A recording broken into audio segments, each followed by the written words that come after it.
The news that Neuer and his gang were trying to kill the world's nobles spread at an alarming speed, and almost all the Marines in Sabayati flocked here. Marines surrounded the restaurant like a tide, blocking the street. Saint Rosward shouted angrily, "Damn Marine! Why are you so slow? Kill them all! Kill them all!" However, although the Marines have the advantage in numbers, the situation is different in terms of combat power. The soldiers are like small fry, no matter how many of them come, they are just cannon fodder. Enel and Weber are both powerful fruit ability users, and they kill their way out invincible. Even Khalifa dealt with them easily and leisurely. Holding Koni's hand, he leisurely moved among the chaotic army, and a few finger pistols were enough to repel the enemy from time to time. But not long after, 2 Marine officers dressed in justice, holding swords, blocked the way of Enel and Weber. The anxious Marine saw the 2 officers appearing in front of him, and he immediately cheered as if he had been given a shot of adrenaline. It's Vice Admiral Doberman the Fighting Dog and Vice Admiral Ghost Spider. Great! Pirates, die! Mr. Vice Admiral, defeat them! Doberman, whose face and neck were covered with X-shaped scars, drew his samurai sword and said solemnly, "Pirates, you all deserve to die."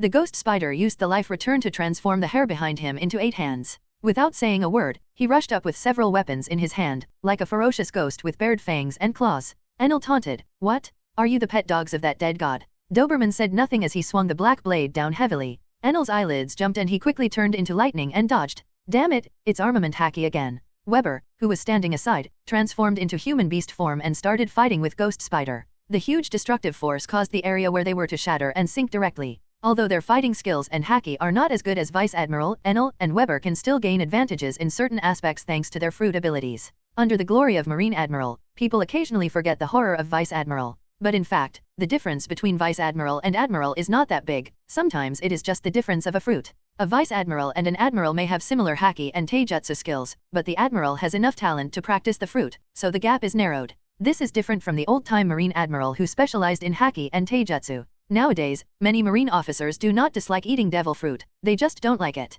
The strongest Logia fruit user and the rare ancient fruit user are difficult for even the battle-hardened Vice Admiral to deal with. In the restaurant, Ace, who was implicated, was pulled by his companions and advised, "Boss Ace, let's escape first while no one is on guard against us. Yeah, they beat the celestial dragons, the Marine Admiral will come." Ace crossed his arms and said in embarrassment, "What a pity, it's rare that someone can eat as much as I do." The crew members were all upset, and Ace called his subordinates to prepare to slip away. After all, he is not his friend. No matter how nosy he is, he will not help others deal with the Marine Admiral. He himself is a pirate's worth over 100 million. Lightning and pterosaurs covered the sky, but Doberman and Spider Demon used the advantage of haki to stop the 2 men in their tracks. The forceful breakthrough was fruitless and several people became a little anxious. These Vice Admirals are so difficult to deal with. On the Marine side, the soldiers were also a little worried. If reinforcements didn't arrive, Enel held the golden trident in his hand and tried to pry open the blade, when suddenly his heart trembled. Xian Gang was frantically warning that something had flashed by. Bang! Before Enel could react, a huge force hit his chest, and the pain almost made Enel pass out. Enel's figure suddenly flew backwards like a meteor, crashing into several buildings along the way and splashing large amounts of smoke and dust. Weber looked at the person who came in doubt and saw a tall man in a yellow plaid suit, who slowly put down his legs and yawned. "Hey, this guy looks so disgusting." Even Weber, a real man, shuddered when he saw Kizaru's face. Amid the deafening cheers of the Marine soldiers, Kizaru scratched his ears and looked at Weber, thinking hard and saying, "Weber, nicknamed War Ghost, is a suspected Flying Zoan ancient species ability user, but he has no bounty and no record." Weber's face turned red. Since he came to Qinghai, it seemed that apart from helping Neuer with his work, he had not done much fighting. Fight the Sea Kings, duel with CP9 in a cage, and capture— Hey everyone, welcome to our channel, and thank you for your support. If there's a favorite novel on the channel and you want the next part, you're just one step away. Become a Patreon member and I can make it depending on your tier. Thank you for your attention. The zombie Ryoma alive. But these are either insignificant or no one knows about them at all. Well, never mind. Kizaru smacked his lips, and parts of his body began to turn into photons. A golden light lit up, Weber's eyes were blinded for a moment, and a strong impact on the head knocked him down. The pterosaur's huge outstretched body fell from the sky to the ground, and a large number of Marines and civilians around it were almost caught in the disaster. Weber coughed up blood and stared at Kizaru fiercely. "This kick is really powerful. My head felt buzzing and like it was going to split open." Kizaru touched his old face that looked like a 1,000-layer pancake, and asked in confusion, "What a terrible physique. I have already tried my best." As Kizaru spoke, he created a dazzling golden light in his hand, then slowly stretched it in front of his chest, and a sword made of laser appeared in his hand. Kizaru raised the Kusanagi sword and pretended to chop off Weber's head. "UBD." Just as Weber was about to speak, a blue light flashed from a distance again. Enel roared with thunder and lightning, rushing straight towards them like a meteor falling from the sky. The blue lightning was so fast that Kizaru's lustful old eyes narrowed easily, and he reversed the Kusanagi sword and stabbed it straight to his side without knowing when. It may be difficult to tell which is faster, lightning or flash, by comparing this alone, but if we compare who is faster between the two, the result is now clear at a glance. Enel was stabbed through the chest by Aim no Murakumo, and Scarlet gradually dyed his blurred vision. The golden stick hit the body that had turned into a photon, but missed, and the weapon slowly slipped from Enel's hand. Damn it, if only I could learn armament haki back then. Seeing Enel seriously injured, anger stimulated his adrenaline, but Weber still shouted to Khalifa and Konis, "Run. Go find the captain." Kizaru gently raised his index finger and pointed it at the two girls, and slowly said in their horrified eyes, "I'm sorry, Neuer, I can't save you now." The flickering golden light became stronger, and accompanied by a clear sound, a powerful laser beam shot out. Under Weber's desperate gaze, the sound of a huge explosion resounded throughout the island. A huge argivine tree collapsed with a loud bang, but the two women in front of it were pinned to the ground by a man and avoided the laser. Looking at the orange hat, Kizaru scratched his head in annoyance and muttered, "The scary person is coming." Ace held his hat, his hands surging with heat, and said word by word, "You just said that Neuer can't save anyone." Kizaru nodded in realization and said to himself, "Poor Gasti Ace, by the way, Neuer sailed with you before. So you want to help him?" Ace flexed his arms and smiled without fear, "Since they are Neuer's companions, I must help. After all, I've been waiting here for so long, but it's just for them." Khalifa looked up from behind and asked in surprise, "Are you the captain's friend?"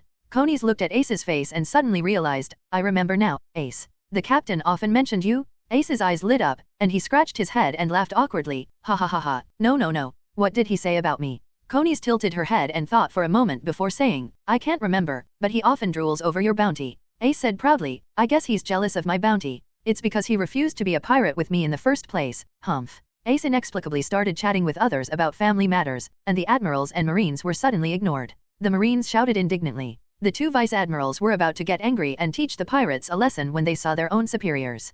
Kizaru stuck his head out, put his hand to his ear and listened with a smile, like an old man listening to 8 trigrams at the entrance of the village. Under the scorching gaze of the vice-admiral, Mr. Huang finally became serious, raised his finger and shot the laser at Ace again. Ace rescued the people and started fighting Kizaru with all his strength. Nearly a year after they separated, Ace has gone through battles of all sizes, and with his own talents, the Maramara fruit has been developed to perfection. When Ace first started developing Maramara fruit, the most important thing was momentum. Ace focuses on training the flame area and coverage, which combined with the impact force is his favorite flame force. But Neuer shook his head when he saw it and suggested that he start with the temperature first. Ace also obeyed, and the flames he wielded in the battle with Kizaru were obviously much hotter than normal flames. Moreover, in the core of the flame, there was a faint jumping white flame, as if it was undergoing a long evolution. In addition, Neuer taught him a small amount of haki orally. God knows how strong Ace's worst bloodline talent is. After the adventure on the route, he can now use it freely. Kizaru and Ace fought back and forth. Although Ace was still at a disadvantage, he was able to fight back from time to time. Weber took advantage of this opportunity to carry the unconscious Enel on his back and stood aside watching Ace. The captain's friend is also so strong. Weber felt a little bitter. Everything had been going smoothly these days, and he and Enel had underestimated the battle in Qinghai. That wretched old man really taught them a lesson. At this moment, a door in the air was pushed open, and the protagonist Neuer, who had not appeared in 2 chapters, finally came back. Lucci and Bluno followed behind, and Robin saw that Konis and the others were injured, so he quickly ran over. The sharp-eyed Vice-Admiral Doberman immediately spotted Neuer and others who suddenly appeared. But his focus was on Rob Lucci behind Neuer. Lucci, who implements dark justice, has become a running dog of the pirates. Doberman couldn't stand it any longer and rushed towards them with the marine soldiers. Lucci frowned, and rushed into the group of marines with Bluno, while Neuer took the opportunity to run to the battlefield between Ace and Kizaru. When Neuer saw Ace, he was quite surprised. But when he saw Kizaru, Neuer happily forgot about Ace. Principal Shinshan is here at Sabayati? Good thing? The talent of sparkling fruit may be of higher quality than any fruit he currently has.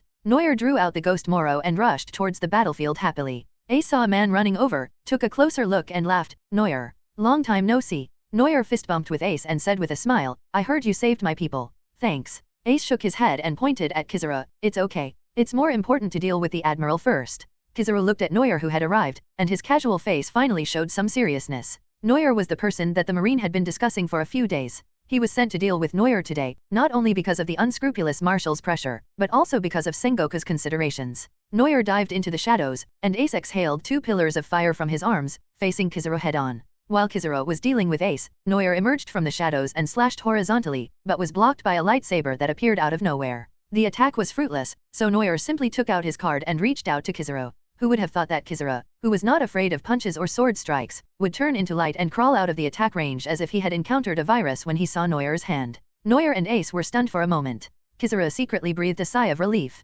This was the result of their marine high-level discussion on Neuer's abilities. According to their discussion, the replica fruit, which has never appeared in history, should be a special paramecia ability. According to the usual way of paramecia ability users to activate their abilities, they usually use physical touch. This should be even more true for the ability to copy fruit bugs, which may have even more limitations. According to Neuer's previous combat data, Sengoku's old silver coin has a storage capacity limit of about 5 copies. To guard against this ability, the method is very simple. Don't let that guy touch it, or just chop off his hand. This is why the top management unanimously agreed that Kizura is the best candidate to deal with Neuer. Because Neuer couldn't catch him. The two fought desperately with Kizura, but as the fight went on, Neuer felt something was wrong. If the fight continues for a while, Neuer's face will turn green with anger. He finally realized that Kizura was definitely on guard against him. Several times, even when Kizura's attack was about to succeed, as long as Neuer stretched out his evil little hand, the wretched man would jump away. Even though Kizura was injured, he would not let Neuer touch him at all costs. After the fight, Neuer actually felt like he was molesting a decent young woman. Neuer suspected with some horror that Marine knew that he had a system. Marine didn't know either. They tried to analyze it according to the old ideas, and they accidentally got it right, which caused Neuer a lot of trouble. After a fierce battle, Kizura suffered some wounds, and the two of them also suffered some losses. Neuer was fine, but Ace was in a terrible condition, with many injuries of varying sizes on his body. After all, what Kizura didn't like was Neuer's hands, but he really wanted Ace's body. Thousands of Marines surrounded him in layers, and Neuer, who had never succeeded, began to get anxious. Forget it, I'll try imitating someone else later, and do it while Kizura lets his guard down. Neuer yelled to Bluno, open the door, get ready to escape. Bluno kicked Marine away and asked, where are we going? Neuer called all his men and the Spade pirates together and said, go to the east shore of Sabayati and prepare to flee. The unconscious Enel was on Weber's shoulder. He twitched when he heard this. He raised his head and asked with difficulty, our golden ship and the money on the ship. Neuer said speechlessly, it's arranged. Someone will pick us up. Let's go. Bluno was sweating profusely. While Kizura was stopped, he opened a door in the air and everyone rushed in. Ace walked in excitedly, and before leaving, he gave Kizura a fire punch. The Marines were forced to retreat. Kizura's eyebrows twisted, and he clasped his hands in front of his chest. A circular flash of light was emitted, and his body flew out at the speed of light. When Neuer reached the shore, he looked back and saw a flash of light. No way, aren't you playing the monkey? Why are you working so hard? Kizura leaped into the air, and the dazzling light illuminated the entire earth like the sun. Neuer's eyelids jumped and he shouted, jump into the sea. Ace froze for a moment and said, isn't that a death sentence? Believe me. Neuer and his crew listened to the captain very much, even the aloof Lucci did as he was told and jumped into the water with a splash. Ace's crew member hesitantly came up and said, boss, this. Ace looked at the sea firmly and said, trust Neuer, let's jump. The younger brother was dumbfounded. Deuce patted his shoulder and said with a smile, don't worry, Mr. Neuer is considered an absent partner of the Spade pirates. He won't lie to us. Ace and Neuer's group all jumped into the water, and Kizura in the air finally finished charging up his light energy, and he pinched his fingers to fire off a shower of shining lasers, which slammed into the water with great momentum. Neuer dived into the sea, turned his head and saw the sky full of lasers, and he felt inexplicably relieved. This is not an 8-foot-long piece of jade. He has to be a veteran actor, and there shouldn't be any trace of slacking off. Admiral Kizura is famous for his commitment to work according to his salary. When he first appeared in the original novel, Mr. Huang acted so awesome, beating up supernovas of the worst generation one after another, and none of them could get up. But after several rounds of fighting, all the supernovas were severely injured, and they returned to the city with only a little health left. I sat until I got cramps while lifting my legs, and kicked my nephew to the white guy and the blue guy. If you dare to raise your gun, I will surrender. There is also the famous laser key shooting, but it just can't hit Luo's submarine. Needless to say, these cool operations. Kizura represents ambiguous justice, and his personality is hard to understand. But joking aside, Kizura's group attack still played a significant role. At least now everyone is still swimming with their heads held, looking very miserable. Due to Kizura's obstruction and the fact that both teams have people with special abilities, diving with families becomes extremely slow. But in the dim seabed, a large coated ship submerged in the water slowly approached. With the help of Sabayati's coated shipwrights, any ship in this world can have the ability to dive into the sea. Everyone swam towards the coated ship. As soon as they came into contact with the bubble wrapping the ship, the pressure and buoyancy in the sea suddenly disappeared, and they all fell onto the ship. Ace drank a belly full of water, and his crew was desperately pressing his stomach. On Neuer's side, except for himself, Konis and Khalifa, all the others were wiped out. Robin was a little dazed by the water, and Neuer took the opportunity to hold her in his arms like a princess. By the way, he used the power of the Maramara fruit to create a fire and evaporate the water from everyone's bodies. Robin was not short, but in Neuer's arms, she was as small as a doll. She regained some strength and asked, "Why aren't you afraid of water?" Neuer thought for a moment and said seriously, "I don't know, but I like places with lots of water." Robin rolled her eyes at him and thought, "Is it true that everyone in the Nitham kingdom is like this? This shouldn't be the case." Neuer kept his mouth shut. He couldn't lie, so he just said nothing. Everyone gathered around Neuer and roasted themselves by the fire. The tall beauty on the boat came over with a smile. Christine said with a smile, "Mr. Neuer is really strong. He was able to fight the admiral for so long." Neuer waved his hands in annoyance and said, "The fighting power is very strong, but it's a pity that what came is a monkey that can't be caught."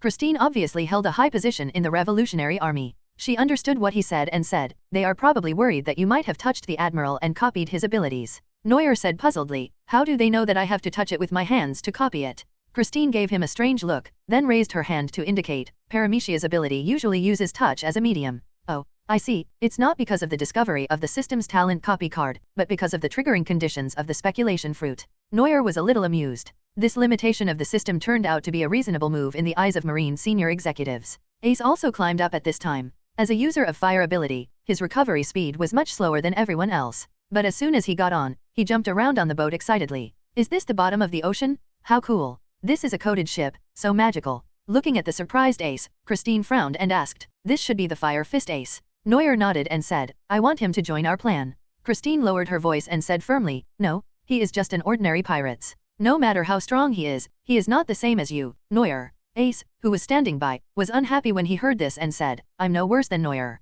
Neuer's eyes sparkled as he said, "I have my own intentions. There are still a few days before the plan begins, and I want to make a condition." Christine suppressed her doubts and asked, "What is it?" Neuer put his arm around Ace's shoulders, pointed at him and said, "Let my buddy meet with your leader." Christine was about to refuse immediately, and Ace asked in confusion, "Why Neuer? What leader are you meeting? Who are they?" Neuer said to Christine with a smile, "After we meet, maybe we'll let Ace come along." Neuer then looked at Ace, put away his smile and asked seriously, "Ace, do you still remember your brother?" Ace nodded and said helplessly, "Of course I remember, Luffy. There is one more." A strong sense of sorrow welled up in the depths of Ace's dark eyes, and his voice unconsciously sank, "Sabo. He is dead." Christine's ears perked up, she looked at Ace in disbelief and said, "You are Sabo's brother? The one with blonde hair, always wearing a top hat, and playing with the water pipe?" Ace's eyes lit up, he looked at Christine and nodded, "Yes, you are Sabo's friend? Why haven't I seen you before?" Christine quickly waved her hands and said, "What are you talking about? Sabo is still alive." Ace was stunned and stammered, "But, Luffy and I have been looking for it for many years. It is impossible to survive that kind of bombardment." Christine explained, "It is said that when the leader was in East Blue, he saved Sabo from the bombardment of celestial dragons and took him in to raise him in the Revolutionary Army." Ace's eyes began to sour a little, his dark eyes sparkled, and he asked loudly, "If what you said is true, then why didn't Sabo come to find me and Luffy?" Christine shook her head and said, "Sabo lost his memory during the bombardment. He doesn't remember anything. But, Sabo often said that he always heard two voices, as if they were very important people." The hot tears in Ace's eyes finally couldn't be held back and flowed down his slightly twitching cheeks. He covered his face and laughed out loud. "Forget about us, amnesia and all that, it doesn't matter. Just live? Just live. Ha ha ha ha." Everyone watched him cry and laugh like crazy in silence. Neuer walked up to him, patted his shoulder and said, "How about it, do you want to go?" Ace straightened up with tears and snot, wiped his tears and said firmly, "I want to go. I want to see Sabo." Neuer sighed with relief. In the original story Ace didn't know Sabo was still alive, and died in battle to protect Luffy. Helping him find Sabo will make up for my regrets in my previous life. Ace learned about Sabo and decided to follow Neuer to find Sabo. After careful consideration, Christine decided to ask the leader of the Revolutionary Army, Monkey D. Dragon, for instructions first. Neuer didn't know what they talked about, but in the end they agreed to Neuer's request and were willing to meet with them. However, only Neuer and Ace are allowed to do so, and no one else can get close to the Revolutionary Army's base. After escaping the Marine search range via the coded boat, Neuer and Ace were finally taken onto a large ship by Christine. The people on the boat were all revolutionary soldiers. After a few days, the two were sent to an island by Christine and the others. It is spring here, the flowers are blooming and the sun is shining brightly. The city buildings have a Gothic style. On the surface, everything here seems normal, but Christine herself said that everyone in this island country is her own person, even the king is no exception. Neuer was somewhat amazed. Long was indeed very courageous and resourceful. There were many people in the world who were willing to oppose the government, but not many who dared to do so. Relying on his own ideas and eloquence, Long turned the Revolutionary Army into a thorn in the side of the world government in just a few years. Ace held the mast with his hands, looking at the island in the distance, with an anxious expression. He couldn't help but ask Christine, "Will Sabo really come here?" Christine looked at him speechlessly. He had asked her this question countless times in the past few days. The leader said that Sabo has finished his mission and asked him to stop by on his way back. Seeing Ace's expectant and nervous look, Neuer comforted him. Don't worry, Sabo will definitely think of you. Ace gave him a grateful look and nodded. Not long after, the Revolutionary Army's ship docked, and Christine led the two to the island. They arrived at the kingdom's capital by sea, and as soon as they stepped into the bustling town, the citizens looked at them with admiration. Ace looked at the respectful people around him in confusion and asked, "Why are these people so respectful to you?" Christine responded to everyone with a smile, then turned around and whispered, "Secretly, I am a soldier of the Revolutionary Army, and publicly, I am the king's eldest princess." Wipe? Are there such second-generation rich people in the Revolutionary Army? Neuer also lowered his voice and asked, "So you will be the queen from now on?" Christine sighed in distress and continued, "It is for this reason that I am secretly a successor princess and publicly the leader of my country's knights." What kind of bullshit logic is this? Neuer Ace was confused. Christine explained to them that although she, as a princess, could inherit the country in the future, she was not interested in that. Christine has her own beliefs and does not want to take over the kingdom, so she conceals her dual identities as a princess and a revolutionary from her subjects. The subjects only thought that the eldest princess died of illness at an early age, but they didn't know that Christine had become the leader of the Knights Templar. This little girl did not want to be confined to one country and wanted to be a knight who traveled around the world with a sword. But according to Neuer, this is just a waste of time. Why are these second-generation rich people always unwilling to accept family fortune and insist on starting their own business? If it were Neuer, I would have been lying down at home a long time ago. But now Neuer finally understood why the Revolutionary Army could use a kingdom as a base. It turned out that there was a princess who wanted to go out and have fun all day long. Christine brought Neuer and Ace to the palace and met the current king of the country. He has a tough appearance and white hair, and seems to be in good health, but he has obvious dark circles under his eyes and is obviously not in good spirits. The king greeted his daughter and learned that she was one of his own. He smiled and explained to the guests, "Christine didn't want to be the queen, so I had to create another one.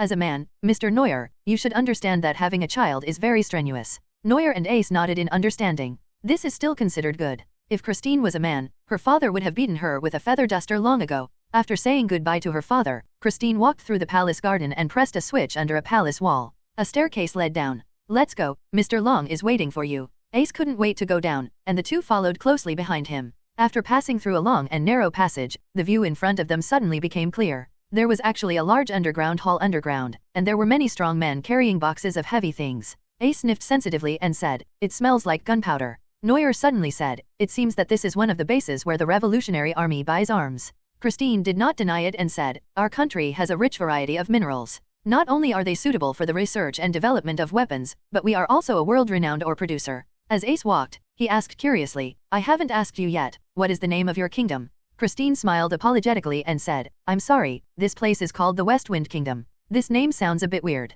Neuer felt that his worldview was beginning to deviate, and the corners of his mouth twitched as he asked, "You just said you were from the Knights, what's your name?" Christine looked at him strangely and asked, "What? A knightly order? Of course it's named after the country. Well, the world is full of wonders. Anyway, it's fine if the deputy leader doesn't have a long butt, otherwise he would have really traveled through time." When the revolutionary soldiers saw Christine, they stopped what they were doing, saluted, and made way for them. Several people came to a room in the center of the underground hall without any obstruction. Christine knocked on the door gently and brought people in. A mysterious man in a black coat was standing there waiting for them. Christine said, "Chief, Mr. Neuer and Fire Fist Ace are here." Long was wearing a hood, his ferocious features showing through the shadows. He grinned and said, "Welcome, both of you." Ace looked around the room and hummed in disappointment. Didn't they say Sabo was here? Where is he? Neuer looked at Long's face curiously. Half of his face was covered with strange tattoos. Could it be that such a cool tattoo was really created by Garp with just a pair of slippers? Seeing that no one was paying attention to him, Long was not embarrassed and said to Ace, "Sabo came back this time for the next mission, and it should be here in a while."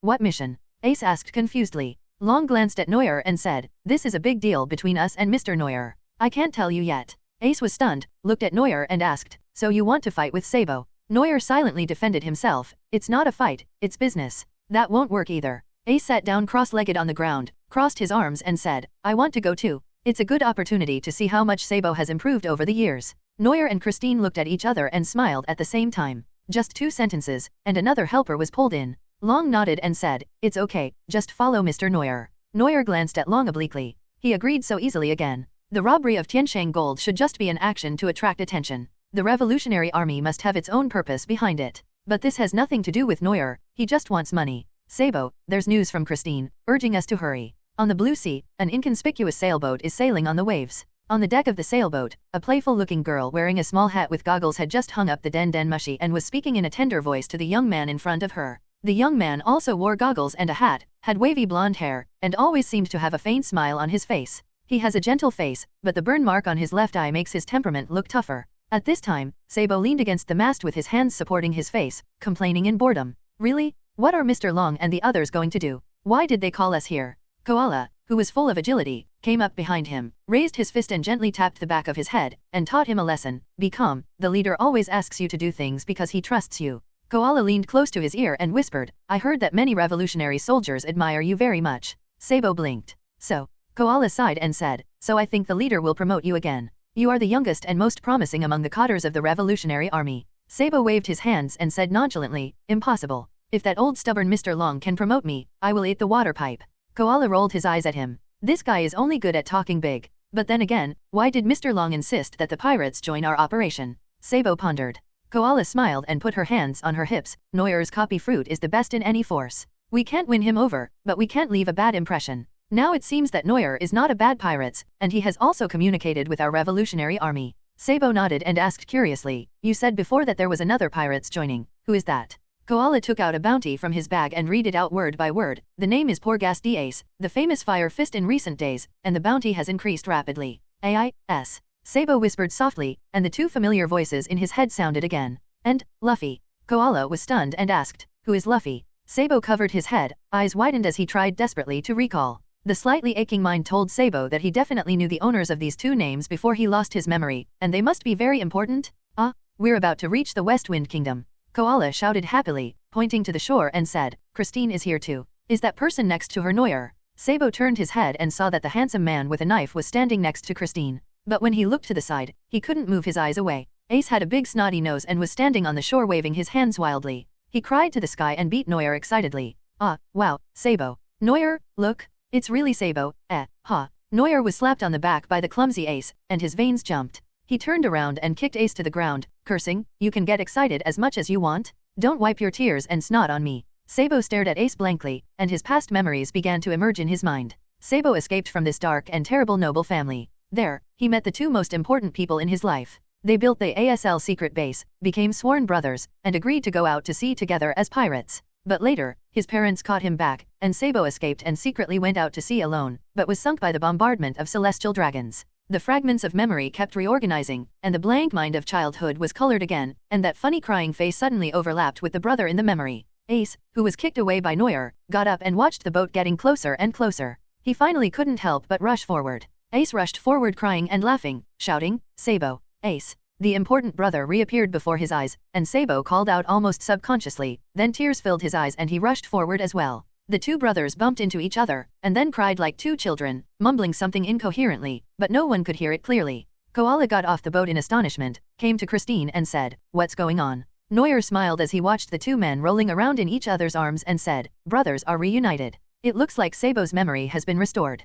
Koala looked at the two people who were full of homosexuality and asked in surprise, Sabo and Fire Fist Ace are brothers. Christine nodded helplessly and said, I didn't believe it at first, but now it seems to be true. The two brothers cried for a long time, and finally they managed to hold back their tears and walked towards the three people. Sabo hugged Ace's shoulders and introduced him to Koala. Koala? This is Ace, my sworn brother since childhood. Koala bowed slightly, and then Sabo turned to Neuer, took off his hat and said seriously, thank you Neuer, I heard from Ace that you brought him to see me. Ace also said gratefully, yes, thanks to you, Neuer. Neuer smiled and shook his head, saying, it's okay, it's just a small favor. Koala looked at the kingdom in the distance and said, we still have a mission, let's go back first. Good. Sabo and Ace recognized each other, and now they are so stuck together that even a knife or a saw can't separate them. The two of them kept talking until they returned to the base. If they didn't know they were brothers, anyone would think they were gay. Koala looked at her partner and was instantly attracted to him. She pouted and whispered unhappily, these brothers have such a good relationship. Neuer, who has a well-developed sense of hearing, looked back at Koala and smiled knowingly.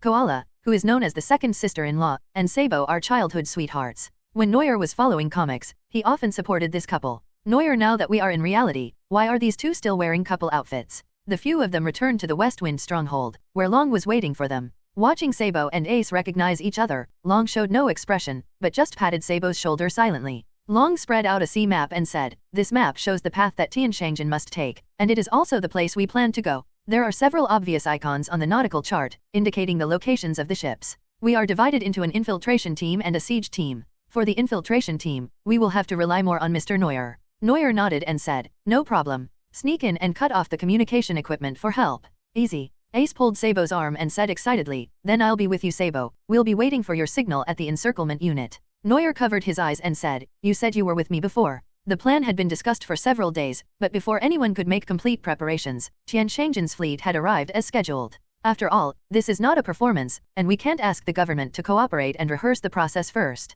In the planned sea area, a huge and mighty fleet was sailing from afar. Each ship is guarded by a certain number of people, half of whom are government and marine guards, and the other half are guards from their own country. In the fleet, there was a ship carrying a large amount of money and resources. Government agents stood vigilantly at various places on the deck, alert to any movement near the ship. At the sunny bow, Christine swaggered out. She was dressed in a luxurious platinum knight's attire, with a knight's sword hanging on her slender waist, and her elegant silver hair sparkled in the bright sunshine. When the government officials saw her coming out, they couldn't help but look at her a few more times. The leader of the knights, whose name is Christine, is an ally of the Tenjojin alliance that pays tribute to our ship, and was specially invited to help protect him. Apart from government personnel, almost all the people on this ship are guards of the Knights Templar. The government's senior spies looked down on the experts hired by the allied countries, which saved Christine a lot of trouble. Behind Christine followed a man of medium build with a ferocious face. That person is Neuer, who uses his ability to transform into other people's appearances. He settled Robin and others, and left Enel and Weber there to recuperate.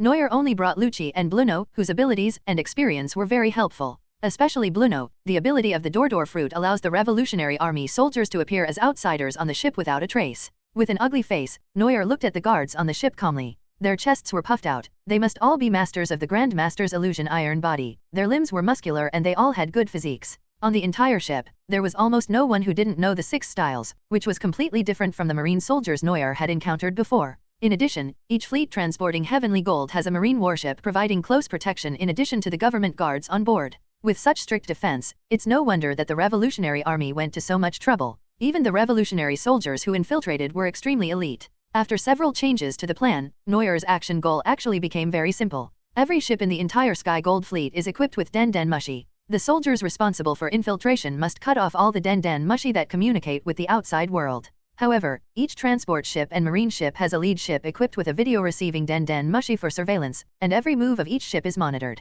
This world also has cameras. Even if you have Bluno's Dordor fruit, as soon as you show your head and are photographed, other ships will send out distress signals. The 2 lead ships were heavily guarded, and Neuer's most important target was there. It is impossible to occupy the fleet completely silently. The only thing we can do is to maximize the effectiveness of the infiltration team's actions. Secondly, if the fleet's distress signal can be cut off, it can also buy time for the soldiers on the periphery. Therefore, Neuer's action became very important, and basically became the starting gun for all the revolutionary forces to take action. Neuer followed Christine, and the few of them stood in a small team in an orderly manner, pretending to be on normal patrol. Lucci on the side seemed to be looking straight ahead, but he was silently observing the positions of the surrounding marine ships. The blind spot is very small, and the actions of each ship can be seen from everywhere. Except for the houses, there are hardly any blind spots. Christine was on patrol with her team when they met a petite girl. The girl was wearing government uniform and had a little brother following her. A girl who looks less than 1.5 meters tall actually has a grown man as her subordinate. Seeing Christine coming over, she raised her hand to stop them and said, Captain Christine, if you have nothing to do, don't wander around on the boat. Christine narrowed her eyes and smiled gently. It is also our duty to guard the heavenly gold that the allied countries pay as tribute. The man behind the girl frowned and lectured her, just listen to your superiors and stop talking so much nonsense. Just as Christine was about to speak, Neuer sneered, a child who hasn't even grown all his hair yet has a good dog. Being provoked, the man immediately couldn't stand it anymore. He grabbed Neuer by the collar and yelled, what did you say? The girl said expressionlessly, Captain Christine, your men need to be punished for their bad mouths. Why don't I discipline you? The girl winked at him, and the man understood immediately. He picked up Neuer and said with a sly grin, you little brat. Find a place where no one is around and experience the dangers of society. Seeing the girl taking the man away, Christine looked unhappy, but she had to swallow her anger and said, you are incompetent, I will let you deal with me as you wish. The girl sneered and nodded, then followed the man in silence. Christine laughed secretly, exchanged a glance with Lucci and Bluno, and prepared to act. Neuer was dragged away by the man, who then threw him into the sundries compartment at the bottom of the boat. The rest of the guards who had seen them before watched the scene with great interest. There are also people who are willing to risk their lives to challenge the government's top officials. I'm afraid they won't be able to get out alive. Soon, the girl walked into the warehouse with her hands behind her back and watched the man teach Neuer a lesson quietly. After a while, the man was beaten so badly that he lay on the ground with his eyes wide open, not even breathing. Another identical man walked over, but this time, his temperament had changed slightly. Neuer transformed himself into someone else again, tried to adjust his voice, greeted the girl, and asked, "What's your name?" "Momomai, call me Commander later." The girl had a petite body, but her expression was always cold. Neuer was not shy at all. Seeing that no one was around, he raised his hand and stroked her hair affectionately, saying with a smile, "Isn't this little Lolita's expression so adorable?" Momomai felt the temperature above her head, looked up at Neuer, and said in a bone-chillingly cold voice, "Shut up and take your hands away." "I won't." Neuer teased, but he immediately realized something was wrong. "I clearly opened my mouth, so why was no sound coming out?" Neuer looked at Momomai in surprise, as if roaring in his heart. "The silence fruit? This is Corazon's ability, right? By the way, Corazon died, so devil fruit naturally reappeared. It seems that this revolutionary Momomai who is lurking in the government has inherited the power of the fruit of silence. No wonder Christine and the others asked her to cooperate with them." Momomai looked at Neuer who had calmed down and said to herself, "Don't look at me because I'm short, but I'm 27 years old. Show some respect." "Huh?" Neuer looked at the loli in front of him with even more shock. She didn't look her age at all. The girl, who is almost 30 years old, is short, has A-grade hair, and has a childish voice and face. It's really weird. They are all of the same age. Look at Miss Robin. Neuer once measured his chest circumference at the risk of his life for the sake of great scientific practice, and it was exactly 1 meter. That pair of giant peaches are definitely almost as big as my head. The second dimension competition is high, but later, he was almost buried alive by Robin. The government agents on duty on the ship saw Momomai and his men coming up to the deck. The spy then put aside his suspicions and silently sympathized with the man who had offended Momomai. He didn't follow them out, so he must have been dealt with. Feeling several eyes staring at him, Neuer smiled disdainfully. The ability of clone fruit is not something that ordinary people can see through. With Momomai leading the way, Neuer's actions became much easier. The highest commander of the ship that Christine and the others were on was quickly found by Neuer. Thanks to Momomai's status, Neuer easily reached him and copied his appearance. With the help of Bluno's door fruit, Neuer approached the leading ship one by one. After going through the tedious process and dealing with one government official after another, Neuer finally found the surveillance room. Neuer walked into the monitoring room with a dark face. This plan seemed quite cool at first, but the execution was not only troublesome, but also boring. It would be better to be in East Blue, where you can stand there with a knife and rob anyone you want in the vast sea. Neuer's face now is that of an executive in the monitoring room. He looks up at the staff around him. There are so many people staring at the image den mushy in such a big room, and there are also quite a few communication den mushy. It is difficult for ordinary people to deal with them quickly. But for Neuer, it was just a conqueror's shock. Even if there is an expert holding it back, it can be dealt with 2 more punches at most. After so much time, Neuer has trained his strength to be within a certain range, so it's just a minor problem. Moreover, Momomai used the power of the silence fruit, Shizun, so people outside could not hear anything happening here. Neuer concentrated and calmed his mind, with an evil light flashing in his black eyes. Just as Haki was about to attack, a voice suddenly came over. "Saint Ralvaif, this way please." Neuer quickly suppressed the rising Haki and looked towards the door in surprise. "Holy, another celestial dragons?" At the door, a fat man wearing a bubble helmet walked over arrogantly, followed by several subordinates who spoke flattering words. Saint Ralvaif patted his belly, looked at the surveillance footage on the video with a haughty look, and said, "Is that all? The things sent by these inferior kingdoms are becoming more and more confusing." The subordinate brought a soft bench and said with a flattering smile, "Your Excellency is of noble status, of course you don't care about these things." Ralvaif Saint lazily lay down and said, "Let's pick up some fun things before we get to Mariejoy's." Neuer raised an eyebrow at the side, saying that he looked down upon the celestial gold, but he ended up picking things before the other celestial dragons? As expected, they are the self-righteous celestial dragons. Ralvaif Saint was lying comfortably in a chair, and he actually saw a man coming over. He frowned and said angrily, "That rubbish, what do you want to do?" Neuer rubbed his neck, looked at the celestial dragons and smiled, "I thought this trip would be over, but I didn't expect there would be an unexpected surprise." Ralvaif's fat face flushed red, and he cursed angrily, "You lowly person? What are you talking about?" The men in the room surrounded Saint Ralvaif and looked at Neuer warily. Neuer smiled, and a terrifying aura suddenly emanated from his body. A fierce red air wave gushed out from the body, and the violent aura fluctuations were confined to a room. The people in the room were swept by the air wave, foaming at the mouth, and collapsed to the ground in an instant. There were a few tough men standing next to celestial dragons, and Neuer was kind enough to go up and slash them a few more times. In the blink of an eye, the entire army was wiped out. Saint Ralvaif had snot running down his nose and stood there like an idiot.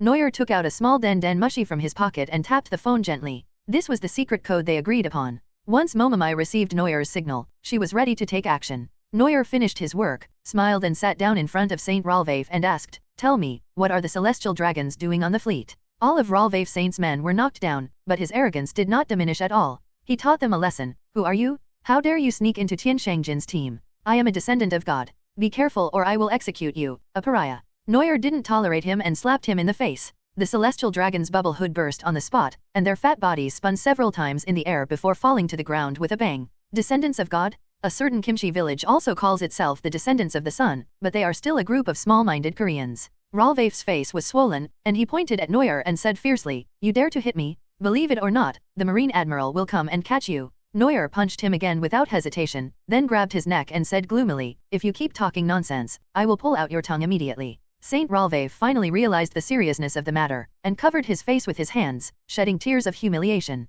"Why are you here? Aren't celestial dragons supposed to not participate in the celestial gold escort?" Ralvaif answered honestly, "I was originally going to Marijoy's by another route, but I heard that they were transporting heavenly gold here, so I came here for some fun." Neuer frowned and asked, "What are you doing out here?" Neuer saw that he was hesitating, as if he was hiding something, and when he lowered his head, he saw that this guy was holding his pocket tightly. "What are you hiding?" Neuer kicked the fat guy over and searched his pockets, and sure enough, he found a large picture. Neuer opened his mouth in disbelief. "Is this the topographic map of Marijoy's? Why do celestial dragons carry this with them?" Neuer asked, looking at him in confusion. Saint Ralvaif looked bitter and said, "It's not that I have to bring it with me, but someone else has forced me to bring it with me. When I was buying slaves before, a group of thieves escaped with this map. They were beaten away by my men, and this map came into my hands. My father called me and told me that the picture was very important and that it was found, and he wanted me to bring it back to him in person." Neuer stroked his chin and questioned, "With you alone, are you sure about Marijoy's? You don't want CP0 or something like that to escort you?" Saint Ralvaif pointed at the men who were stabbed on the ground and said, "They are the government agents who escorted me." Neuer, it seems that this map was most likely stolen by the Revolutionary Army, and the attack on Tianshangjian may also be to cover up the operation to seize the map. But I didn't expect that the celestial dragons were so stupid that they ran to the golden fleet in the sky to deliver food. Neuer unfolded the picture and looked at it, then looked at Saint Ralvaif on the ground with a sly smile on his face. There are maps and celestial dragons' faces, which might come in handy in the future. Neuer squatted on the ground, and under the horrified gaze of Saint Ralvaif, he reached out and touched his face, and his facial features changed to look exactly the same. Ralvaif shouted in horror, "Why? Why can you become like me?" Neuer sneered and said calmly, "Well, you are no longer useful." As he said this, Neuer took out a kidney-stabbing knife from his waist and slashed Saint Ralvaif's neck with it. Saint Ralvaif died in Neuer's hands in such an unclear manner, with his eyes wide open and a look of grief as if he died with his eyes open. Neuer waited quietly on the boat until the den mushy in his pocket rang again. Momomai's cold voice came out, "It's been delayed long enough. Marijoy's should send troops over." Neuer stretched out his arms and said with a smile, "So you don't have to endure it anymore." Momomai paused for a moment and said, "Now it's time to get serious." After Neuer hung up the phone, he restored his body to its original state and walked out of the room. The guard on the deck saw a stranger coming out, raised his gun and asked in surprise, "Who are you?" Neuer raised his eyebrows slightly and pointed a finger at the guard provocatively. The government guards couldn't stand this and opened fire angrily at the command. On other ships, the revolutionary soldiers who had infiltrated the ships began to cause chaos from within. The guarding marine ship had no idea of the situation, but they would be busy next. One after another, large ships coated with the film rushed to the surface from the bottom of the sea, and the sea echoed with deafening shouts of killing. On the Revolutionary Army ship, Ace jumped onto the marine ship first and shouted excitedly, "Fire Fist!" The giant orange-red flaming fist instantly broke through several marine ships. The officers on the marine ships were horrified. "Fire Fist Ace! Attention Marines! Pirates!" The Marines took up their weapons and started fighting with the revolutionary soldiers who rushed over. Sabo followed Ace onto the boat. With his masterful armament haki and the dragon claw that could crush power, killing people in the enemy camp was as easy as pinching instant noodles. The dragon's breath can easily shatter a ship, and the terrifying fire fist can cause a ship to sink. The two brothers cooperated to fight again, and they are still so powerful. However, after Ace threw Guimoro to Neuer, the situation on the battlefield changed again.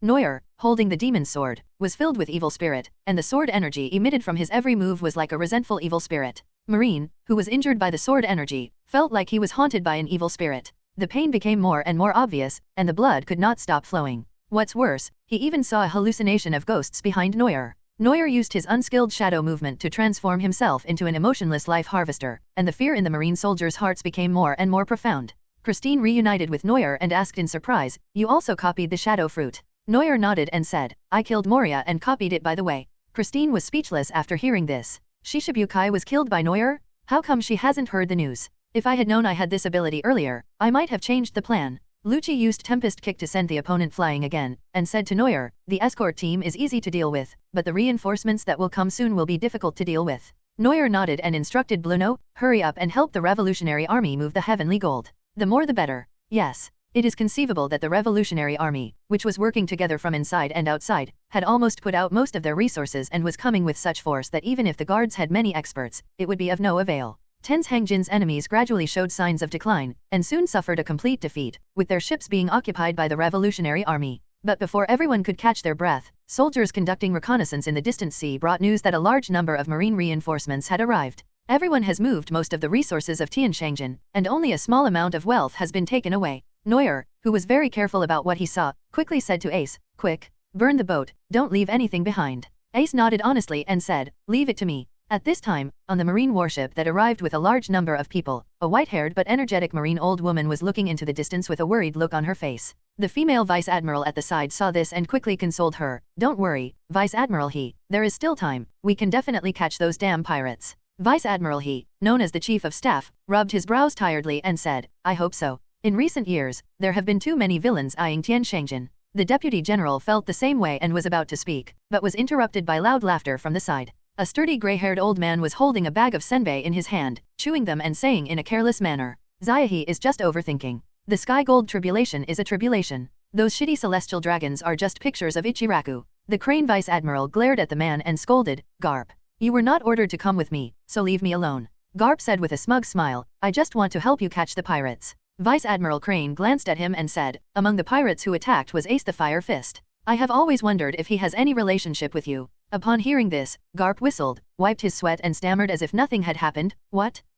Does it relate? You think too much." Vice Admiral He complained expressionlessly, "You are so good at lying that you can't even fool a dog." The marine warships were getting closer and closer to the battlefield of the Revolutionary Army. Crane and the others had already seen the sea filled with smoke and the wreckage of countless ships ablaze. Garp put his hands on the pergola and looked out. "Oh, really capable. Is this the time to say that?" Vice Admiral He gave an order with a dark face, "Prepare for battle, don't let them escape." "Yes." Meanwhile, the revolutionary soldiers returned to the coated ship again, ready to escape.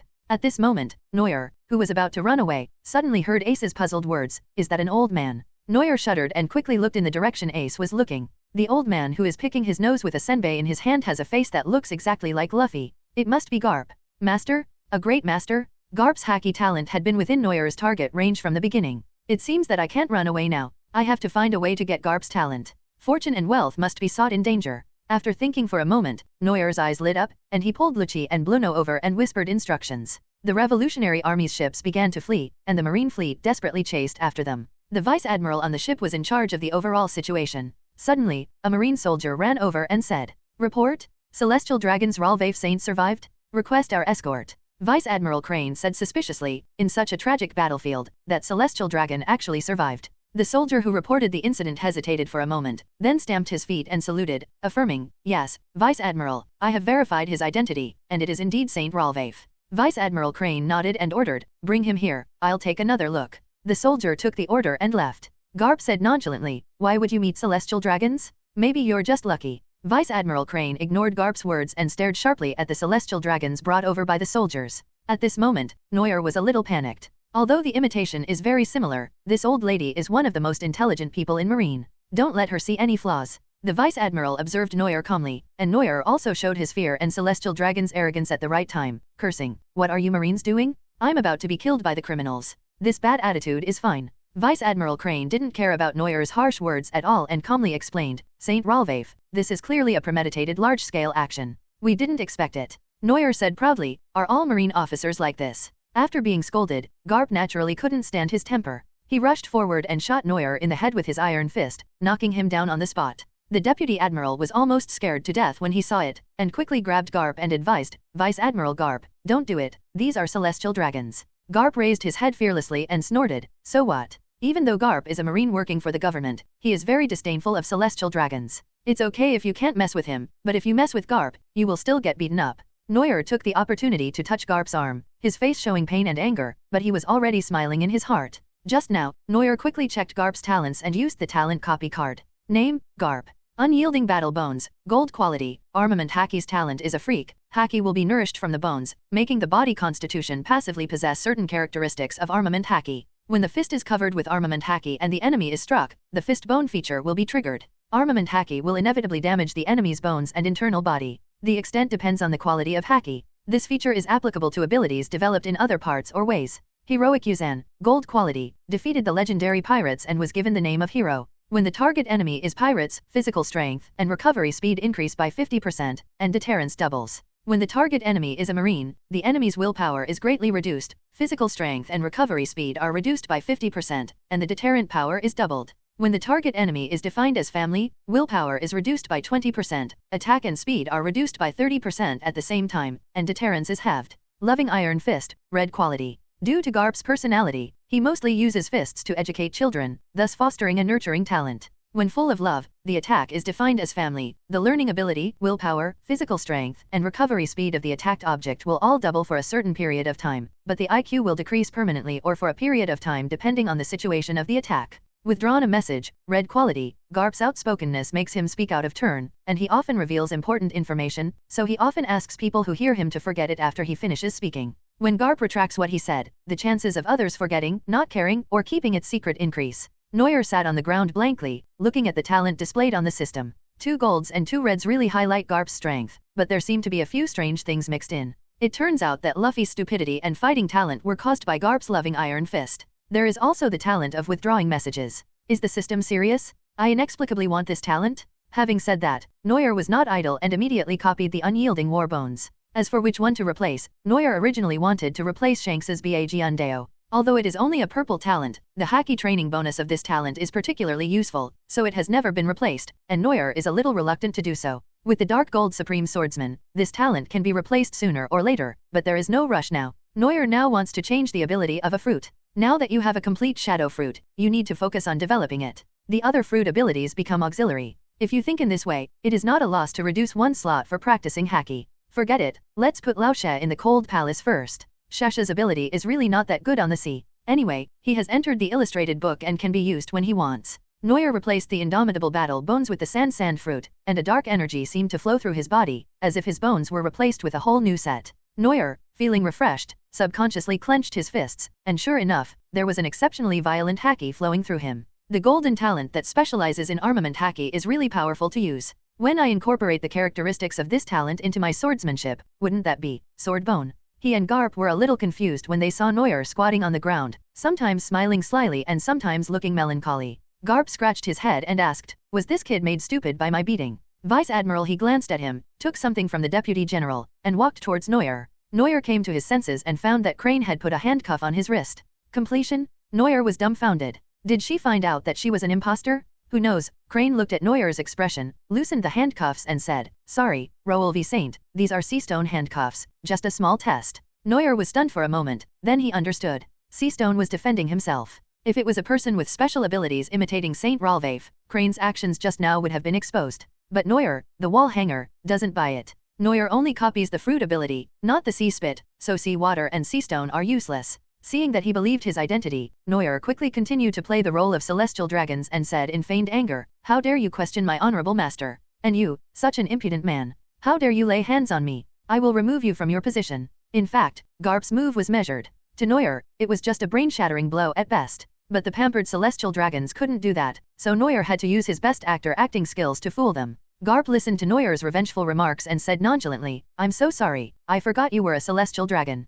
Can you pretend that I never hit you? I'll treat you to senbei. Even though it was just acting, Neuer was so angry that he cursed. How can we pretend this never happened? You, what did you do? Oh yeah, it's disrespectful of you to attack celestial dragons. Neuer and Garp were like 2 childish ghosts, swearing and spitting at each other crazily. Vice Admiral he looked at the 2 grown men speechlessly. It turned out that only fools could communicate with each other. The Vice Admiral looked at Neuer, hesitated for a moment, and whispered, Sir Vice Admiral, I feel that this celestial dragons has a rather gentle personality. Vice Admiral he nodded and ordered, send him back to Marijois, and ask the government to pay more attention to him. The fleet led by Garp and Crane chased for a long time, but still could not find Ace and his team. Vice Admiral he rubbed his temple and said worriedly, it should be the Revolutionary Army. Garp and the deputy commander were stunned and asked in confusion, but weren't the ones who attacked Tenjojin the pirates? Devilman Neuer and Fire Fist Ace. Vice Admiral he sneered and said, pirates alone can't make such a big scene. Garp breathed a sigh of relief and said, I'm glad Ace didn't plan this. After that, he started to worry silently in his heart, but this was done by a dragon, it doesn't seem good.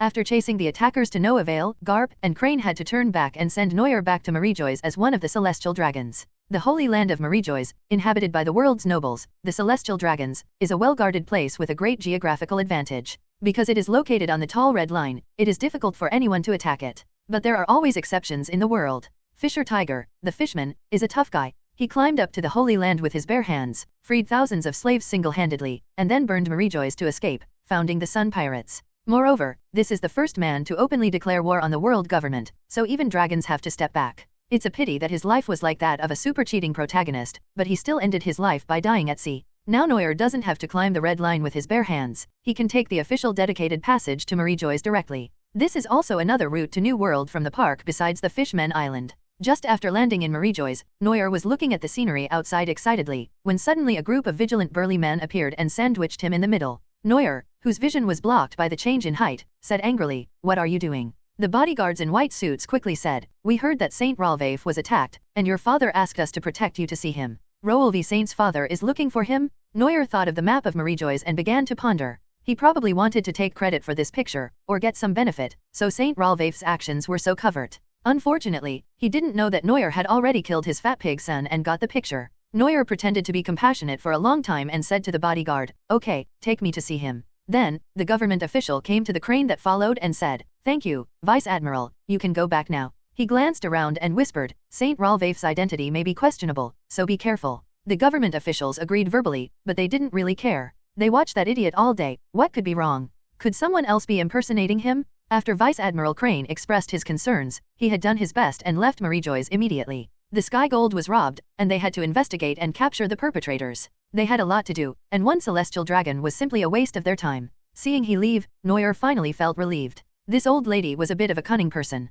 If she stared at her for too long, she might find some flaws. Neuer felt much more relaxed and began to appreciate the scenery along the way. The place where these celestial dragons live is indeed much more luxurious than most homes in the world.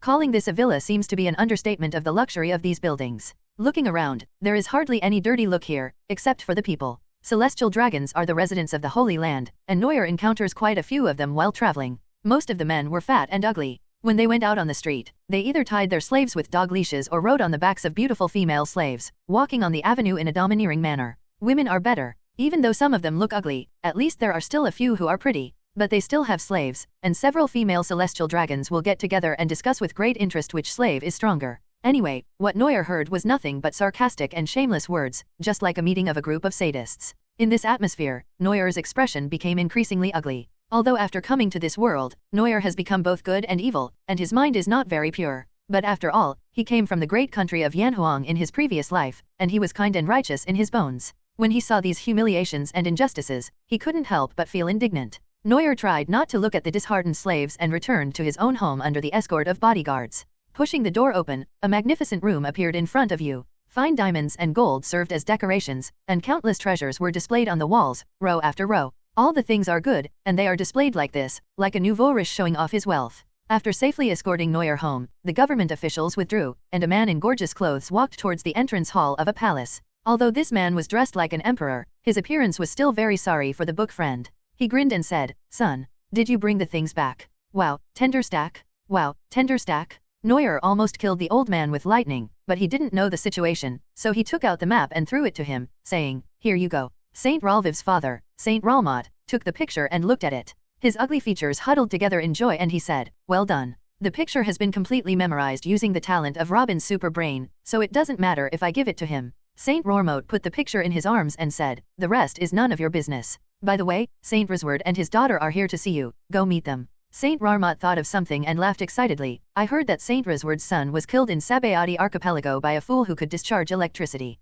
I wonder how long that old man cried." Neuer's expression froze. This incident and this name seemed familiar. "Isn't that the celestial dragons that Enel killed?" Neuer asked puzzledly, "Why do they want to see me?" Saint Rormot said proudly, without an air, "His family's status has plummeted, so he has no choice but to do something with his daughter. I've arranged everything for you. Let Xiao Lilia Palace be engaged to you. This way, his problem is solved with my help, and our family can also win them over. It's a win-win marriage." Marriage, and celestial dragons? After being stunned for a while, Neuer sneered in his heart. He felt that marrying into the celestial dragons would taint his identity, but taking in a maidservant was barely acceptable. Neuer was taken to the reception room by Saint Rormoth to meet Saint Risward and his daughter. Celestial Dragon's home is really big. Just walking from the hall to the living room, Neuer felt like he was digesting food after a meal. When we got here, we saw two celestial dragons in extravagant costumes sitting at the table. Neuer fixed his sights on the female celestial dragon, the daughter of Saint Riswald. The female celestial dragon, Xia Lilia Palace, was not wearing a hood because she was in a holy place, and Neuer could see her appearance more clearly.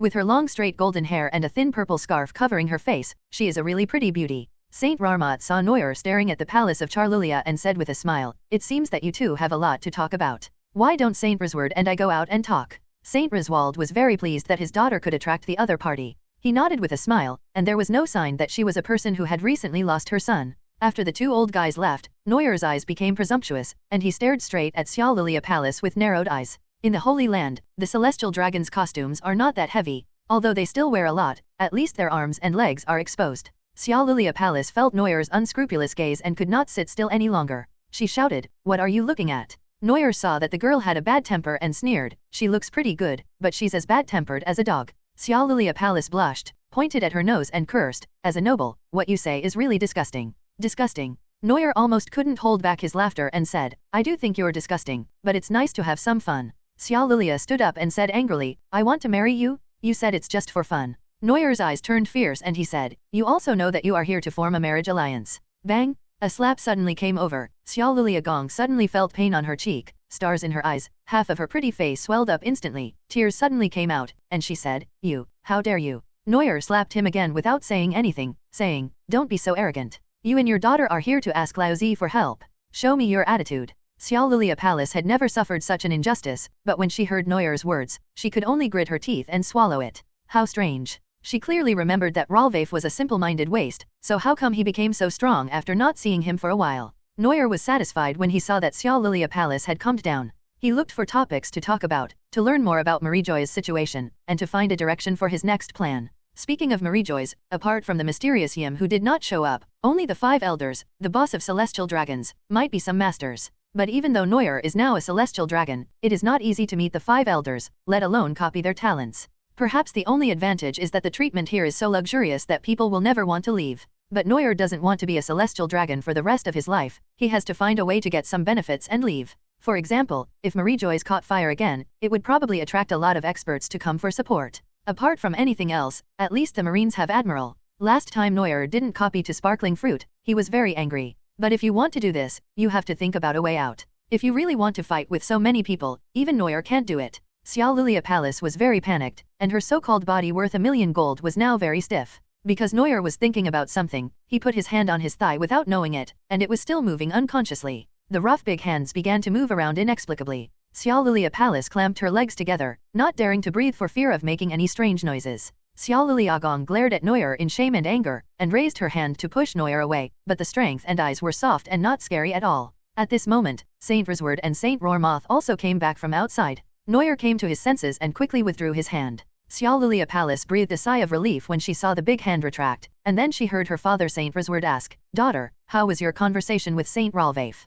Her father asked her if she was satisfied. Xia Lilia was about to say something bad about her when Neuer, who was leaning against her, suddenly stretched out his evil claws again. "Roll weave Sainty, ah." Neuer reached out and grabbed Xia Lilia Gong's vital points from behind, and Xia Lilia Gong screamed in shock. Risward said strangely, "What happened to Saint Ralvaif?" Xia Lilia Palace felt her face getting a little hot. The strange feeling kept dizzying her senses, making her dizzy and unable to speak. Seeing that the two old men became suspicious, Neuer made up his mind and simply pinched it and rotated it clockwise. Originally, Xia Lilia Palace could still hold on, but this time his defense was completely broken. "It hurts? It hurts from the skin to the tip of my heart?" But beneath the pain, she felt something else that tugged at her heartstrings. Xia Lilia suddenly thought of the slaves who had been beaten, scolded, and humiliated by her. It turns out that being bullied by others feels like this, not bad. The Xylilia Palace, which has always been high and mighty and bullied others, seems to have unlocked some extraordinary properties today. The noble lady of celestial dragons looked more and more confused, with a drunken blush all over her face. She said in a daze, "Very good. Saint Ralvaif, very good." Saint Risward didn't notice anything unusual, nodded happily, and said, "That's good, Saint Ralmat and I will arrange a marriage right away." Xia Lilia Palace nodded, and took small steps forward with difficulty, squeezing her legs together. Neuer slapped her hard on the top of the mountain with a loud slap. The two celestial dragons' old men turned around in confusion. Neuer pretended to be a gentleman and smiled faintly. "See you next time, Xylilia Palace." Xia Lilia felt a little swollen. This novel feeling seemed to make her see the door to the new world. Tears welled up in the corners of her eyes. She pretended not to care and said, "Good. Neuer watched the father and daughter leave, and looked at Xiao Lilia Palace strangely, feeling that this girl was too sensitive. She hadn't done anything, and Neuer hadn't even investigated deeply, so why did she look like she had just come out of a nightclub? When should I really talk to Robin-chan about my feelings? It's really hard for a guy like Neuer to control himself when he sees so many beauties every day. After seeing off Saint Rosward, Saint Rolvaef's father Rolmod also took a few celestial dragons out, saying that they were going to watch the war slaves fight. Neuer had no interest in such boring and evil things, so he chose to stay at Rolvaef's house. After making sure that there was no enemy surveillance, Neuer picked up the Den Mushi in the room, said a few words, and then hung up. After a long time, just when Neuer was getting impatient, the shadow of a door finally appeared in the air. Even after telling Bluno the location, it was still so slow to build a portal for long-distance teleportation. The air door opened and several people walked in slowly. Enel, Bluno, Lucci, and Weber walked out from behind the air door. If there was BGM, the three guys' pretentious appearance would surely fill the screen with comments. As soon as he took a step forward, the air gate behind him turbulently disappeared in the blink of an eye. Bluno fell to the ground exhausted, sticking out his tongue. Neuer smiled and looked at Enel and asked, "Your injury healed so quickly?" Enel raised his head, still with the familiar arrogance, "I am a god, this injury is nothing." Although his tone was just as arrogant, Neuer seemed to have noticed something. He threw a system probe at Enel, and sure enough, he saw what Neuer wanted to see. Enel's negative red talent, arrogant false god, was actually downgraded by 2 levels to become a blue talent. So this is what it means for the talent to disappear. After being hit hard by Kizaru's beating, Enel's arrogant false god was downgraded. If it were to be hit once more, it might turn into white quality. If it were to be hit once more, it would probably be completely gone. Kizaru is a very sociable person, and he is really brave enough to act in a fight. Lucci looked around and asked in confusion, "Did you come to the Celestial Dragon's house?" Neuer lay on the big sofa, picked up the bottle of expensive-looking red wine on the table, poured it into the glass, and drank it all in one gulp like a cow, saying, "Yes, and the food here is good." Enel took some apples from the fruit plate and said with enjoyment, "I really don't understand why these useless people are treated so well." Neuer drank the red wine with the same generosity as the white wine, sighed happily, and said, "So celestial dragons are the world's biggest cancer. The incompetent are in high positions, they have everything without any effort, they enjoy privileges wherever they go. Who are the ancestors of celestial dragons? Are they really gods?" Weber looked around the entire mansion and asked in confusion. Neuer shrugged and replied, "Who knows?" Neuer kicked Bluno, who was lying on the ground, and mocked him, "You are too weak. You collapsed after being teleported to the red line. You said it lightly. This is Marijoy's. He was able to come here accurately." Bluno's ability was so powerful that he almost pulled out his kidneys. Bluno was having trouble breathing, but he didn't dare to refute Neuer's words. Ever since Bluno was stabbed by Neuer at the beginning, triggering the inner demon characteristic of his dark gold talent, he has been afraid of Neuer. Moreover, because the fear that had grown there was too deep-rooted and its influence on his mind and character made his growth very slow. Fortunately, Bluno is no longer an enemy. Now that he has joined the Neuer camp, this inner demon will surely disappear over time. Neuer patted Bluno on the shoulder and began giving orders to the 4 people. "Weber, bear with me for a moment and pretend to be a slave to accompany me. No one will probably care. There is an observation hacky on the main road. Go out and help me find out some things. Be careful not to be discovered by the guards. Lucci, take Bluno with you and try to infiltrate the government personnel. You are familiar with that place and find a reliable way to escape." Lucci asked in confusion, "Why do we have to find a way out?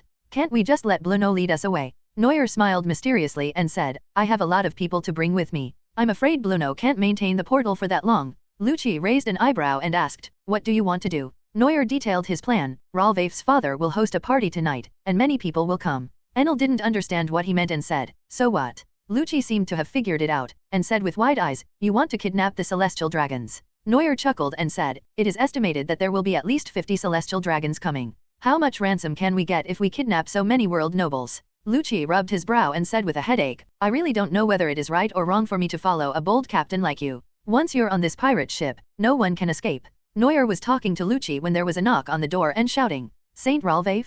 Let's go and have some fun." Neuer winked at them, and Lucci quickly pulled Bluno out of the door, while Enel also turned into electricity and escaped. Weber pretended to be Neuer's slave and followed him obediently. Neuer pushed the door open with Saint Rolf's face on his face, and saw, wow. My eyes felt like they were soaked in pepper water as I saw 2 more handsome faces that were comparable to Saint Rolvaef. Neuer suppressed the urge to vomit and said coldly, "What are you doing here?" The 2 celestial dragons were stunned for a moment and said, "Before you left, didn't you say that you would come back to fight the slaves together?" Neuer nodded, his expression unchanged, and said, "I did say that. Well, what are your names?" The 2 celestial dragons looked at each other, then actually politely introduced themselves. "My name is Longtao Yu Heshang, and this is my brother Longtao Heshang. Don't you recognize us?" Neuer suddenly realized and said, "How could that be? I'm just testing you." Celestial dragons pride themselves on their noble bloodline, so they disdain to have relationships with any race other than celestial dragons. They usually marry close relatives within the clan to leave offspring. This is why celestial dragons have a low fertility rate and, like these two, generally have low IQs.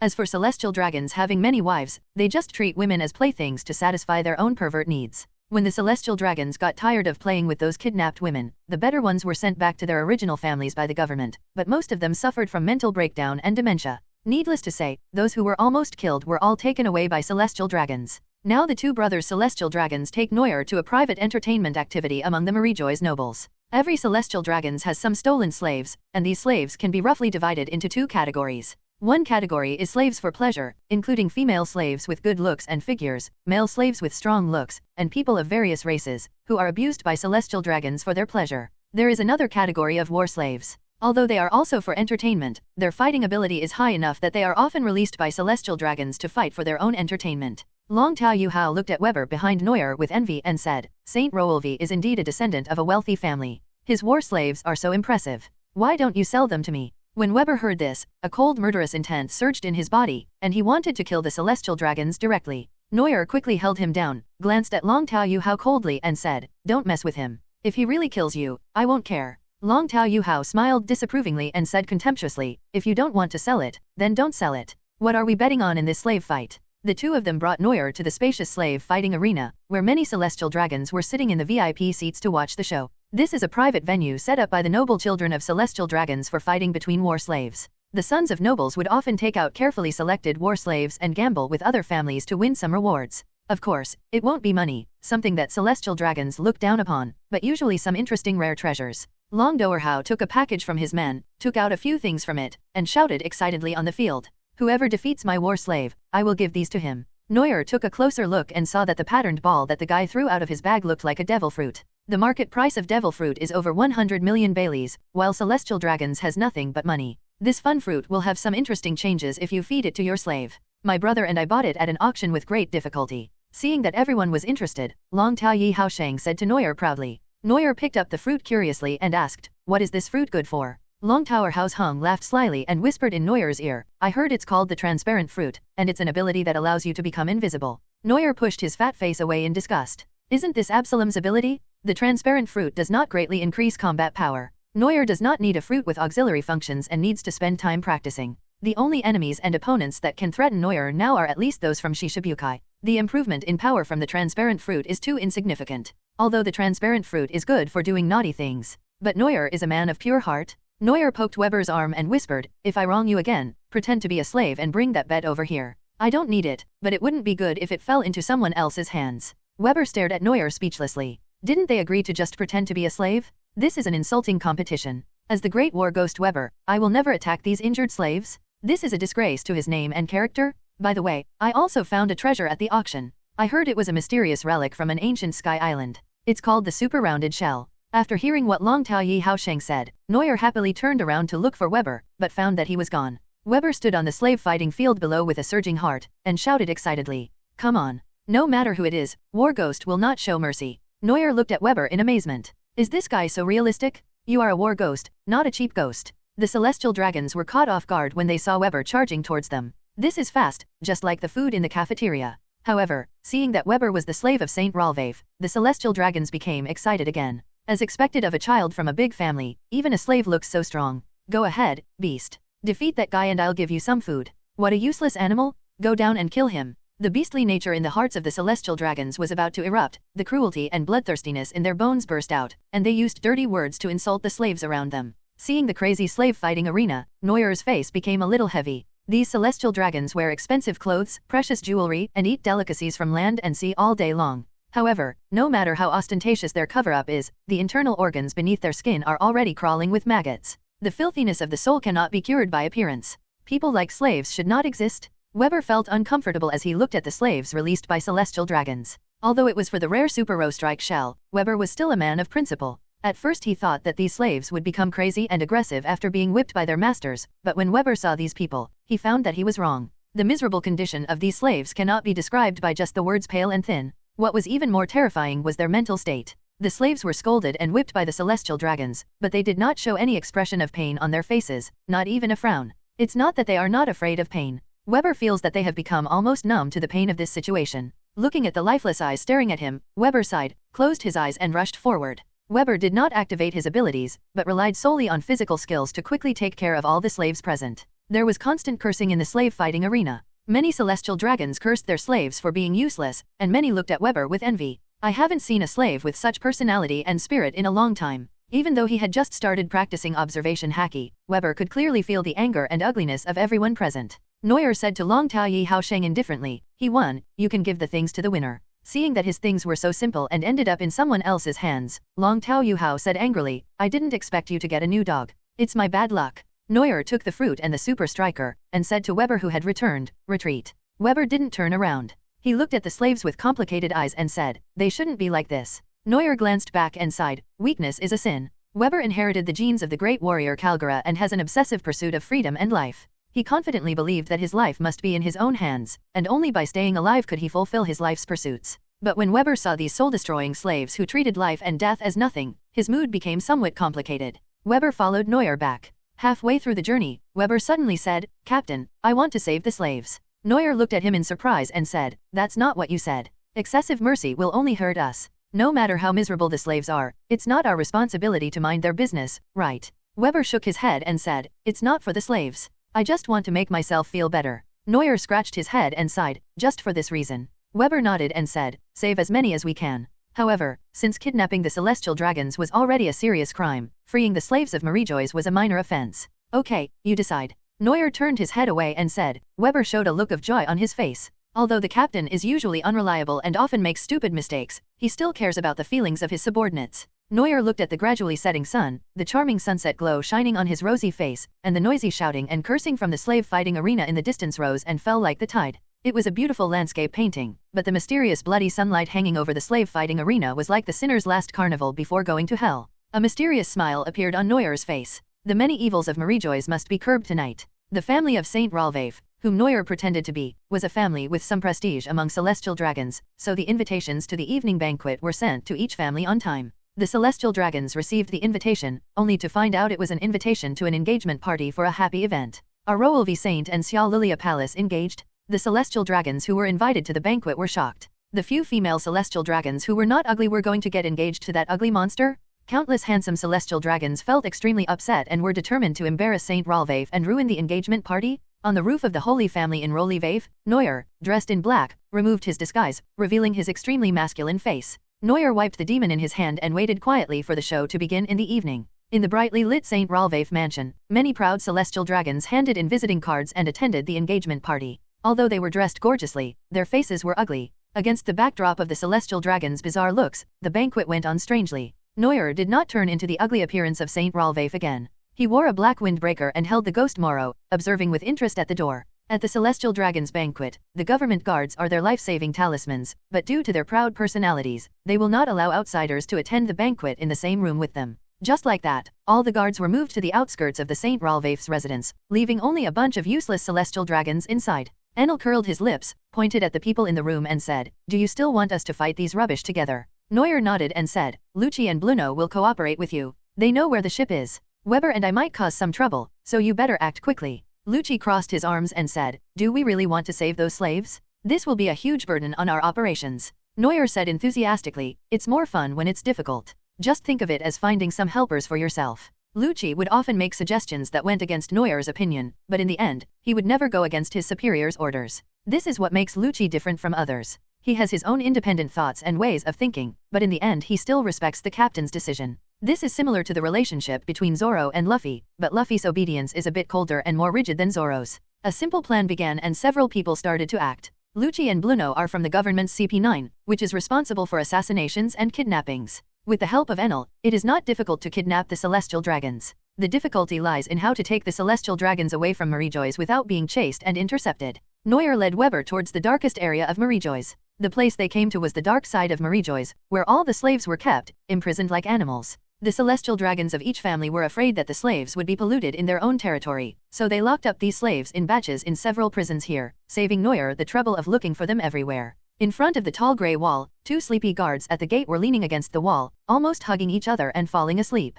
A cold wind blew, and the two guards, who were in their sweet dreams, suddenly felt a chill on their necks, and then they closed their eyes forever. Neuer swaggered into the prison with a knife in hand, blood dripping from the tip of the knife. Weber followed closely behind. A team of guards behind the door saw two strangers walking in, and hurriedly raised their guns and shouted, "Be alert, there is." The sound stopped abruptly. Dozens of guards stood there with their mouths wide open, holding their guns in the air, looking at Neuer with horror in their eyes. Neuer raised one hand with a wicked smile, put the other hand to his mouth and chuckled softly, "Shhh, keep your voice down." Weber was shocked at the strange scene in front of him and looked at the ground. There was a particularly deep shadow cast on the ground, and several shadow lines stretched out from Neuer's shadow hand and connected to the shadow of the guard on the opposite side.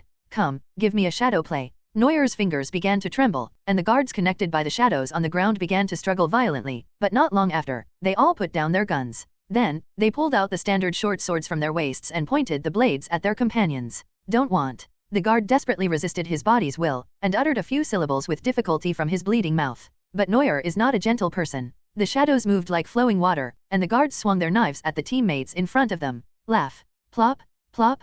The blade entered the body, blood splattered, and the guards opened their eyes wide, and the look of them dying with their eyes open made people feel cold. Weber witnessed the entire horrific process of the suicide squad with his own eyes, and even he felt a little chilly. Unconsciously, the captain's strength has reached a place that he cannot see. Then let's continue walking inside. Neuer smiled gently at Weber and said. Normally, Weber would have felt that this smile was very warm, but now, Weber quickly responded, yes. Neuer nodded in satisfaction and continued walking into the dark corridor. Although the ability of the shadow fruit is insidious, it can be quite intimidating if used well. The practicality of a devil fruit mainly depends on its functionality and combat effectiveness. In terms of functionality, the shadow fruit and the soul fruit can play with shadows and souls, and can create living creatures, not to mention their combat capabilities. The two are very compatible in all aspects, so Neuer plans to find the soul fruit to fuse them. In addition, Neuer also wants to use the fusion ability to try the experiment of immortality. Of the three systems, Zoan represents the body, Logia represents the elements, and Paramecia represents the laws.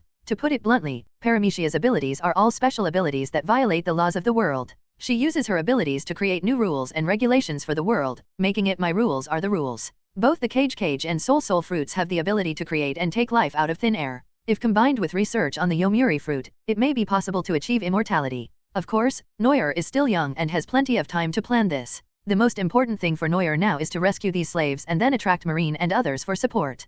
Kizaru's sparkling fruit represents light. In Logia, almost no element can restrain it. Like Kizaru, it is the most carefree element. What? Dark fruit's darkness can be restrained? But no one can control that thing. Thinking of this, Neuer suddenly had an idea in his mind. If light and darkness were combined, what element would the system create? Feeling his thoughts flying further and further away, Neuer quickly shook his head and took Weber into the prison. In the dark and damp prison, there was no noise like that of a prison cell where criminals were held. Instead, it was terrifyingly quiet. In the hard cages on both sides of the corridor, countless slaves were held. They huddled in the corner, the light in their eyes gone, not even hearing Neuer's clear footsteps, and lay on the ground without saying a word. The slaves didn't care who came. Anyway, no matter who came, there would be slaves dragged out and tortured. In this kind of life that is worse than death, wanting to die quickly has become a happy thing. But today, happiness really knocked on their door. Hello. A simple greeting was like a pebble dropped into stagnant water that had been silent for centuries. A few slaves who still had strength raised their heads and saw two figures appear in their blood-red vision.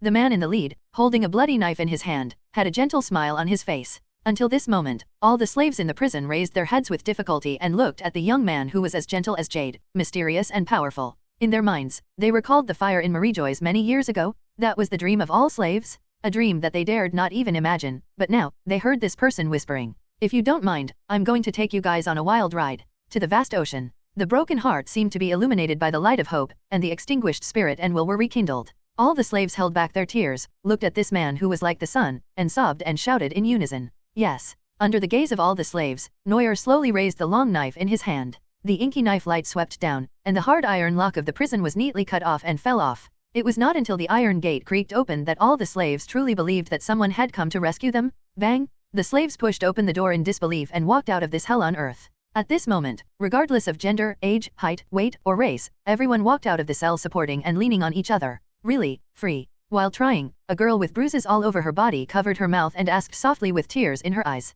The trembling voice fell into everyone's ears. When they saw Neuer's smile, they finally couldn't help but fell to the ground and cried, crying with joy, I'm free. After years or even decades of slavery, they had long since abandoned everything and were now finally free. They hugged each other, regardless of race or gender, shedding tears and blood to express their joy and grievances. After being imprisoned for countless days and months, they lost their relatives and friends, lost everything, and even lost their dignity as human beings. To each other, they have long been a family. At this time, a middle-aged swordfish man who looked quite energetic, leaning on a wooden stick, knelt down in front of Neuer with a plop. The fishman cried out in tears, "Thank you, benefactor. Thank you, benefactor." The people who were originally crying one after another, heard the old man's cry, as if they had received a signal, and they all knelt down and shouted, "Thank you very much, benefactor." Weber looked at the people kneeling down, and the depression in his heart dissipated a lot. Neuer leaned on the hilt of the knife and shouted impatiently, "Everyone stand up." The freed slaves all shuddered, only to hear Neuer shout, "I'm saving you, not those who want to remain slaves. Don't kneel, escape first and then repay me." The slaves looked at Neuer with emotion, but still did not stand up. They just silently changed their kneeling position to half-kneeling, and kept their heads down stubbornly. For them, this is one of the few ways they can express their gratitude. The old fishman became their spokesperson and said with his head down, "We will listen to you, benefactor, but please forgive us. We thank you for your kindness." Seeing that he couldn't persuade them, Neuer could only smile with relief and didn't object. There is no way. It is really unrealistic to tell people in this world to kneel down to heaven, earth, and parents. The good news is that the freed slaves were not as uncontrollable as Neuer had imagined, and everyone regarded Neuer as a benefactor sent from heaven. This also shows how deeply the celestial dragons had hurt them mentally and physically in the past. If only a weak light shines in, they will hold on to it tightly and be extremely grateful and repay the person who gives them the light. It was not until Neuer woke up the slaves that he began to quickly give them orders. "We have to hurry up and save as many of your compatriots as possible. Do you still have the energy to pick up weapons?" Many of the slaves had been pirates or guards in the past. They hurriedly found some sticks and other debris on the ground, which were the weapons used to whip them. Everyone raised their weapons above their heads and shouted loudly, "There is plenty of strength. Follow the benefactor, save our compatriots. Leave those vicious dogs in the prison to us. Women and children without weapons, hide behind us." Seeing that women, children, and the elderly also grasped their weapons tightly, and those who were able to fight protected them behind them, Neuer was slightly moved by the determined eyes of the people. No matter what their previous identities were, if they escape, this group of people will definitely become the closest friends and a family without blood ties. Led by Neuer and Weber, a group of people with refreshed spirits rushed out of the prison in a mighty force. As they walked out of the door, the guards guarding near the prison finally noticed something was wrong and rushed over, trying to subdue the slaves. Neuer didn't even look at them. He raised Gamoluo above his head, pointed the sword at the right place, and said calmly, "Kill him." Ouch. Kill. Even though their bodies were already riddled with wounds, the fire of faith in their hearts was still burning, and they charged forward fearlessly. There was a mixture of blood and shouts of killing. The originally lifeless slaves suddenly became like chicken blood, fighting with the guards desperately. The guards were caught off guard and were suppressed by the slaves for a moment. Even if their swords hit the slaves, there was no fear in their eyes. They pulled the enemies desperately and did not hesitate to exchange injuries for injuries. They don't understand why people who have been enslaved for so many years are so fearless of death. Wouldn't it be meaningless to escape and then die? What the guards didn't know was that for the slaves, the most terrifying thing was not dying in battle, but leaving the world with no one caring about them, without hope, and living a life worse than death. The two sides engaged in close combat, and even the elite guards were beaten to a pulp. Neuer looked at their fighting prowess and nodded with satisfaction. Although this advantage would not last long, it was already very good for the slaves with weak constitutions. Neuer looked at the prison behind him that was filled with the stench of blood, a cold light flashed in his eyes, and he slowly placed his palms on the prison wall. The long-lost black flame ignited, and the terrifying high temperature spread along the palm to the surface of the prison. In a blink of an eye, the amaterace of fire burned fiercely and enveloped the entire building. The guards stared at this astonishing scene in amazement, and the slaves cheered excitedly when they saw the prison where they had been imprisoned for many years being burned down. Then orange-red flames roared past, and Neuer instantly lit dozens of torches and threw them into the hands of the slaves.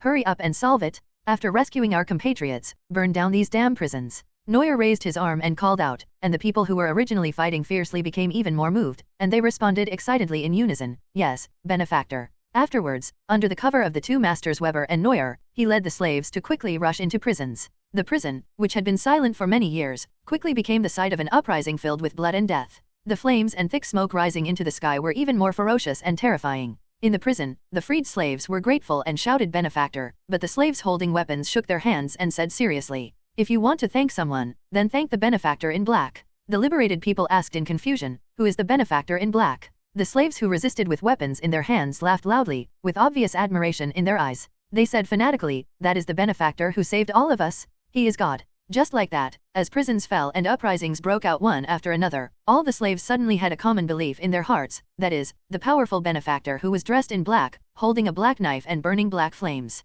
That adult is the light of all his compatriots? At the Marine headquarters, Marineford, in the office of the Chief of the Marine Generals, the Marine Marshal, Sengoku's hair was almost turning white with worry. The celestial gold that the major member countries of the world government had paid as tribute to the celestial dragons was robbed. Moreover, there is the shadow of the Revolutionary Army behind this incident, which makes Sengoku even more worried. The Revolutionary Army is the only organization in the world that openly opposes the government. It has always been a thorn in the side of Marine and the government, and its leader Dragon is regarded as the most dangerous person to the government. The reason why the government is afraid of him is not just because of his strength, nor because of the strength of the Revolutionary Army. What is dangerous about the Revolutionary Army is the kind of ideas that long spreads. No matter how powerful they are, the government as the world's manager has a way to solve it. This is why the Revolutionary Army can only hide in the dark and use guerrilla tactics. But the speed at which the Revolutionary Army's ideas are transmitted and spread is something that no one can stop, and that's what's scary. In order to reduce the influence of the Revolutionary Army, Sengoku thought it would be best to put the blame on the pirates first. Devilman Neuer and Fire Fist Ace can only increase their bounties openly and secretly hunt down the Revolutionary Army. Sengoku looked at the reports sent back from the front, all of which showed nothing was found. He covered his eyes in sorrow, not knowing what to do for a moment. Ever since Ten's Hangjin was intercepted by Doflamingo, Marine has strengthened Ten's Hangjin's defense, but who knew that this wouldn't work? Neuer's copy fruit is really too troublesome. Sengoku is known as the resourceful general. With a little calculation of Neuer's voyage and the people he has met, it can be determined that Neuer has definitely copied the ability of the clone fruit. This makes it even more difficult. By copying and imitating, Neuer can become almost anyone.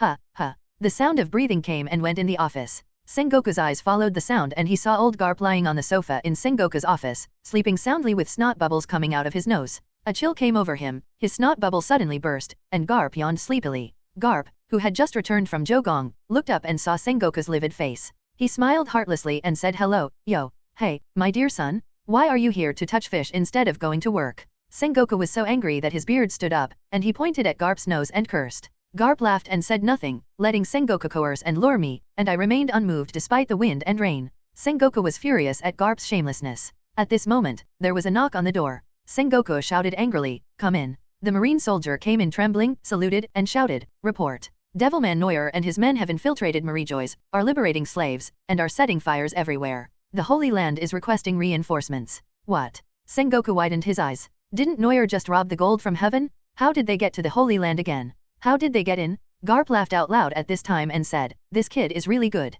He actually wants to do what Fisher Tiger did. Sengoku glared at Garp and said with a headache. He was able to enter the Holy Land without anyone noticing. If he sets fire to Marijois again, Neuer might be as dangerous as Fisher Tiger. As Sengoku was thinking, the soldier awkwardly interrupted his thoughts and said, the Devilman might be more dangerous than Tiger. The Holy Land said that he kidnapped dozens of celestial dragons. Sengoku covered his head in disbelief, pointed at the soldier and cursed, why didn't you say so earlier? Damn it! Garp, lead the troops yourself and go to provide support quickly. Sengoku hurriedly ordered his old friend, who knew that Garp would actually shake his head and say firmly, no. Sengoku frowned and asked, what? You're the Marine Vice Admiral. Garp snorted and said, although Neuer is an enemy, he is now the hope of those slaves. I don't like to touch him at this time. Sengoku was speechless now. Garp had never liked celestial dragons, and everyone in the Marine knew it. Because celestial dragons often order Marines to serve them, many of the slaves that Fisher Tiger rescued were recaptured. The action was taken by the Marine who was asked by the celestial dragons. Because of this, the entire Marine was questioning the justice of their execution at that time.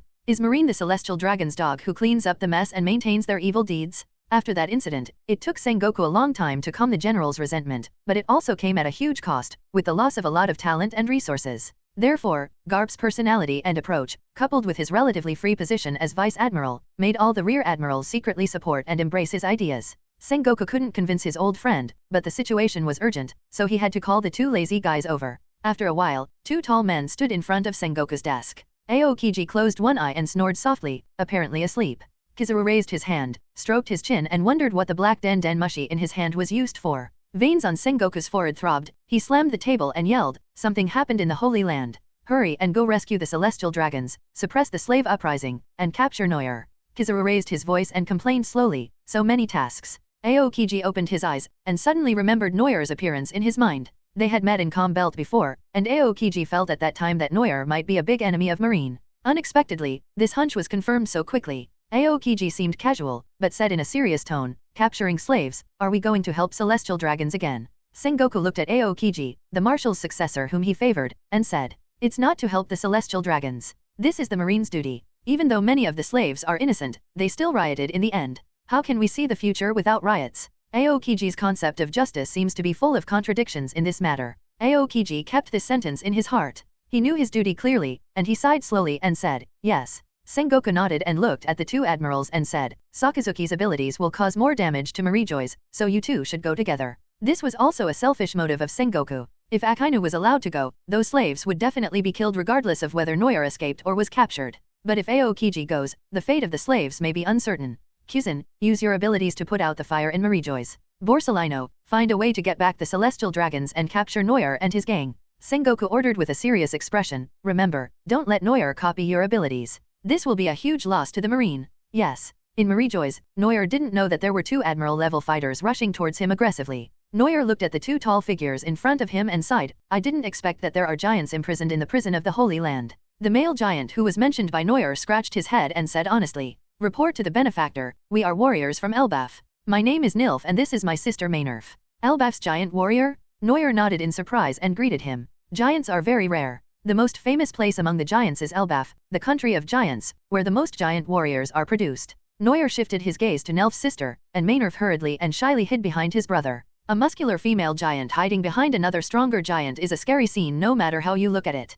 Noyer scratched his head. The giant girl was so shy. Could her fighting ability be very weak? Less than a minute later, the giant sister used her actions to hit Noyer hard in the face. Noyer saw with his own eyes that the giant sister pulled up the guard tower in half and used it as a stick to sweep in all directions. Countless guards were knocked away crying and screaming, and everyone looked at Maynarf with their mouths wide open in shock. Maynarf blushed again, and he hid behind his brother and secretly looked at the little man at his feet. Nilf said sheepishly, although my sister is easily shy, she is one of the most talented children in Elbaf, much better than me. Noyer nodded. The netizens were right. Girls really can't be judged by appearance. With the two giants paving the way, Noyer's army was even more unstoppable until the marine reinforcements arrived in a steady stream. In the end, everyone was still dragging their injured bodies after years of enslavement. Despite strong beliefs, injuries, and even sacrifices began to appear. Noyer saw that the situation was getting worse, so he stepped forward and shouted, retreat. Our people can't charge any further. A strong man said unwillingly, but benefactor, there are still many compatriots. Before Noyer could speak, the dignified old fishman shouted, shut up, are you questioning your benefactor? The strong man shook his head and explained, of course not, it's just that we are unwilling to accept it. Noyer sighed and said, we are in too bad a condition. If we continue to fight, more people will be sacrificed. Let's go now. Yes, everyone answered in unison. The old, weak, women and children were protected in the middle, the giant led the way, Noyer Weber took the lead, and all the men with weapons were on the periphery. Everyone took on the offensive, turned around and killed. Relying on their tenacious will, the rebel army managed to break out of the encirclement layer by layer, despite the pursuit of the marine and government guards. Slowly, they were moving closer and closer to the escape route prepared by Noyer. Just when everyone was showing joy, a dazzling flash of light came. Boom! The laser beam exploded in front of the two giants, sending their tall bodies flying. Everyone stopped in a hurry, and Noyer looked at the person who came with a serious expression. In the deep pit created by the light beam, bits of golden energy slowly gathered together to form the shape of a person. Kizaru's wretched face was revealed, and he said in a very disgusting tone, oh, long time no see, Mr. Devilman. It's been a long time indeed. I really missed you. Noyer clenched the knife in his hand and said in a relaxed tone. The slaves behind him showed fear in their eyes again. With the Marine Admiral personally present here, no one could help but be nervous. The Marine headquarters sent their top fighters. Did they really not regard them as human beings and wanted them to die? Kizaru extended his index finger, and the rotating laser slowly gathered power. He said to Noyer, after this time, I'm afraid I won't see you again. Kizaru seemed to have forgotten his duty as an actor. Lasers instantly shot out from his fingertips and headed straight towards Noyer and the others. Just when everyone thought their fate was over and looked despairing, Noyer appeared in front of everyone again. Noyer swung his arms and caught up with the flash in time with the speed of the lightning, and slashed across to block the dazzling beam of light. Boom! Boom! Noyer's ghost Moro stopped steadily in front of him. The speeding light beam hit the blade and was instantly split into two, hitting the two open spaces beside the crowd. Accompanied by the huge sound of bombing, the rescued people cheered again, and Kizaru looked at him in surprise. Use the power of thunder and lightning to speed up. Can you keep up with my speed? Noyer ignored Kizaru's monologue and turned to Weber and said, take them away. I'll try to hold him back and then join you guys. Weber and the freed slaves were a little worried, but everyone regarded Noyer's words as an imperial decree and said in unison, yes. Then, Weber transformed into a pterosaur and led everyone, rushing past Kizaru without looking back. Kizaru narrowed his eyes, his calves shone, his figure disappeared, flashed in front of everyone, and kicked out at the speed of light. Noyer's body turned into lightning, and he barely caught up with Kizaru's speed, holding his sword horizontally to block his kick. Taking advantage of this opportunity, Weber led his men to quickly break out of the encirclement. Kizaru looked at Neuer nonchalantly and said, "Well, forget it. Anyway, it won't be hard to catch up with them now that Mr. Devilman is dead." Neuer sneered and said, "I wonder who will die." Kizaru stopped talking, folded his arms across his chest, and with a flash of excitement, the long Kusanagi sword was drawn out. The sword of Animura and the sword of Aim no Kyume collided violently, splashing out countless sparks and illuminating a large area. Kizaru's figure flashed several times, and he kept swinging his sword to cut at Neuer's vital points. Neuer's lightning body can also keep up with Kizaru's speed, but he cannot match Kizaru's focus on speed when moving at high speed for a long time. But Neuer has more than just this ability. Neuer was knocked back by Kizaru again, and fell to the ground, his body disappearing directly into the soil. Kizaru stopped in surprise. Where did he copy this ability from? Unable to figure out Neuer's ability, Kizaru stood cautiously in place, using his observation haki to try to sense the changes around him. Suddenly, the shadow under his feet moved, and a hand stretched out from his shadow. Kizaru was startled and quickly jumped into the air, and the owner of the hand also jumped out from the shadow. Neuer raised a slight smile, and seeing that he couldn't touch Kizaru, he simply used the Ghost Moro to swing out a flying slash. Kizaru transformed into an element in time and flashed away, but a corner of his golden plaid suit was still cut off by the sharp sword energy. Neuer returned to the ground, and Kizaru's expression gradually became serious, and he said, "You copied Moria's shadow fruit." Although it was a question, Kizaru's tone was very firm. Neuer did not answer him, but smiled and said, "Where there is light, there is shadow. Wherever you are, there is shadow. No matter how fast you are, can you shake off the shadow behind you?" Kizaru sighed, tapped the ground lightly with his right foot, and his slow tone unexpectedly rose and fell, and he smiled with a crooked mouth and said, "Well, I can try." The magnificent celestial dragon's holy land of Marijois, the gorgeous jade brick floor is now blackened by fire, with lightning and lasers exploding from time to time. Kizaru's figure kept appearing and disappearing in the air, and Neuer kept clinging to his shadow, chasing and slashing at him. After narrowly dodging Neuer's hand, Kizaru, who had been taking his time, finally got annoyed. His body glowed with light, and he floated in the air. His shadow remained on the ground, and Neuer could not catch up in the air. Kizaru gathered the golden light and floated in the air like the sun, emitting a group of laser beams like a meteor shower. Yashikani no Megatama. Neuer was startled and quickly hid in the shadows. Joking aside, Kizaru's strength as an admiral is unquestionable. At least now, the rain of beams shot out by Kizaru's Yasakani no Megatama was becoming more and more powerful. If Neuer had not dodged quickly, he would have been shot into a sieve. Compared to Luffy, I am indeed closer to him as his nephew. Neuer stepped out of the shadows, the black substance under his feet wrapping around him like a shadow box, blocking all beams of light. At the same time, several black spears stretched out from the large shadow and stabbed at Kizaru in the air. Kizaru twisted his body to dodge the attack of the shadow gun, and the sword in his hand shone brighter, and the lightsaber was stretched into a gigantic blade. The huge lightsaber slashed towards the shadow box with such power that it could cut through the sky. The dark purple shadow box was split in half, and a figure wrapped in a black shadow stream rushed over. Neuer's eyes turned pure black, and his speed was even faster than before. Kizaru showed a flaw, luring Neuer to chop with his sword, and then launched a light speed kick, instantly hitting Neuer's head. The touch on his feet was obviously wrong. Kizaru looked up in surprise, only to see that the head of Neuer who was kicked had turned into a disembodied shadow. At the same time, his hand was firmly inserted into the ground, and that place was exactly where Kizaru's shadow was. Neuer's body began to melt, turning into a purple fluid that merged into the ground and connected with Kizaru's shadow. At the other end of the connection, it was Neuer who walked out of the shattered shadow box. The Shadow Mage is another version of myself, so he can use the ability of imitation. This clone is very useful against enemies. Neuer quickly rushed towards Kizaru while thinking about the practicality of this move. He knew that the restrictions on Flash Man by restraining him through shadows were very limited. Seeing Neuer rushing towards him recklessly, Kizaru quickly transformed himself into a completely luminous body to avoid the shadow's restraint. Just when Kizaru was about to dodge away, Neuer's fingers finally reached out in time and just touched Kizaru. Kizaru appeared on the other side, but his expression was gradually becoming ugly. Bad things happened in the end. Neuer, who had succeeded, opened the system and quickly copied the gold-quality sparkling fruit, replacing Robin's O'Hara Scholar. Neuer straightened up, looked at Kizaru, and finally couldn't hold back the smile on his face. I smile triumphantly, I smile triumphantly. Relying on his speed, he teased himself for so long. Now Neuer wants to let him have a taste of what it feels like to be played by his own abilities.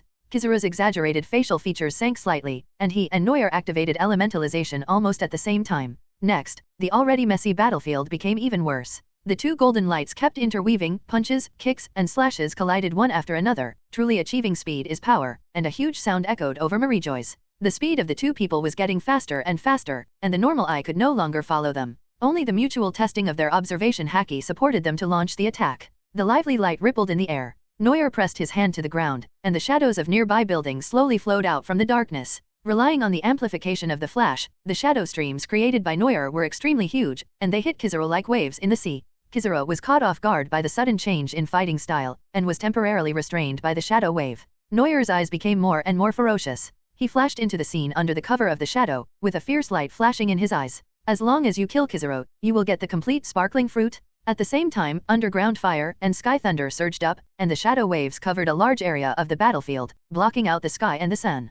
Kizaru was annoyed by Neuer's constantly changing abilities, and was startled when he sensed his killing intent. My abilities have been copied, and my one-on-one advantage is gone. I must retreat. The body transformed by flash quickly broke through the bombardment of multiple elements, and the laser track folded and jumped, flashing in one direction. Neuer saw Kizaru slipping away and was about to catch up with him with a flash of light, but he suddenly stopped. With a light touch on the face, Neuer's height and appearance immediately changed, turning into a tall and ugly man. Neuer stroked his chin like Kizaru and gave a sly grin before activating the flash to chase after him. The other admiral, Aokiji, who was in charge of rescuing the celestial dragons, was also obstructed. Lucci, Enel, and their companions hijacked a warship and took dozens of celestial dragons on board. Although this is above the red line, with Weber, an ancient flying species, and Neuer and Enel both able to fly, transporting a few warships is not a problem. But when Lucci saw the slave army brought back by Weber, he was completely numb. What the hell is this captain doing? So many slaves need to be rescued. Is that the small matter he mentioned? Nearly 2,000 liberated slaves hijacked several warships on the edge of the Holy Land and finally found a means of escape.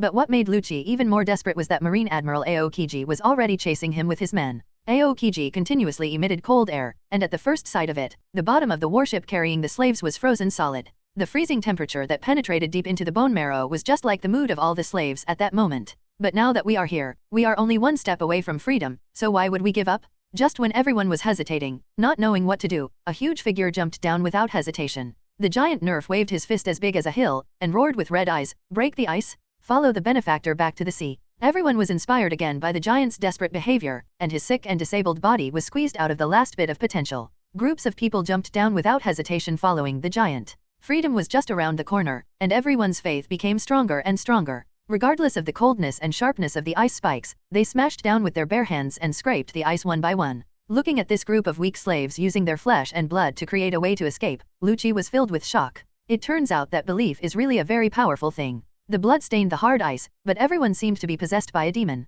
Even though their bones were broken and their flesh was bloody, they still did not stop. The slaves encouraged each other by bumping their bodies, gnawing with their teeth, and even butting their heads, roaring with unwillingness. "Break the ice! Get out of here! You marine dogs, no one can stop us. We promised our benefactor that we would go to the sea to repay him. MJGZNDKWMZCYNTI3NJI0MZYZOJM equals." Aokiji raised his hand silently. Cold air filled the surroundings, but he was still hesitant to use his freezing ability to end everyone's life. The slaves vented their years of pent-up resentment and collectively expressed their longing for freedom. As the excited shouts got louder, everyone's consciousness began to become a little unclear, but the passionate voices continued to slowly gather together and turned into a simple and clear sentence.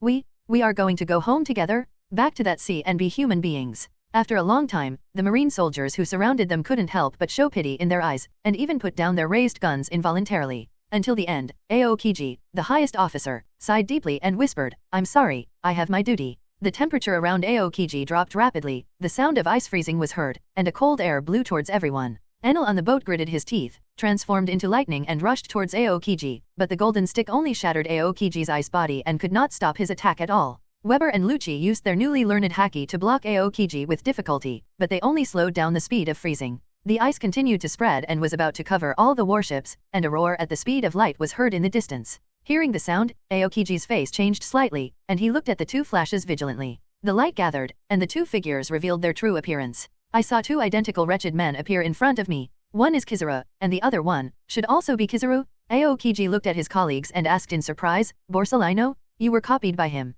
Both Kizaru answered in unison, "It's me, Aokiji. He imitates me." Aokiji was stunned. How could he tell the difference? One of the Kizaru said in his extremely anxious voice, "Dem pirates, do you think I, Kuzen, won't recognize you if you pretend to be me?" The other Kizaru glanced at him with disdain and said with a crooked mouth, "Aren't you afraid? Kuzen can recognize you at a glance, you fake one." The Kizaru on the left squinted and smiled, still pretending, "Fight again if you have the guts, Kuzen will naturally be able to see through it." Kizaru on the right was not to be outdone and said, "Come on, let's see who is the speed of light." Two flashes of light collided in the air again, leaving everyone stunned in place, with shouts and curses continuing in the air. The monkeys on both sides of the river cried incessantly, and this put pressure on Aokiji Kyuzen, who was watching the show. Kyuzen scratched his head and looked at the two of them with a headache. You guys praised me too highly, I really couldn't recognize you.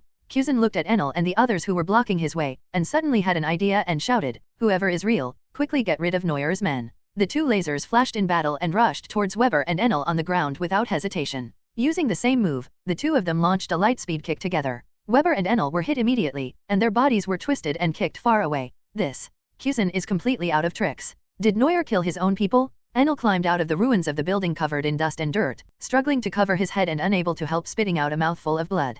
Although there is no evidence, why does it feel like I was stabbed in the back by my own captain? The one who kicked himself to death was definitely the BD Neuer?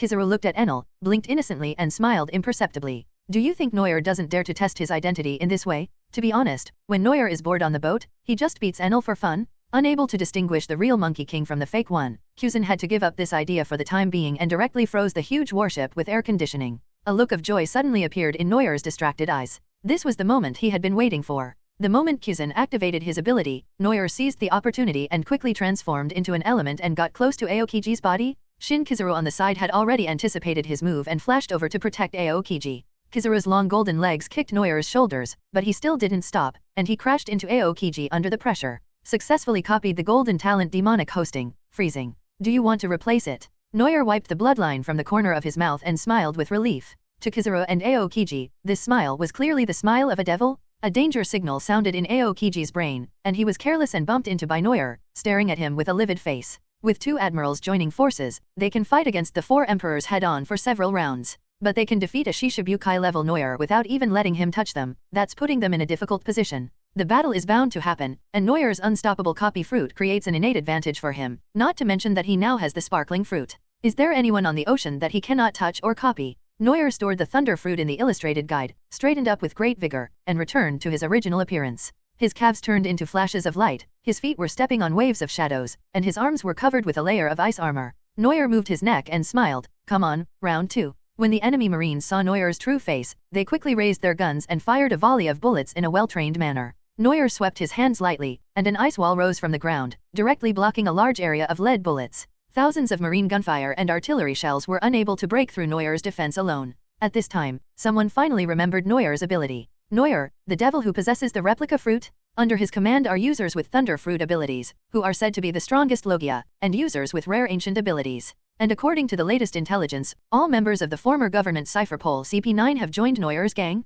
Such pirates are simply the nightmare of those with special abilities, and he has also copied the Admiral's abilities. With only Admiral Sakazuki left, all the Marines' top combat abilities have been lost. Aokiji and Kizaru had long given up the idea of slacking off, and they joined forces to attack Neuer. The fusion of ice and flash, coupled with the large area impact of the shadow, Neuer's explosive power is no less than anyone else. However, if so many abilities are activated at the same time, the consumption of physical strength will almost increase exponentially, and Neuer will not be able to hold on for too long. If he had Kaido's physical talent, he would still be concerned about the physical consumption of the devil fruit. Just like Law has the power of the Op fruit, but his physical condition cannot keep up, so he runs out of strength after just a few uses. Neuer raised the Amaterasu fire, spreading it to a Nimura, and swung the black fire blade to slash at Aokiji. Kizaru's light can't be restrained by any element, but Aokiji's ice is different. The high temperature of the Amaterasu fire hit Aokiji in the face. Aokiji, who had a cold body, subconsciously showed his fear and was forced to take several steps back by the incredible heat.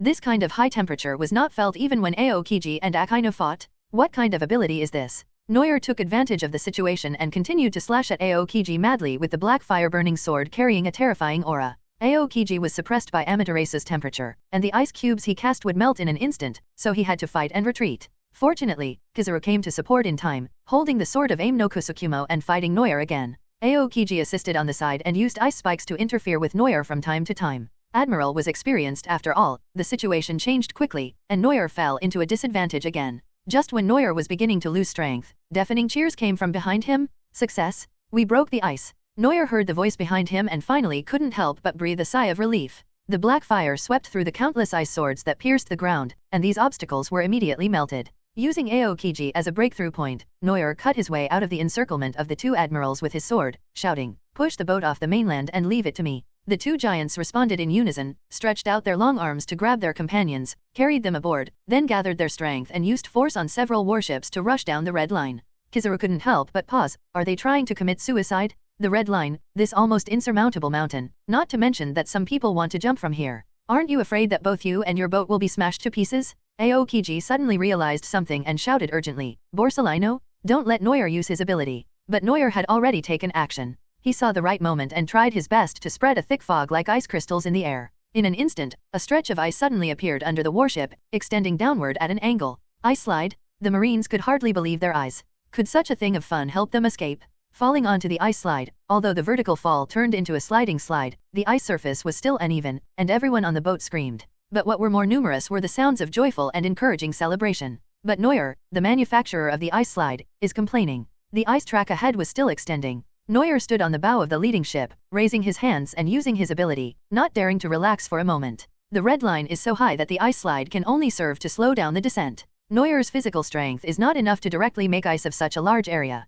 I just solved the swordsmanship talent and the haki talent, and now I have to plan for the physical talent. Neuer thought with a wry smile, and at this moment his observation haki suddenly rang loudly, and there was a danger coming from afar. Neuer did not question the accuracy of his observation haki at all and quickly lowered his head to avoid it. Almost at the same time, a beam of light passed over Neuer's head, almost blowing him off. Neuer raised his head in fear and looked at the person behind him. On the mast of the warship behind him, Kizaru put one hand on Aokiji's shoulder and pointed his finger at Neuer with the other hand. The cloaks of justice behind the two men fluttered, bringing an infinite sense of oppression to everyone in the sky. Someone looked at them and said angrily, "It's already like this? Marine still won't let us go." Kizaru spread his hands and said, "I'm sorry, it's just an order." Actually, the fact is, Kizaru originally wanted to go off duty when he saw Neuer taking his men on the ice slide and the soldiers were unable to pursue them. Who would have thought that Aokiji, a good colleague who usually slacked off with him, would suddenly get crazy and insist that Kizaru take him to catch up? So now, there is a scene where the two laziest admirals are taking the initiative to work overtime. Aokiji listened to what the freed slaves said, looked at Neuer calmly and said, "Devilman Neuer, let's negotiate a deal." Talk? Talk about what? Forget it, it would be best if I could delay it for a while. Neuer couldn't let go of his hands, and tried to look relaxed, saying, "What do you want to talk about? Tell me." Aokiji pointed at the people who had been rescued below and said, "If you surrender voluntarily and hand over the celestial dragons you tied up, I can give up chasing them and take them to a safe place." Kizaru raised his eyebrows in surprise and asked in a low voice, "Can you make this decision?" Aokiji's expression remained calm, but his tone was surprisingly firm as he said, "I will be responsible if anything goes wrong. Our mission is to capture Neuer and rescue the celestial dragons. Those slaves, just think of them as running away." Neuer heard Aokiji's offer, laughed disdainfully, and said mockingly, "You really made a good offer." Aokiji was not offended by his mocking voice. "What do you think?" Before Neuer could answer, the brothers he rescued were already unhappy and started roaring in anger. I don't know where they got the courage to point at the admiral and curse him. "Shameless Marine, why are you taking our benefactor away? A strong man like Ben Gong dragged us, a burden, to escape together. You want to arrest him with just one sentence. Bullshit. If we let them go, we'll be caught by you anyway, so we'd rather fight here with you, our benefactor. Yes? We don't need your hypocritical freedom to give us alms." Aokiji was somewhat surprised by the slaves' amazing resistance. Facing their doubts and insults against Marine, he remained silent. After a long moment, Aokiji faced Neuer, a smile on his face, and said, "They are all willing to follow you, Neuer. It seems you have a strong charm." Sensing that Aokiji no longer had any hostility, Neuer chuckled and shook his head, saying, "Kuzan, are you playing dumb? You should understand that it's not that I'm so charming. It's just that for these poor people, they trust and are more willing to trust a lawless madman than a righteous Marine who serves the government." Neuer stared at Aokiji and spoke word by word, "Marine's justice, your justice, it seems that as long as there is a world government, it will not be achieved." Aokiji listened to Neuer quietly. After a while, his cold voice seemed to become distant and near. Really? Neuer didn't know how much Aokiji could understand of what he had said with all his heart.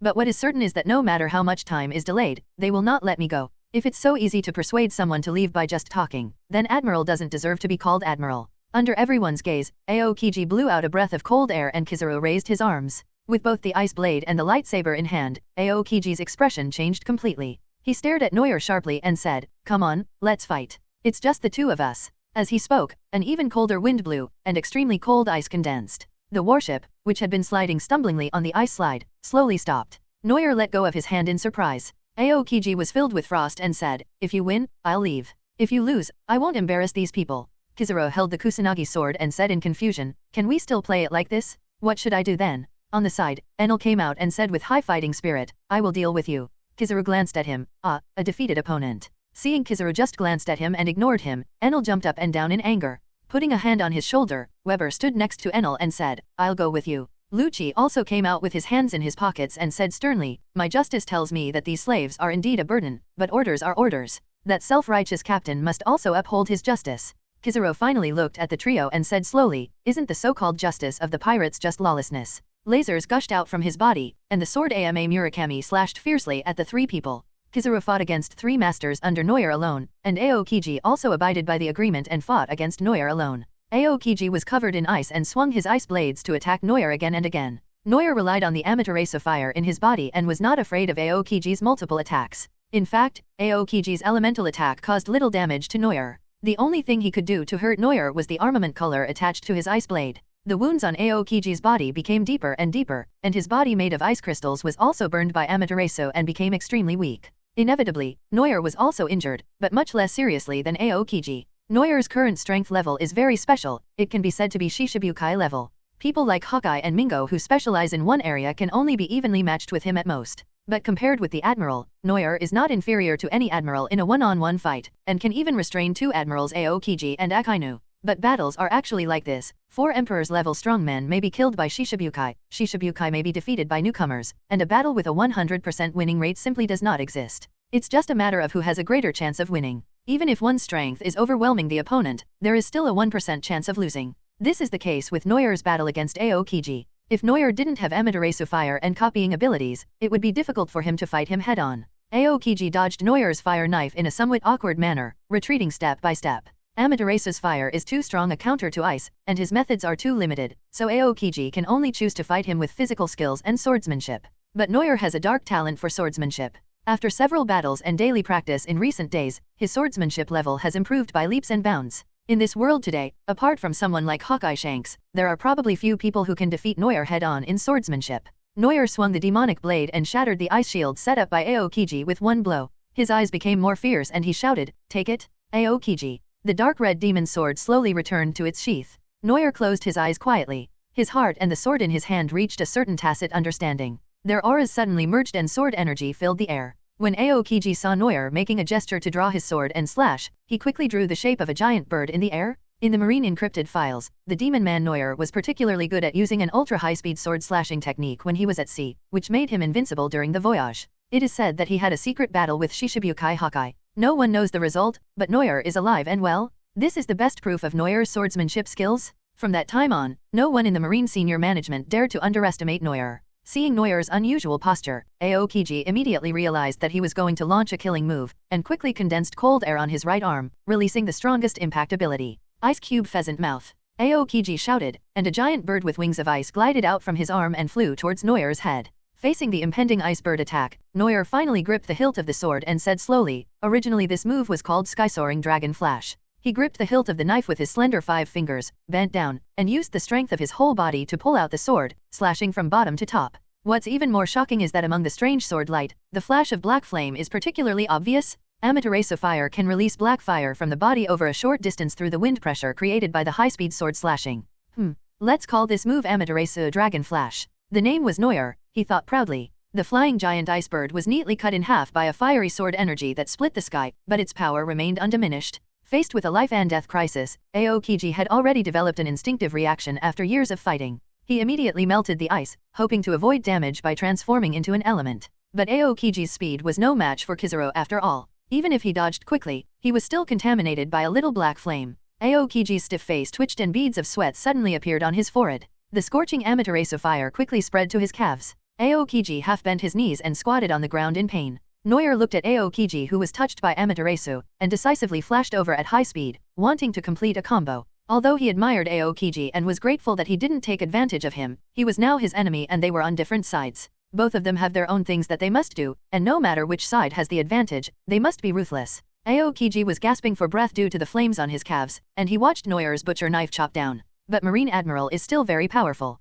Even if the fruit is suppressed, its freezing ability is still very strong. A layer of frost passed by, and everything on the deck was quickly dyed a cold white and blue. The freezing speed exerted by Aokiji instantly froze Noyer, who was almost reaching the speed of light. Even though Noyer had Amaterasu on him, he was still frozen in the ice for a few seconds. But then, Noyer quickly melted out of the ice. And this period of time is enough for Aokiji to retreat to a safe place. Aokiji stood up with difficulty, looking at the growing black fire with an uncertain mood. For some reason, this black fire not only has an extremely high temperature, but it cannot be extinguished with ice or water. Relying on the weak protection of his physique and ice ability, Aokiji was able to move his right leg a few times. But it won't be long before the fire spreads from his legs to his entire body, and that will be the end of Aokiji's life. In fact, Amaterasu can isolate skin contact by using armed color, but even Aokiji would not have thought that there would be an unextinguishable flame in the world. Aokiji, who was in a dilemma, raised the ice saber in his hand and slashed it decisively in front of Neuer. The left calf that was burned by the black fire was directly cut off, and the remaining limbs fell on the deck.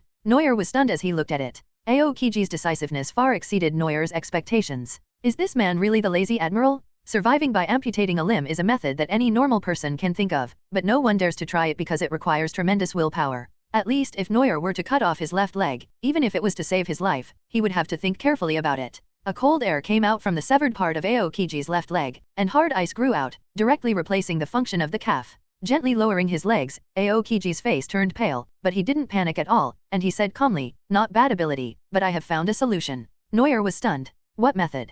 Amaterasu fire has a higher temperature than magma and is a natural counter to frozen fruit and lava fruit. What can Aokiji do? Neuer refused to believe it, and the black flames continued to burn on his body, while the tip of the black knife pierced Aokiji's heart. But at this moment, a flash of light appeared between the two of them, and Neuer was forced to stop again by the golden light. Kizuru had just gotten out of the fight with the trio, and he touched Aokiji's shoulder, supporting him cryptically and saying, "Do you want to fight again? In fact, to defeat Neuer, we can just blow up the ship, right? The boat can use the ice ladder to return to the sea, which means the boat is broken. If people use the ice slide to return to the sea, they may also be broken." Aokiji tried his best to support himself and stared at Neuer for a long time with a half smile on his face. This look made Neuer feel uneasy, and he thought this guy had some special hobby. Fortunately, it wasn't long before Aokiji spoke again. "You are not fast enough to catch him. I am also injured. Go back and report." Kizuru looked at him in surprise, as if meeting Aokiji for the first time, and said, "Are you going to let him go? The one who was kidnapped was Celestial Dragons. Why don't we capture him and hand him over to the government?" Aokiji looked at Kizuru strangely and said sullenly, "Can you beat him?" Kizuru's face was a little ugly, and he reluctantly admitted after a long time, "If he didn't copy my ability, it wouldn't be difficult to deal with him, but now." Aokiji turned his head and said, "That's it. I'm injured. Even if the ship blows up, can you save Neuer by yourself and rescue the Celestial Dragons intact?" Kizuru narrowed his funny old eyes and shook his head. It seems, it may, perhaps it is not possible." Neuer applauded and said with a smile, "Mr. Huang is very self-aware." Just at this time, the ice that Aokiji had created to slow down the warship began to loosen. Neuer saw this and rushed over, leaving a flashing afterimage behind him, and slashed at Kizuru who was protecting Aokiji with his sword.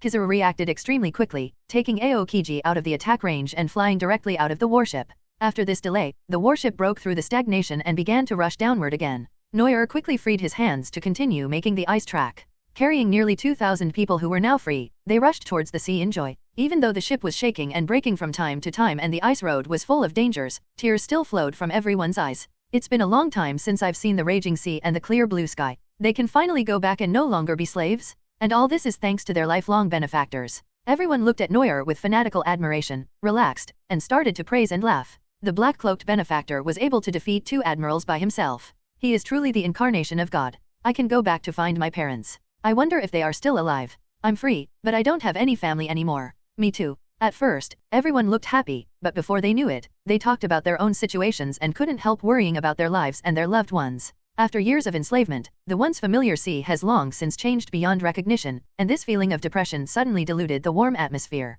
Neuer was trying hard to maintain the escape route, and he was a little distressed when he heard what everyone said. Those who are strong can be absorbed into your own team. But what about those who are weak? What about those who are unwilling to take risks and work hard anymore? I can't build a home for each of them, can I? Etc. You never know, I might actually be able to build it myself. Previously on Sky Island, he had been given a chance to generate Sky Island, but he never knew where to use it. Moreover, his own strength is more than enough to establish his own territory, even a kingdom. Oh, right, the kingdom of Nutham. Thinking of this, Neuer's eyes suddenly lit up. I heard from Robin that although Nutham was destroyed, the island that served as the ruins is still in the New World. Neuer can find an opportunity to fight back and rebuild the kingdom. The more Neuer thought about it, the more feasible it seemed. Not only could he go back to find out the mystery of his life, but he could also use it to rebuild his base. Moreover, Neuer's cheat is a talent duplication system. He needs a reliable base and time to consolidate the progress brought by high-quality talents. Neuer happily made a plan. After returning to the sea, there was no need to rush to the New World.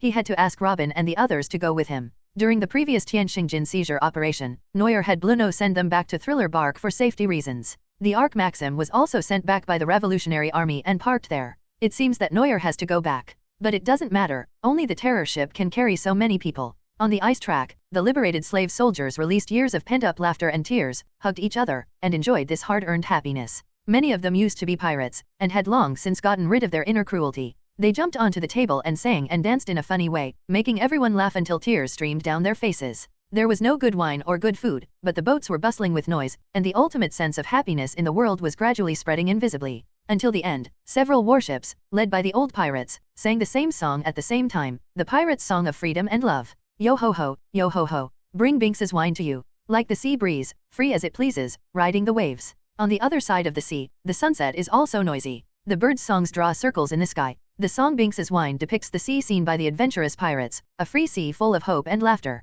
This song is for everyone to sing without any sense of disobedience. Because they also want to return to the embrace of the sea, they are no longer slaves. The deck was filled with cheerful singing. Neuer couldn't help but smile and hummed along with everyone, even though he was tuneless. For some reason, Enel and Weber got along surprisingly well with everyone who escaped. Look, they are singing together again, arm in arm, dancing in unison with their feet kicked high, laughing loudly, and singing happily. The aloof and ferocious god and warrior, since joining Neuer's group, his personality has been completely destroyed, and he hugs the dirty crowd without any pride. Even Bluno, with his expressionless face, was clapping to the beat with a smile, and happily watched everyone singing and dancing. A group of people with no sense of crisis. Lucci put his hands in his pockets, carried the pigeon on his shoulder, snorted coldly, turned around and walked into the cabin. Seeing this scene, Bluno suddenly felt a little funny. Under normal circumstances, Lucci would definitely kick these people who disturbed his peace and teach them a lesson. Is it because the captain is here and you don't dare to teach them a lesson? Or is it that he himself is unwilling to take action and break the atmosphere? Oh, who knows, this dead Sundara. Excited laughter echoed in the blue sky. Behind the collapsed ice track, Kizaru and Aokiji flew silently in the air. Kizaru squinted at Aokiji and said, "You didn't use your full strength, did you?" Aokiji didn't answer, but shook his head and pointed at his leg, saying, "It doesn't matter. We can't be blamed for this injury." Kizaru's Adam's apple rolled, but he was ultimately unable to express his thoughts. Seeing Kizaru stop talking, Aokiji smiled with a pale face and said, "Don't worry about it. He copied our abilities. It will be difficult for us to defeat Neuer alone." Kizaru nodded, took a breath and said lazily, "Taking away the celestial dragons is a death warrant, but also a life-saving warrant." Earlier on the warship, what changed Kizaru's mind was not just Aokiji's words, but also his own understanding. Killing Neuer is impossible, and neither is blowing up the ship, because he has killed many celestial dragons. Once he was pushed hard enough, Neuer could easily kill the celestial dragons, just as Kizaru could easily kill the slaves. But this matter will not end like this. Next, there will be a crazy counterattack from the Marine and the government. As long as he can withstand this tremendous pressure and survive, the criminal Neuer will become one of the heroes of the world. Aokiji pondered for a long time, but couldn't help but said to Kizaru, "Borsalino, do you think that what the Marine is doing is justice or the government's order? Which side should I stick to?" Kizaru looked at Aokiji nonchalantly and said, "Why do you insist on standing on one side? The world is in this state, we just need to stand as bystanders. When the situation starts to change, we will always know the direction." Aokiji's eyes widened in surprise. This was the first time he heard Borsalino talk about such things. However, after hearing what Kizaru said, Aokiji smiled and said, "Ambiguous justice. I think you are right." Kizaru pouted his lips out of habit and grumbled, well, you're lying." One day, above the towering red line, a huge icy road suddenly extended out from it, slanting into the sea. Despite the support of the warship, Neuer and his men plunged into the sea, and the powerful impact inevitably smashed the ship. The singing and laughter on the warship came to an abrupt end. As the warship was hit by the waves, the sound of people falling into the water rang out one after another. The scene was like it was raining people from the sky. Fortunately, there is some cushioning, otherwise even if it rushed into the sea, it would probably be smashed to pieces. Natural disasters are often much more dangerous than man-made disasters. Just like the exhausted Neuer, he plunged into the sea unexpectedly, and was instantly hit the bottom of the sea by the huge waves. Neuer covered his mouth expressionlessly. The cold sea water diluted the fatigue brought by his ability and made him much more sober. Apparently, he escaped from Marijoy's. I really don't know how Fisher Tiger set a fire in Marijoy's and then brought people out. Neuer's action to liberate the slaves was actually done impulsively after listening to Weber's words. Success is mostly due to luck. If any part of this operation goes wrong, Neuer might be killed by Aokiji or Kizaru. Neuer held his breath and flapped his arms in an attempt to float to the surface. Who knew that Neuer's head was suddenly covered by a large shadow? Neuer looked up and suddenly sweat broke out on his forehead in fear. I saw a group of strong men who looked like drowned corpses, rushing towards Neuer in a black mass, splashing water desperately, with bubbles gurgling out of their mouths. As soon as these brothers, who regarded Neuer as their benefactor, saw Neuer fall into the water, they rushed to rescue him. In their perception, Neuer has endless abilities and is definitely a demon fruit power. And those with special abilities are definitely the ones who need rescue the most in the ocean. In the sea, Neuer, with his hair full of manly hair, looked desperate. There's no need to be so enthusiastic. We can still play in the water. But seeing their determined eyes, Neuer had to pretend not to react and was quietly brought to the surface by this group of kind-hearted men. The people who received Neuer were delighted. Everyone was happy that their benefactor was fine. The benefactor saved them, and everyone must protect him at all costs. And apparently, they forgot one very important thing. In the deep sea nearby, Wei, Buledin, Ai and Lu, 4 genuine users of special abilities, hugged each other and sank silently into the sea, with a look of despair on their faces. After a lot of effort, we finally managed to pull everyone out of the sea. Afterwards, under Neuer's command, everyone hastily repaired a boat that would be usable, and asked the Murloc brothers in the team to help pull the boat. The fishermen were naturally happy to serve, towing the warship at the bottom and leading everyone forward on the sea with difficulty. Behind them, 2 giant warriors swam quietly, relying on their strong physiques to follow the boat not too far away. On the damaged warship, everyone was on one boat, which seemed very crowded. But even so, the largest room was left to Neuer and his gang. In the shabby room, Weber helped Enel press his stomach, and Enel vomited water like a dead fish, like a fountain. Lucky and Bluno were obviously tired. They leaned against each other, closed their eyes and dozed off. Only Neuer was staring at the record pointer, determining the route on the sea. Although the thriller bark is active and the permanent pointer cannot be found, it has become my own territory. Just a little sense of the zombies created by the shadow can determine the direction. Once we get back to the bark, we can rest and recuperate. However, after such a major incident, the world government will definitely not let me off easily. Moreover, in the Marie-Joy's battle, Neuer revealed too many cards. The virtual ability of Copy Fruit has almost been confirmed, and the abilities of Shadow Fruit and Clone Fruit have been exposed right under Marine's nose. What's more, he copied the abilities of 2 admirals. In addition to Marie-Joy's, Celestial Dragons, a hot potato, has also begun to send out death signals. Neuer dragged his tired body and walked slowly to a corner of the room. This place is like a small hill, filled with sacks. Neuer gently opened a sack, revealing an ugly head, looking at him with horror. Saint Riswald never dreamed that someone would kidnap all the celestial dragons present at his daughter's engagement party, and the man in front of him was the leader of the murderers who killed his son. Saint Risward was shocked and angry, but he still seemed unable to see the situation clearly. He shouted, "Let me go? Do you know what the consequences of doing this will be?" Neuer's face turned pale, but his momentum remained unchanged. He drew out the ghost Moro, gently placed it on his shoulder, and said calmly, "If you pull one more word out of your mouth, I'll chop off your head." Risward Saint's face turned ugly, but he still did not give up the idea of threatening Neuer and said, "Who do you think you are talking to? We are the descendants of God. You will be destroyed by the world." Neuer exhaled, having expended so much energy that he was too lazy to even say anything. Neuer picked up the scabbard and knocked on the inner wall of the cabin a few times, and there was an immediate rustling sound outside the door. "Sorry to bother you, benefactor. Have you had a good rest? If you need anything, just tell us." The door opened slightly and a face poked in. Neuer looked closely and found that it was the old fishman. In order to have a good rest, even though so many people were crowded outside the warship, they did not dare to make any noise, for fear of disturbing their benefactors. This small detail warmed Neuer's heart. His cold tone became gentler and he asked, "What's your name, old man?" The old fisherman was wearing a tattered fisherman's hat. He took off his hat and said respectfully, "The old man's name is Puff. He used to handle some official business with His Majesty Neptune on the Fishmen Island. But later, when I left the Fishmen Island to venture out, I was captured and made a slave." Neuer nodded silently. Everyone here had a sad past, and apparently he was no exception. The subordinate that Neptune ordered to handle official business must be a talent in internal affairs? Then we can ask this old fishman to help deal with many things these days. Neuer walked towards Pufo with a knife in his hand, and the old fishman hurriedly held his hand, fearing that he would get hurt. "It's just like how delicate and noble Neuer, a grown man, seems." Neuer smiled gently at Pufo who was beside him and said, "Pufo, do you know how to use the image den mushy?" Pufo was stunned for a moment, then quickly replied, "I am not talented, but I can still do this kind of chores." Neuer nodded in satisfaction and said, "Well, can you do me a favor?"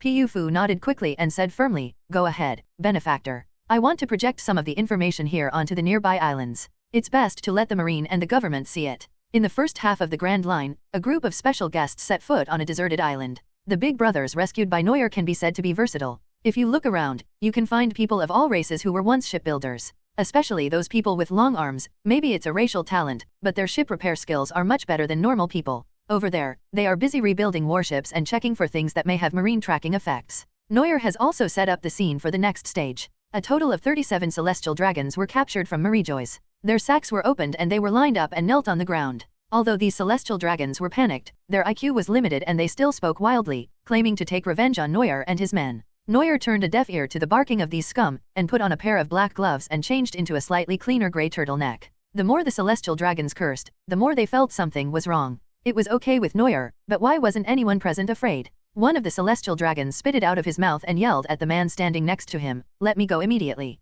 Otherwise, I will kill your whole family and feed your body to the pigs." Without any hesitation, the man punched celestial dragons hard in the face, sending its bloated body flying. "We have no family left. Celestial dragons should all die." The man's eyes were red, his voice was trembling, and he raised his fist and was about to hit him. Pufu walked up tremblingly, but his hand was surprisingly strong. He clamped the man's arm tightly with his palm and said in a deep voice, "Don't delay the action of the benefactor." The man clenched and unclenched his fists, but finally he obeyed the orders of his benefactor Neuer and returned to the team wiping his tears. The celestial dragons looked at their companions who were knocked flying, and then at the looks in the eyes of the people around them who wanted to strangle them to death. They finally shut their mouths. Neuer tidied himself up a bit and reassured the man, "Don't worry, the celestial dragons will pay for it." Then he turned to look at Pufu and said, "How is the arrangement?"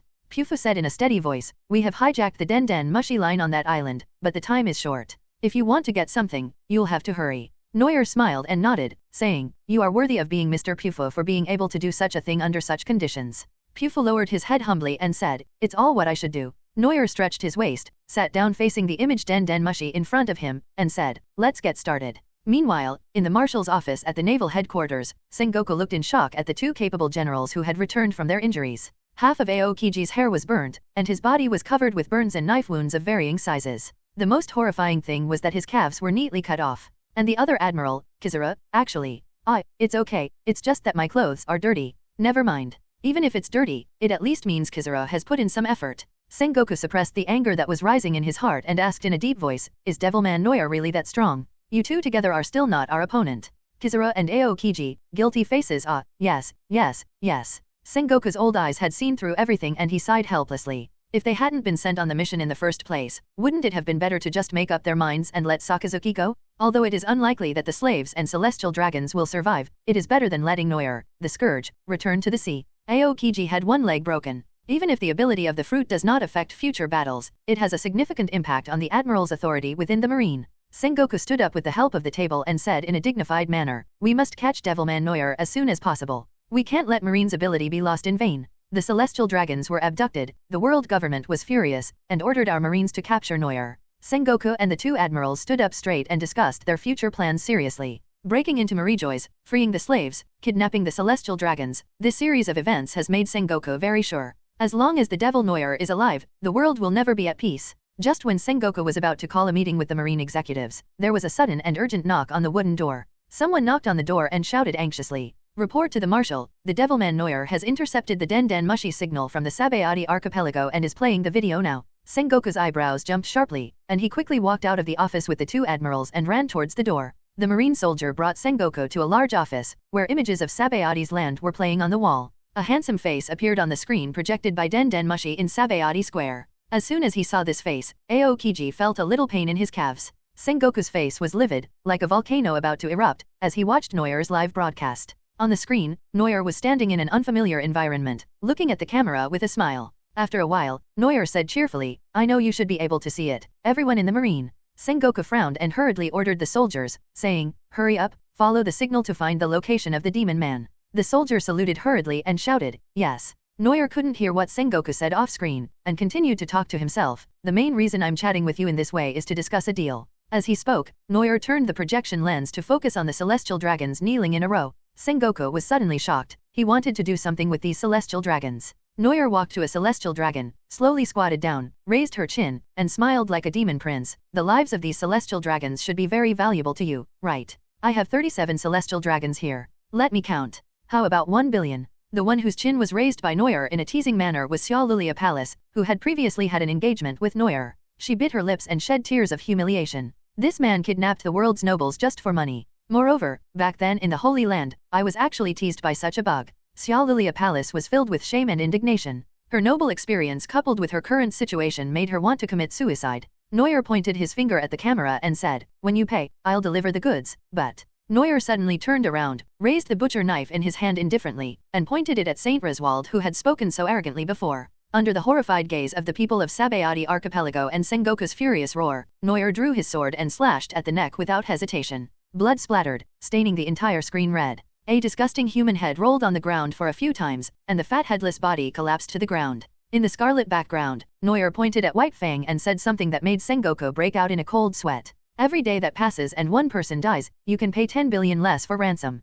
But hurry up, don't let me get nothing. On the Sabayati Archipelago's video screen, the scene of Noir chopping off the celestial dragons' heads with one sword was frozen in front of everyone's eyes. Everyone's face was filled with shock. The high and mighty celestial dragons were slaughtered and were even used to blackmail Bailey. After being shocked, people couldn't suppress their ecstasy. This behavior was simply pleasing to the people? I'm afraid no one in this world would have a good impression of celestial dragons. In other words, there is no one who doesn't hate celestial dragons. But due to their privileges, no one dares to bully them. When Noir did this today, naturally some people admire him. Noir couldn't see the reaction from the image, but he could roughly guess the Marine's reaction. Noir took off his blood-stained gloves, looked at the body on the ground and said, "Hang the body up, we are ready to go." When everyone saw Noir kill the celestial dragons so easily and put aside his lofty words, the admiration on their faces grew even stronger. The brothers, who were extremely loyal to Noir, obeyed his orders and rolled up their sleeves to get to work. Seeing her father's headless body being hung on the tree, Xia Lilia Palace, who was pressed to the ground by Noir, suddenly had tears in her eyes. She twisted her body frantically, trying to break free from the ropes, but was slapped to the ground by Noir. Just as Xia Lilia was about to stand up, Noir sat directly on her arched back, pressing her so hard that she almost fell to the ground. Noir looked coldly at Xia Lilia Palace, who was used as a chair by him, and sneered, "Do you want to end up like your father?" Xia Lilia Palace looked at Noir's cold eyes, then looked at the miserable corpse over there, and couldn't help but shudder. It was that simple. Even though her father was killed right in front of Xia Lilia Palace, she didn't dare to say a word. Noir asked with a sarcastic smile, "The delicate Miss Celestial Dragons was used as a chair and her father was killed. Don't you want revenge?" Xia Lilia Palace was unable to breathe due to Noir's weight. She held up her body with difficulty, and only had the strength left to look at him with resentment. Noir didn't care about this kind of look at all. She had killed so many enemies and had seen more cruel, miserable, and fierce looks than this celestial dragons, let alone her. He simply ignored Xia Lilia's gaze and patted her on the back, causing her body to tremble. Noir smiled with satisfaction and said, "Before the ransom comes, I'll use you as a temporary chair.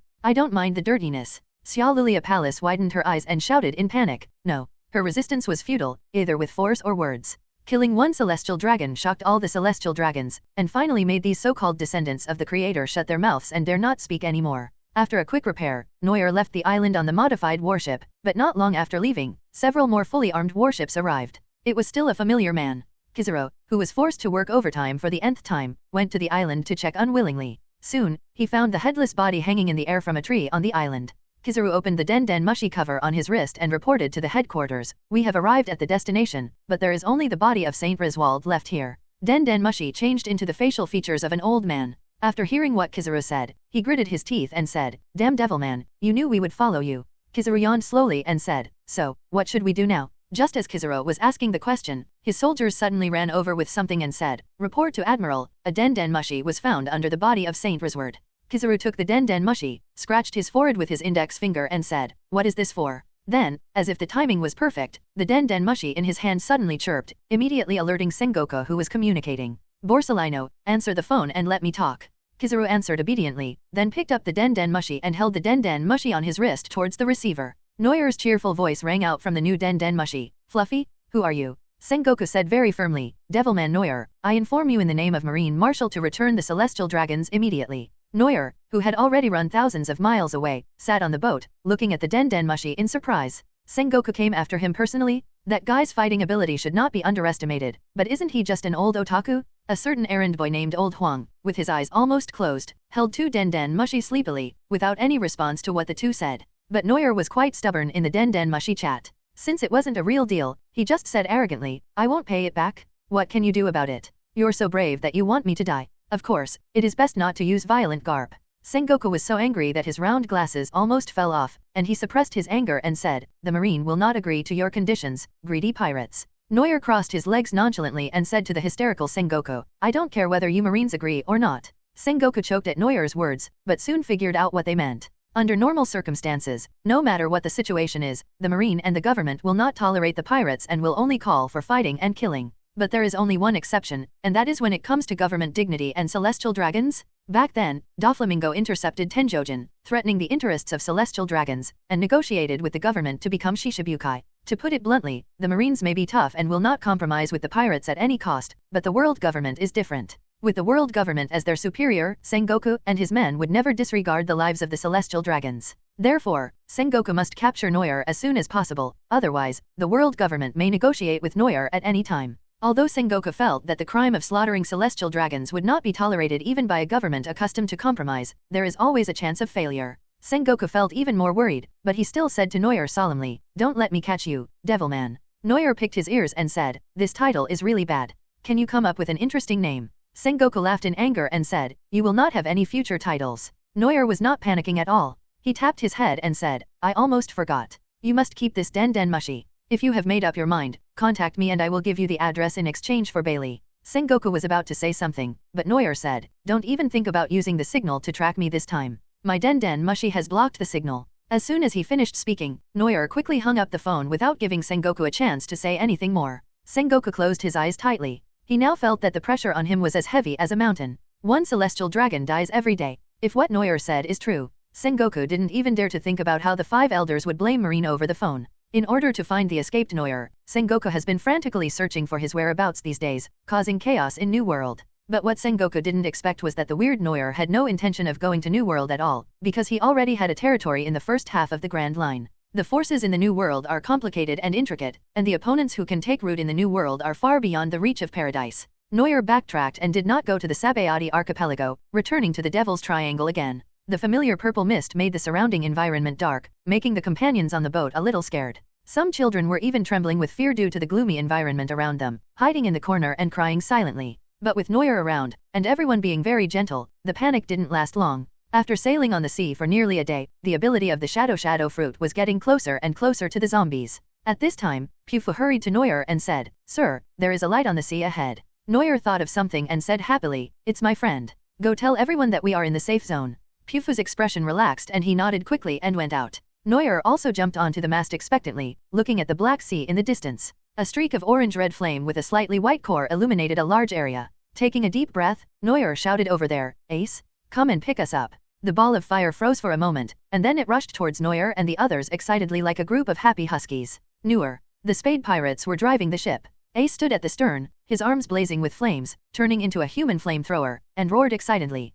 The Spade drew a dazzling trail of fire in the dim air, and Deus, Michael, and others on the ship were almost thrown away. The boat was parked next to Noir's boat, and Ace jumped over from the other side and gave Noir a bear hug. Ace patted Noir's back heavily like an old friend who had not seen each other for a long time, and said with a smile, "You have been gone for a long time. Did you encounter anything interesting?" Noir awkwardly pulled the crap plaster open, showed Ace the people behind him, and said with a smile, "There are a lot of interesting things, I'll tell you later. Let me introduce them to you. They are all friends I know." Everyone on the boat felt warm in their hearts. The benefactor did not mention their past as slaves, but instead called them friends. This made many homeless people secretly resolve to follow their benefactor for the rest of their lives and do their best for him. After hearing Noir's introduction, Ace turned around and saw everyone on the boat greet him with a slightly unfamiliar look. Ace quickly took off his hat, bowed slightly, and said politely, "Hello, I am Noir's friend. Thank you for taking care of Noir." Everyone waved their hands and said hurriedly, "Don't dare." Ace actually has a very distinct personality, and he seems to have developed a different personality since Sabo was thought to be dead. When facing people of equal strength or people with whom he has a high favor ability, Ace's personality is like that of a rebellious boy, a big boy who is out of touch. This should be Ace's nature, or the norm. However, when it comes to friends and family, or people he doesn't know very well, Ace tends to be very polite, especially to his brother's friends. This character is that Ace wanted to take care of Luffy on behalf of the dead Sabo, and learn some of Sabo's noble etiquette. This is why the Ace that Noir knows is very different from the warm-hearted big brother Ace in the original book. He had always wondered before, could this Ace be fake? Ace transported many companions to his ship and said to Noir, "Let's go back to your interesting ship. A lot of things have happened these days." Noir asked in confusion, "Something happened? What happened?" Ace scratched his head in distress and said, "I heard from your wolf-like friend that 2 people seemed to have escaped. Their names were Pero." Noir's eyebrows jumped and he said, "Perona and Hogbark ran away. What's going on with Jabra and Keiku? As former CP9 agents, can't they keep an eye on a little girl?" Noir met Ace who came to pick him up and slowly headed towards the 3-mast sailing ship in the thick fog. He soon found the mouth of the ship. Under the curious and shocked gazes of everyone, the ship slowly opened the entrance and docked at the shore inside the 3-mast sailing ship. Noir jumped to the ground first, smiled and greeted, saying, Come down, this is my territory, Marine can't think of us here for the time being. After hearing the benefactor's words, everyone felt relieved and happily ran off the boat, looking around curiously. Although the natural environment of the terror ship is relatively harsh, it is like heaven compared to Marie-Joy's. Neuer led the troops towards the direction of the castle with familiarity. As soon as the castle's shadow appeared, a bright light and a group of strange creatures appeared in front of them. Everyone nervously grabbed their weapons, and Neuer quickly said, "These are the products of devil fruit, they are my men." As Neuer spoke, a soft voice came from the opposite team. "Captain, we've got food and water." Neuer looked carefully and saw that it was Robin leading Conies. Conies took out the food and told the weird-looking zombies to distribute the supplies to everyone. At first, everyone was not used to the existence of zombies, but soon, they concentrated on eating. After all, they didn't know how long it had been since they had a proper meal. Seeing people wolfing down their food, Neuer couldn't help but smile and let out a sigh of relief. Suddenly, a warm and tender hand entered Neuer's broad palm. Neuer looked down at Robin. Her clear eyes seemed to contain an unfathomable emotion as deep as the ocean. Robin didn't even show any emotion. He held Neuer's hand and said quietly, "You look tired." Neuer couldn't help but touch his face and hesitated. "Is there?" Robin's pretty face seemed a little cold for some reason. Her beautiful eyes stared at Neuer, which made Neuer feel a little uneasy. Neuer hesitated for a while, and said with a guilty conscience, "I was trying to save them, and something happened. They are quite pitiful." Robin sighed, turned his head and looked away without saying anything. Neuer scratched his head, not knowing what to say. It's hard to guess what girls are thinking. Is she angry? Why? Neuer was deep in thought when he heard a soft, plain voice that seemed to carry a hint of sadness. "If you leave, what will be left in this world? You are all I have." Neuer was stunned and looked around blankly. Robin's eyebrows drooped, and Neuer realized that her pretty face had become very haggard for some reason. In a trance, Neuer seemed to see the girl who looked distant when he first met her in Alabasta. It was only now, seeing Robin's expression, that Neuer began to understand her feelings. Even though there are more and more companions on the boat, they get along better and better. But in fact, Robin is still the same Robin. She is still the girl who escaped into the darkness in the fire of O'Hara. The only person she really relies on is still herself, and Neuer. However, in trying to steal the Tenshojin, Neuer went deep into marine protection, putting himself in danger. Then there was the riot and the burning of Marie-Joy's, and Neuer had recklessly entered the most dangerous place in the world alone. When Neuer was seriously injured, Robin, who got the news, could only pray alone that he was okay. Putting himself in their shoes, Neuer felt that if Nami and Nojigo did these things, he would inevitably be anxious too. Logically speaking, Neuer is confident in his own abilities, and Robin is even more confident in him, but it is unreasonable to worry about this feeling. Neuer slowly squeezed Robin's hand, looked into her eyes and said firmly, "I'm sorry for making you worry. I swear, I will never leave you again." Hiss, the apology of the steel straight man. Conies, who was peeping silently, was cracking melon seeds and complaining secretly. Robin was about to speak when a loud roar suddenly came from behind him, and he quickly pulled his hand out of Neuer's grasp. "Neuer? Come into the castle, those zombies are fun." Neuer's veins bulged, he turned around and jumped up, and then he used the 9 Sky Thunder double kick, which slammed into Ace's face. Then, a certain glowing boy turned into a shooting star and fell into the distant night sky. In the brightly lit castle, there was a long, wide table, with tables of various sizes placed on both sides of the table. Neuer sat at the head of the table, raised his glass in high spirits, and said to everyone, "From today on, we only live for ourselves." One goes. Neuer's group, Ace's group, and the people who escaped from Marie-Joy's all raised their glasses, laughed, and shouted, "Oh." Afterwards, there was a burst of gulping, and everyone began to devour the delicious food on the table. In the kitchen, children and women were running around, constantly delivering food to the table.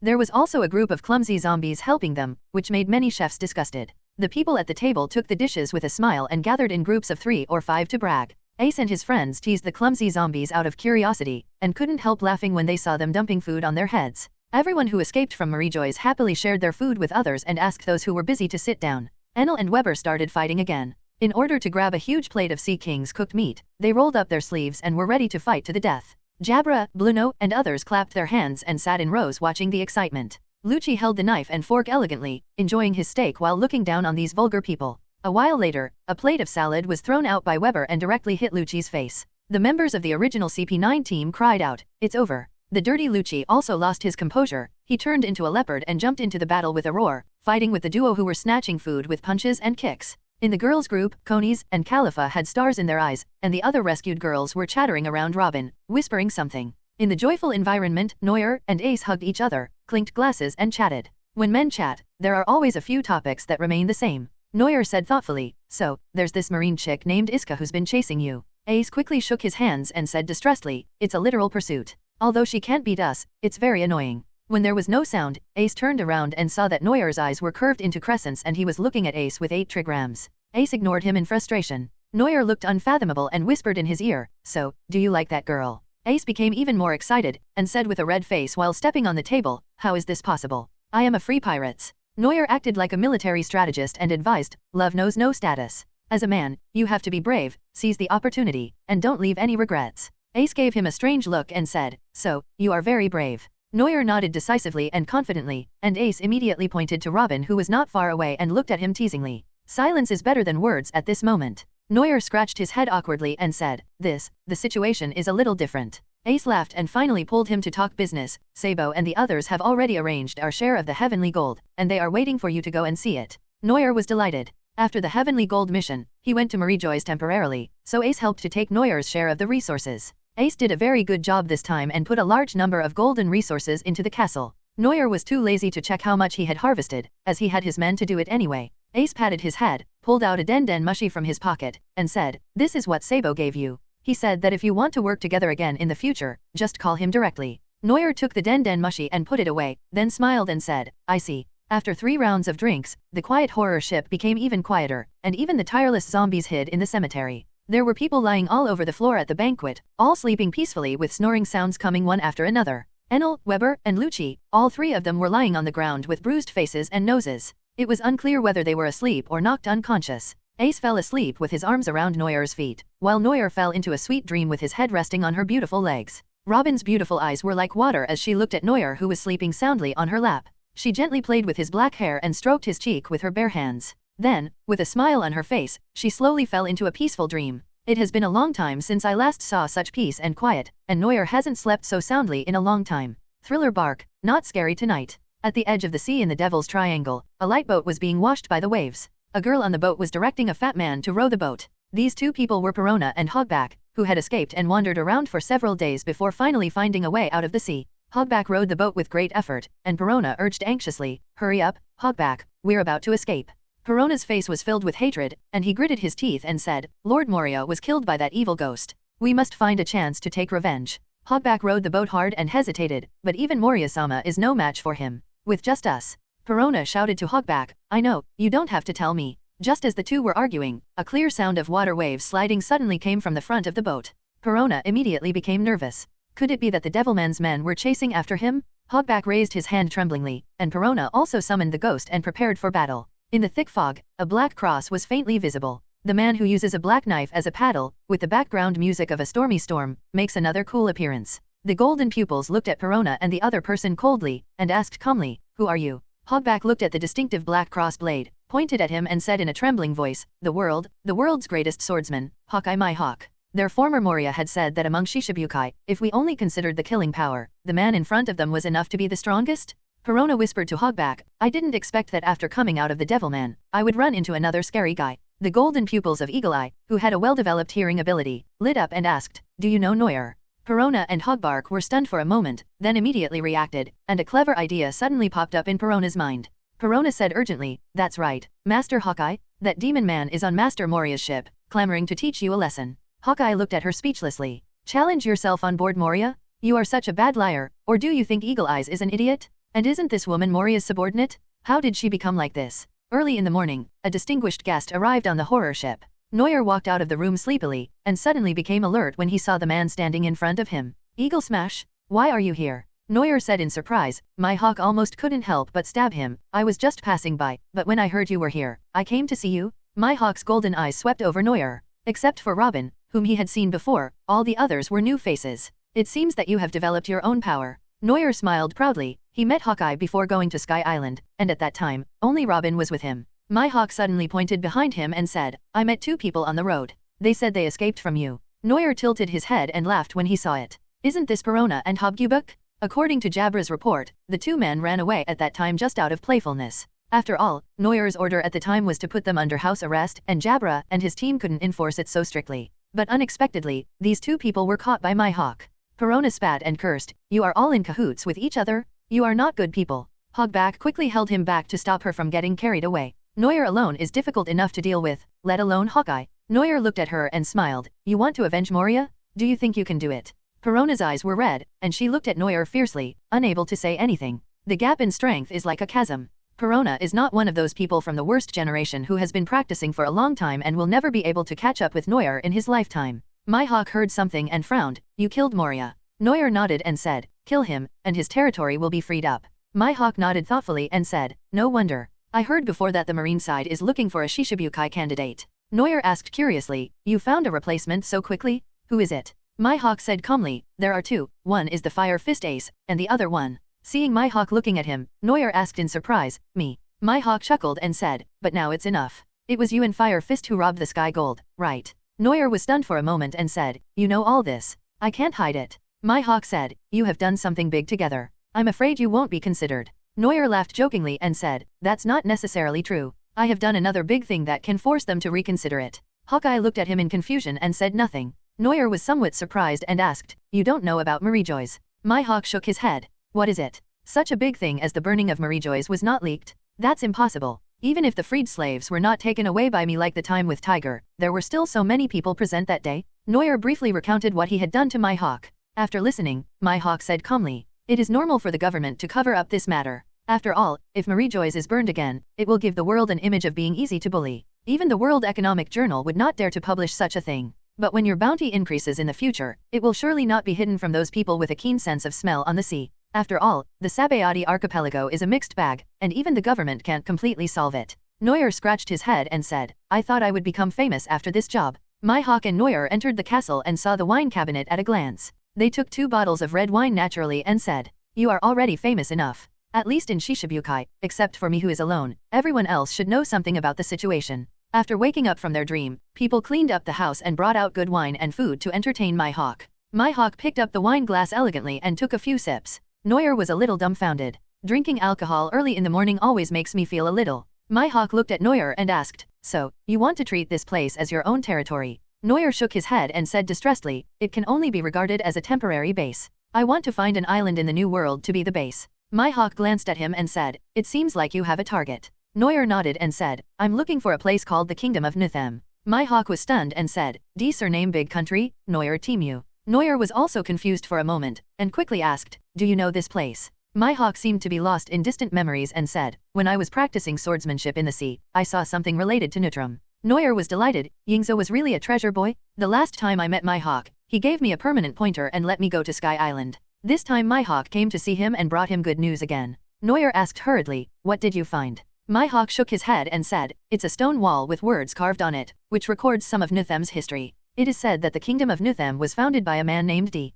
The most special thing about this country is that they raise a creature called a dragon. Every noble in the kingdom of Neuer Temio must undergo a ceremony upon adulthood to choose a dragon-shaped creature, which then becomes their lifelong companion and can never be replaced. It is also for this reason that Nuthem is also known as the ancient dragon-raising country and its national strength is very strong. After hearing this, Neuer questioned, if Nutrum is so strong, why was it destroyed? Mihawk shook his head and sneered, I don't know, but the only one who can do this is the world government. Neuer sighed regretfully and then asked, then do you know where Nutrum is? Mihawk narrowed his eyes and said, I don't know, but someone should know. Someone? Who? Neuer looked at him in confusion, and Hawkeye continued, when I found the record on the stone wall before, I also wanted to find Nutrum. However, I was constantly obstructed by a group of people at that time. I guess they were the survivors of Nuthem. Neuer made a bitter face. It was as good as saying nothing. Finding someone was much harder than finding a place. The Grand Line is such a big place, where can Neuer find the survivors from more than 20 years ago? It's impossible that those people would come to find Neuer on their own. You know what? Neuer didn't know that what he said was actually right. Outside, on the Grand Line, Marine was frantically searching for Neuer, with bounty warrants flying all over the sky. In a hidden corner, a sturdy man held a bounty order in his hand and murmured with joy, after parting in the Water City, I finally found His Highness's trace. Marine, don't even think about touching your highness. Mihawk was brought to the castle and treated well, and when Ace and his gang heard that he was a Shishibukai, their jaws dropped. Ace chatted with Mihawk with great interest, which annoyed Mihawk so much that his brain was about to explode. He knew a noisy person like this before. A new peaceful day began, and Neuer began to think about everyone's future plans. The huge castle could accommodate nearly 2,000 people with just a squeeze, but the biggest headache was the food problem. Neuer could only keep sending people out to fish and eat seafood. Elbaf's 2 giant warriors, Nerf and Maynerf, stayed on the ship to help everyone with some infrastructure activities. Neuer watched them busy with their work with great interest. Suddenly, his eyes fell on the area below the giant's neck. The bright red dragon hoof mark. Neuer recognized this mark, the hoof mark of the soaring dragon. All slaves of celestial dragons will be marked with this mark, which is extremely difficult to erase. Even the slaves that Tiger had rescued were simply covered with another mark to conceal it. Neuer grabbed his hair in distress. Did he also have to find marks to cover them up? But that would still leave traces, and rather than covering up them, Neuer would rather make these marks disappear. Neuer suddenly had an idea, and it seemed that he actually had a skill that could help. One of the special skills I got from Chopper before is a healing skill called Repair. However, after Neuer experimented a few times, he rarely used this ability. Because he found that the effect of repair surgery was not healing, it only had some effect on external injuries. It's almost like a fancy, top-notch beauty treatment. Neuer waved at Nerf and shouted, "Come here, bro." The huge man Nerf came over and said in a muffled voice, "What's the matter, benefactor?" Neuer tiptoed lightly, jumped onto Nerf's shoulder, and said, "Relax, I'll try out an ability." Nerf lay there motionless, and Neuer successfully and silently performed the repair technique on his neck. A natural green light lit up faintly, and the bright red on the hoofprints of the sky-soaring dragon was gradually fading. Nilf couldn't see behind him, and said in amazement, "My benefactor, I feel my neck is a little hot." Neuer smiled with satisfaction, and his compatriots from Marie-Joy's looked at the scene in disbelief. The hoofprint of the soaring dragon is so hard to remove, but the benefactor can easily erase it. Neuer saw that there was no mark left on Nerf's neck, so he jumped off his body and shouted to everyone, "Come here, I'll wipe off the mark for everyone." Everyone roared in unison, and came forward with profuse gratitude, waiting for the benefactor to wipe off the mark of shame for them. They also thought that even if they escaped from Marie-Joy's, the slave mark would follow them for the rest of their lives. For this reason, they were even mentally prepared to bear this darkness forever. Who would have known that the omnipotent benefactor was so powerful? Is there anything in the world that he can't do? As their compatriots had their marks erased one after another, they ran around excitedly with bright expressions on their faces, and the depression in everyone's hearts was swept away. Now, they have no burden at all, but they have a boss to entrust their lives to. It was not until nightfall that Neuer, who had been busy all day, finally erased all the hoofprints of the sky-soaring dragon, leaving no one behind. After dinner, Neuer looked at his brothers and sisters who were no longer gloomy and smiled with satisfaction. Mihawk sat across from him and said calmly, "You still care about your men." Neuer stretched out on the sofa and said, "Your partner will only be willing to make equal effort if you put in as much effort as you put in. It's worth the effort." Mihawk curled his lips and said, "That's why I don't want to form the pirates group." Next to Mihawk, Ace twirled his hat in boredom, and suddenly asked, "So Neuer, are you really going to be a pirate?" Neuer spread his hands helplessly and smiled, "The government and the Marines have determined that I am a pirate. They control public opinion. It is useless for me to object. I used to be a pirate's hunter for the convenience of movement, but now, I don't care about that little trouble." Ace slammed the table excitedly and shouted, "So, do you want to be my partner?" Neuer refused decisively, "Duh." Ace immediately wilted and asked dejectedly, "Why?" "Because I don't want to join the white group with you." Whitebeard can give Ace the fatherly love he longs for, Neuer. Although he wanted to give it, he couldn't. Speaking of which, Garp treats Ace like his grandson. How much advantage has he taken from Whitebeard and Roger? Ace didn't notice Neuer's distraction and continued, "Well, you have your own companions now. What's the name of your pirates?" Neuer was stunned and said, "I haven't thought about it yet." Ace's expression froze, and then he asked, "So, the pirate's flag isn't ready either?" Neuer smiled sheepishly and said, "No." Ace looked at Neuer as if he were a monster and said, "How can you be a pirate if you have nothing? The skull and crossbones flag is the soul and spiritual guide of the pirates? The name of the pirates is a code of honor. This can't be taken lightly." Looking at Ace, who suddenly became serious, Neuer also felt that this matter had to be resolved quickly. He is different from Ace. He didn't become a pirate on his own initiative. It was the world government that identified them as pirates, and Neuer couldn't just say a few words of protest to resolve the issue. But Neuer was not afraid. They considered themselves pirates, so they just formed a pirate group. The government no longer believed in the identity of hunters anyway. It just so happens that Neuer has nothing to do now, so he can do some designing. Neuer then quickly gathered everyone and held a meeting in the courtyard. The name of the meeting was Preparatory Matters on the eve of the establishment of the Pirates Group, a general meeting of all members, abbreviated as the Redemption of Neuer. The courtyard was full of people, all of whom sat upright with solemn looks on their faces, as if they were about to fight a tough battle. Many people even took out small notebooks to record their information. There are also special guests, Mihawk and Ace. Ace looked serious, as if he was performing some sacred ritual. Mihawk's face was full of black question marks.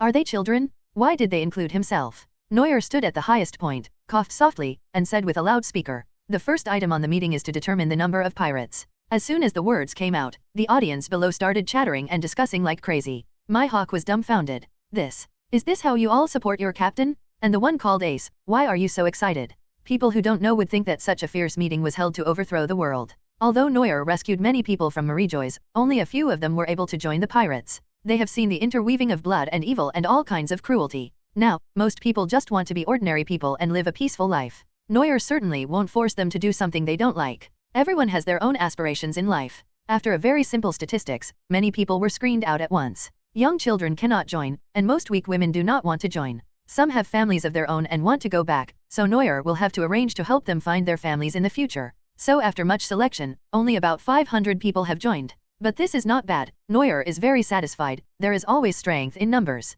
Don't think that the strong don't need younger brothers. It's just that they are strong enough. Like Hawkeye, they don't need any help in battle at all. But many things will be very inconvenient, just like in the original book, the eagles fell on the living room and the kitchen, all because of the lonely life. The crews of Red Hair and Straw Hat are also elite, but they still have many younger brothers under their command who can play a special role at critical moments. Someone handed over a list of people who were willing to join, and Neuer took a look and got a rough idea. As expected, the brother and sister Nerf and Maynerf joined, and many others had been pirates, and some even had bounties on their heads. This discovery made Enel very jealous. After all, with his strength, he still didn't have a reward of $1. There are even a few people who have eaten devil fruit. However, most of them are Zoan, and the few that have Paramecia's abilities are all strange abilities. After roughly determining the members, Neuer officially started the core content of the meeting and said, "So, what do you think should be the best name for our pirates group?" After these words were spoken, the whole place fell silent. After a long while, Coney said shyly, "Why not just call us the Neuer Pirates?" Neuer said he wanted to do the same thing because he had come up with the same name. But soon, Enel decisively denied it and said excitedly, "No, how can the pirates call people by their names? If you ask me, it would be better to call it the Thunder God Pirates." Weber glanced at him expressionlessly and thought, "Why not call the Blood Battle Pirates?" "That's too vulgar," Lucci objected. "I think the name of the Pirates of Justice sounds better." Enel was not convinced. The pirates group is called Justice, which is awkward no matter how you think about it. Mine is better. Weber spat angrily, "Your lousy reputation speaks volumes about yourself. Stop making trouble here." Enel looked at him in surprise and said, "Do you also think I am the god of thunder?" "Weber, I think you're crazy." As Enel and his colleagues slowly opened up the topic, the people present also began to express their opinions. Seeing the increasingly heated atmosphere, Conies pointed his finger aggrievedly and whispered, "I think a simple name is a good idea, isn't it?" Khalifa comforted her and said, "We don't understand the so-called romance of men." Not far away, Neuer walked up to Robin and wanted to ask her opinion. Robin stroked his smooth chin and thought for a while, then said with a little pride, "Why not call us the Dark Pirates?" Khalifa and Conies were stunned and shouted, "Why is the painting style suddenly so evil?" Neuer's mouth twitched, and he really didn't know what to say. After discussing for most of the day, Neuer decided that the matter could not be delayed any longer and decided, "Let's call it the Hades Pirates. In a sense, we are all the dead who escaped from the gates of hell. It would be better to let the world remember our names after we are reborn." Although the name still didn't sound very nice, the boss had already made the final decision, and everyone thought about it and accepted it happily. The Hades Pirates group was finally officially established with the idea of naming it Neuer. Neuer didn't expect that the names of his crew members were even worse than his own. "If I had known this earlier, I would have hired Zorro to come up with the name. After all, that guy's names are really great. He can shake his head and rap impromptu. No, it's that I can recite a long passage of poetry impromptu." Afterwards, Neuer quickly arranged the third item of the meeting, which was to design the flag of the Hades Pirates. This task did not take long. After all, as mentioned before, many of the people rescued by Neuer were talented. Find a few clever girls and bring a few painters, and soon a rough draft will be put in front of everyone. In the picture, there was a pale skull with sharp edges and corners, and a faint red light seemed to flash in its black eyes. Wrapping the skull was a ferocious-looking door. The evil door had strange patterns painted on it and was wide open, as if it wanted to suck people into hell. After seeing this picture, Neuer and everyone else expressed their satisfaction. The more intimidating the pirate's flag is, the more these rough guys like it. After deciding on the pirate's flag and group name, Neuer waved his hand and sent Weber and Enel to go to the Seven Waters City again to order a huge battleship. The Ark Maxim is at most slightly larger than the Sunshine, and it is basically a dream to want to accommodate 500 people. So, Weber and Enel, the two country bumpkins, who had never taken so much Baileys since they arrived in Shanghai, each carried 2 boxes, sat nervously on the boat, and went back to the water city. Although Neuer was a little worried about letting these 2 guys go, there was no better candidate. Robin Conies couldn't go, and the new crew members were not familiar with the situation. The identities of Lucci and the others have been discovered by Bing Shan, and they would probably be exposed if they go back, so it is better to send these 2 idiots. Fortunately, their strength is strong enough to make up for their lack of intelligence. The first meeting ended here. Neuer assigned tasks to the crew members and began to work secretly. Neuer secretly pulled Bluno and whispered, "Follow me." Lucci, who was standing by, was startled and asked, "Do you need my help?" Neuer smiled and shook his head, saying, "No, I want to borrow Bluno to make a trip." Bluno got goosebumps and felt a chill on the back of his head. Lucci seemed to have thought of something and said, "It's the second day. Are we going to execute the second celestial dragons?" Neuer nodded with a smile and said, "Sengoku is looking for me all over the world now, so we dare not show our heads anymore. But I have to stimulate him again." When people are impulsive, they will be vulnerable. Lucci raised an eyebrow and asked curiously, what do you want to do? Neuer pretended to be mysterious, laughed slyly, and said, the more dangerous, the safer, the more dangerous. A suicidal plan was born. On a cloudless, starry night, the Holy Land of Marijois was busy recovering from the war after someone's repeated actions. On a towering spire that was burnt black, the air rippled in circles, and a familiar air door opened. From inside the door, there was an excited cry. Hey, hey, I am Lao Bie, oh no, I am Hu Hansen back again. A strange cry resounded through the sky, and the busy guards were stunned for a moment. The celestial dragons who heard the sound came out, and when they saw Neuer's face, they immediately showed horror. That hateful person is God, the enemy of God. All celestial dragons will never forget the night when black fire rose to the sky and a man named Neuer killed his way through the slave prison alone. More importantly, he kidnapped more than 30 nobles and publicly killed one in front of so many people. The terrifying sky fire was still vivid in people's minds. Some celestial dragons were even frightened to the point of collapsing on the ground and fleeing in panic. Neuer carried Gamoro and said to Bluno, prepare an escape route. I'll give them a gift and leave. Bluno made a bitter face, turned into a working slave and started pushing the air door. Due to the great distance, the portal opened very slowly, giving Neuer just enough time to cause a scene. Neuer jumped down from the tower and rushed towards the crowded area like a wild horse. That day there were so many people to consider that Neuer couldn't do anything, but today is different. The huge shadow under his feet continued to stretch out, instantly restraining a large number of guards. I saw the shadow on the ground twisted slightly, and the necks of all the people connected by the shadow seemed to be pinched by a huge force, and they broke with a snap. This is Paramecia's rule ability. The shadow will change according to the person's movements. If it is done the other way around, when the shadow changes, the person's movements will also be controlled. Even the buildings covered by the shadows were broken and collapsed again, and several celestial dragons hid in the corner and trembled. Neuer was holding a package in his hand and smiled strangely as he watched more and more guards coming. A red shocking aura instantly gushed out from Neuer's body, sweeping across a large area of the battlefield, and countless guards fell unconscious to the ground. He. Neuer hummed a tune as he walked through the corpses on the ground, then raised his knife with a smile and chopped open the door of the house in front of him. Behind the gate, several celestial dragons that looked like mentally retarded people stared at him with wide eyes and fear. This ruthless man in front of you, no matter whether you are a celestial dragon or not, he is a devil who dares to kill God. Neuer threw the cloth-wrapped object in his hand to the celestial dragons and said with a smile, please give this to the marine. Neuer finished speaking and turned to leave. The celestial dragons felt slightly relieved. But who would have thought that Neuer, who had already walked away, suddenly flashed back and said with an apologetic smile, sorry, I still can't help it. Just as he finished speaking, a dark red knife light flashed in Celestial Dragon's eyes, and then he felt a chill in his heart. There were several fat bodies with big holes neatly torn open at their hearts, and their eyes were filled with despair of death. Neuer shook the blood off the blade, looked regretful, and murmured, just treat it as a losing deal. I'll give you a few 10 billion. Having said that, Neuer finally left the house, and the thing wrapped in cloth rolled out from the arms of the Celestial Dragon's corpse. The round object that fell out was actually the scarlet head of the kidnapped Celestial Dragons, and on his forehead, there was a line of words engraved. 35 days left. After a brief commotion, the Holy Land returned to peace again, but the corpses all over the ground showed the brief and rapid battle that had just taken place. Before long, the Marine's blue and white seagull flag was flying, and a large number of Marine officers rushed toward the Holy Land. If Neuer saw this, he would definitely say that it was a good thing that he ran fast enough. Marshal Sengoku, Hero Garp, Chief of Staff Tsuru, and Sakazuki who just returned from a mission. This is a luxurious lineup of elderly team with Tibetan Mastiffs. Not to mention Neuer, even if 4 emperors came, it would be hard to get any favor. Sengoku looked at the Holy Land that had once again fallen into ruins, feeling endless sadness and anger in his heart, and he didn't know how to release it. The Holy Land was attacked just 1 day ago, that damn Neuer? Why did he think of coming back to attack? Didn't he think we wouldn't increase our military strength?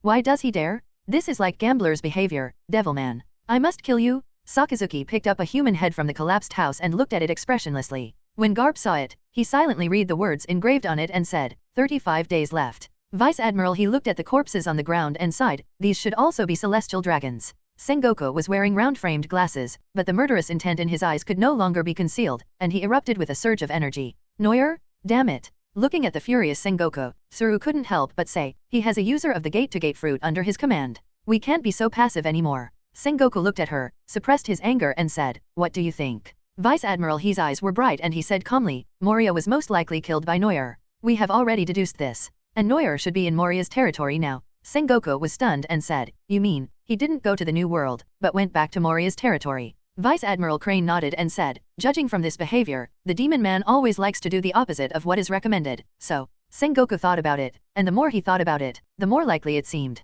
Sengoku was almost overthrown in the New World, except for the core territory of the 4 emperors, so Vice Admiral Tsuru's guess was actually very correct. Sengoku hurriedly ordered, saying, "Garp, Sakazuki." Garp yawned, and Akainu saluted with his feet together, and said solemnly, "I promise to complete the mission." At this point, Sengoku no longer cared about slavery or morality. Noir is now the Marine's archenemy. If he is not eliminated now, he will become a huge trouble when he grows up. Garp also understood this, so he didn't object. But only Garp knows how much he can contribute. Afterwards, hard-working Admiral Akainu and Vice Admiral Garp, with the troops of 3 warships, rushed to the front half of the Grand Line without stopping. At this time, Noir, who had already walked out of the door and returned home, stretched lazily with contentment. After this provocation, Sengoku should make a big move soon, and I'm afraid there will be a tough battle to fight. The next period of time will probably be the most difficult time for Noir at sea. But as long as he holds on, even if only one of the celestial dragons is left alive, Noir can arrogantly jump back and forth in front of the Marine and negotiate with the government.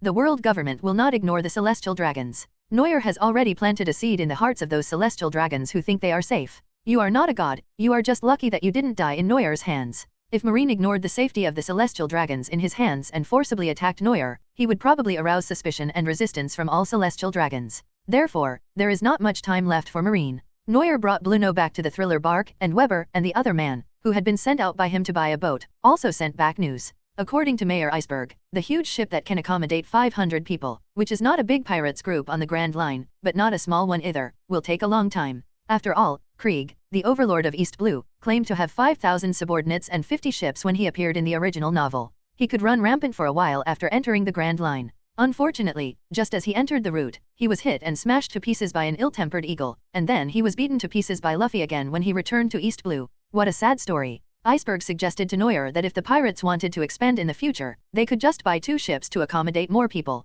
Noir thought it made sense, and he was not short of money anyway, so he used Den Den Mushi to inform Iceberg of his request. After the ship came out, he asked Weber and Enel to drive it back directly. Everything has been arranged, and now all that remains is to deal with the pursuers. Marine probably didn't expect that he was hiding in Moria's horror ship, but Noir couldn't hide in this place forever. But he was reluctant to abandon the terror ship here and run away. Noir still hadn't figured out how to drive such a large ship into the new world. Just when Noir was in a dilemma, the little wolf Jabra came running over and said happily, "Captain, we found the person you asked us to find before."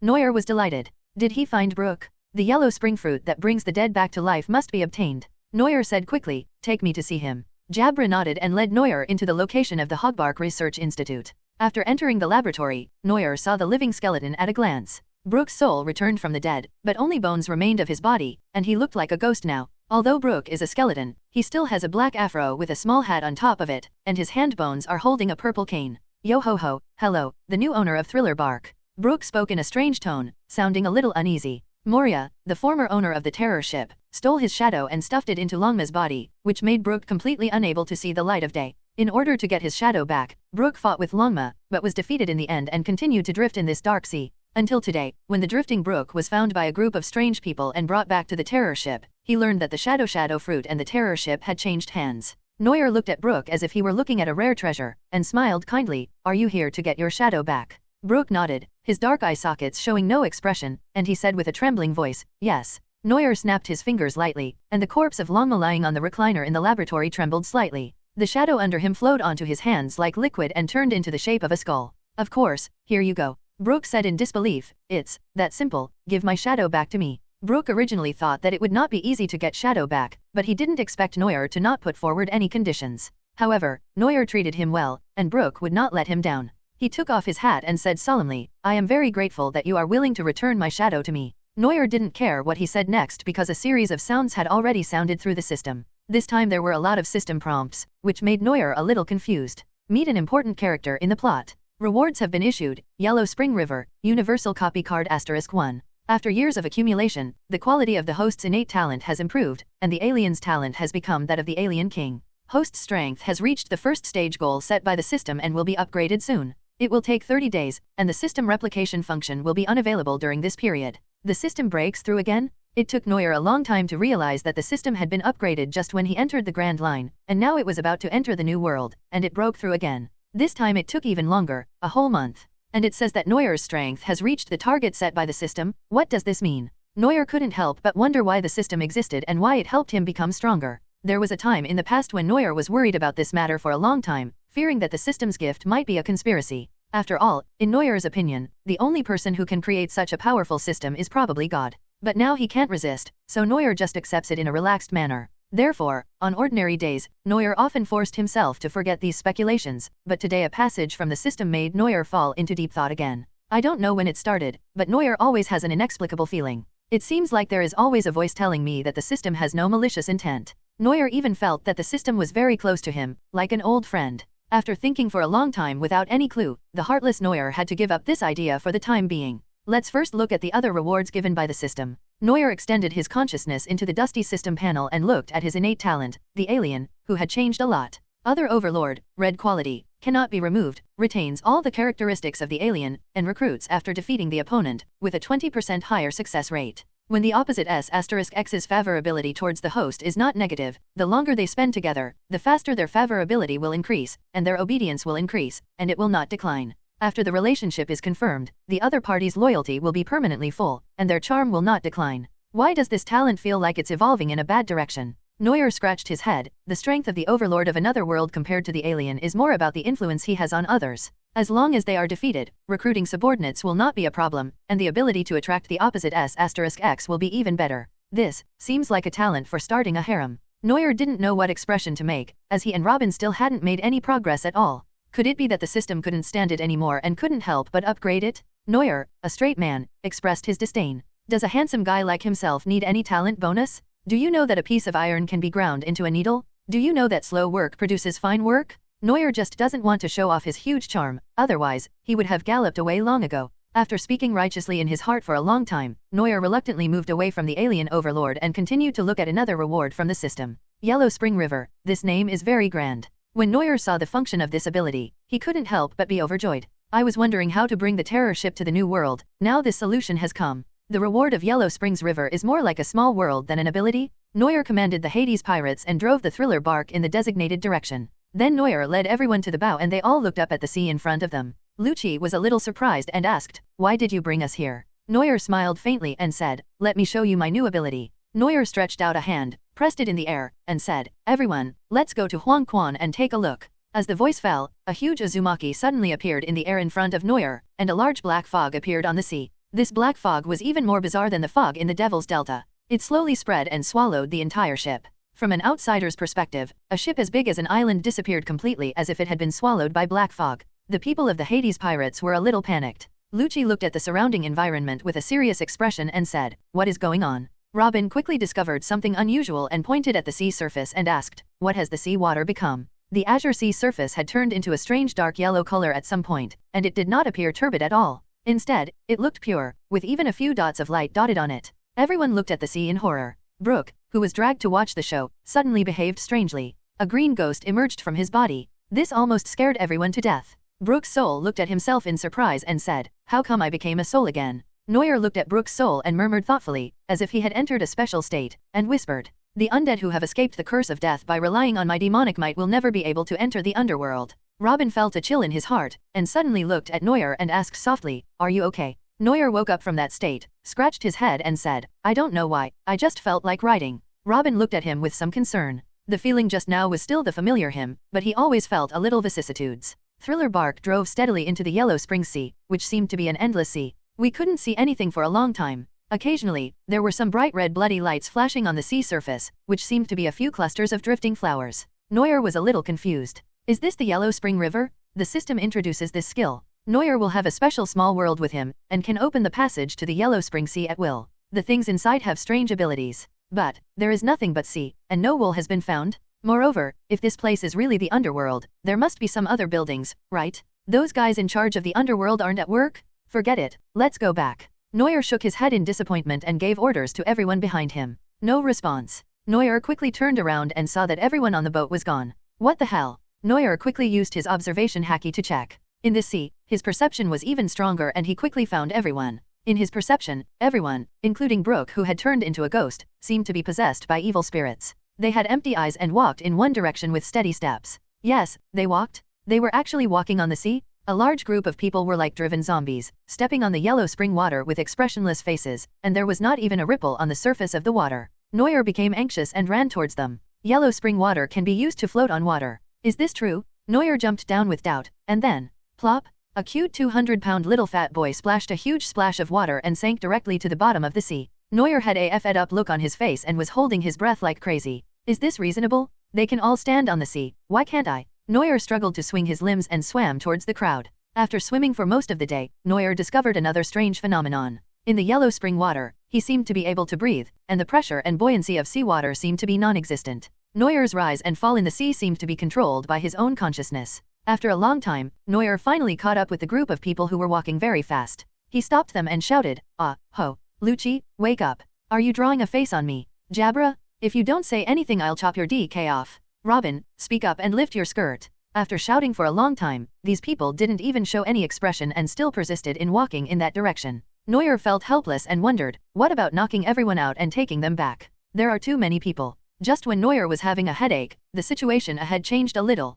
Suddenly, a shiny object floated up on the vast sea. A jade-green mirror appeared on the sea like a ghost. Everyone gathered around the mirror, as if on a pilgrimage. Neuer looked at the scene curiously, but after waiting for a long time, they did nothing except staring. The little rebel Neuer became impatient and rushed forward to snatch the mirror away. Robin and others turned their attention to Neuer. Neuer was confused and tried to figure out the use of the jade mirror. When Neuer was thinking, he accidentally pointed the jade mirror at Robin. The mirror surface, which had not reflected any human appearance, suddenly showed Robin's appearance. Then, a series of pictures suddenly appeared in the mirror. Just like a short video, several clips are played in turn. In the first picture, the background is a big fire. A small figure runs out of the fire, followed by a tall and cold man. Neuer recognized it immediately. It was the childhood of Robin and Aokiji. This was the scene of O'Hara's destruction. Why did the jade mirror put this? The second clip flashed out, and it was a fat giant. Neuer heard Robin mention that this was a marine who was rescued when she was a child and was her benefactor. Then the third clip also appeared in the mirror, and the person who appeared was a little unexpected. It was Neuer himself.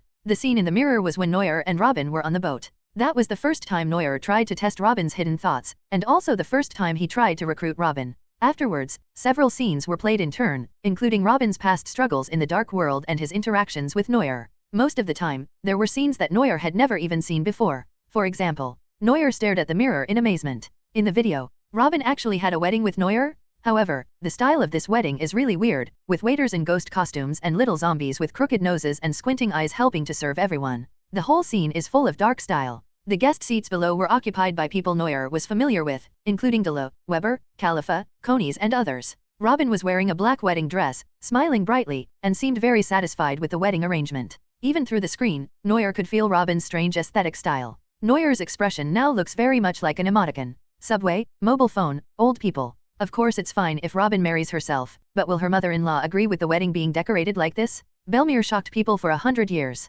Even Neuer himself would be stunned for a while after seeing it. Neuer fiddled with the mirror. So, what was this thing good for? Can this kind of highly intelligent thing be controlled by consciousness like the system? Neuer fiddled with it for a while, trying to contact the mirror with his consciousness. Miraculously, the mirror seemed to have some spirituality, and Neuer quickly established a certain connection with the jade mirror. Under Neuer's control, all images of Robin in the jade mirror disappeared, and a ball of light floated out from the mirror. Neuer hesitated for a moment, then controlled the ball of light to merge into Robin's body. Robin reacted quickly. Her beautiful eyes quickly regained their brightness and her expression became lively. She looked at Neuer in confusion and asked, "What's going on?" Before he could finish his words, the sea water beneath Robin's feet suddenly returned to normal and his whole body sank. Neuer quickly ran over to catch him. Neuer was confused and held Robin. How could he stand on the water again? Why is Robin failing again? Robin, who was still in shock, was held in Neuer's arms and whispered, "Neuer, what's wrong?" Neuer said sadly, "I had some weird ability and was experimenting with it, but I accidentally hurt you.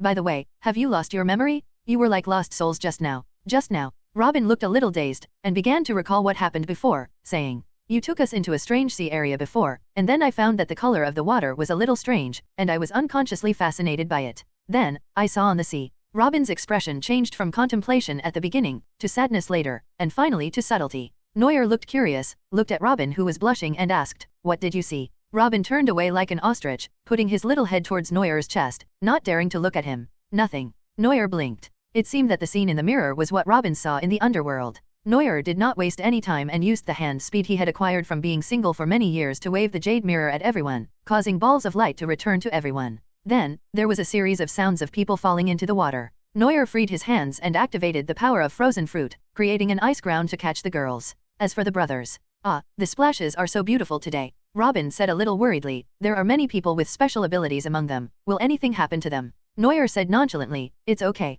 There are still many people who can swim among those who fell into the water. We can just pull them out together. Khalifa, who had regained consciousness, quickly understood the situation, looked at the sea, and said worriedly, but, it seems that no one has floated up. 1 second, 5 seconds, 10 seconds, no one showed up. Everyone on the ice was in dead silence. Neuer pounded his palm and said with a warm smile, I understand.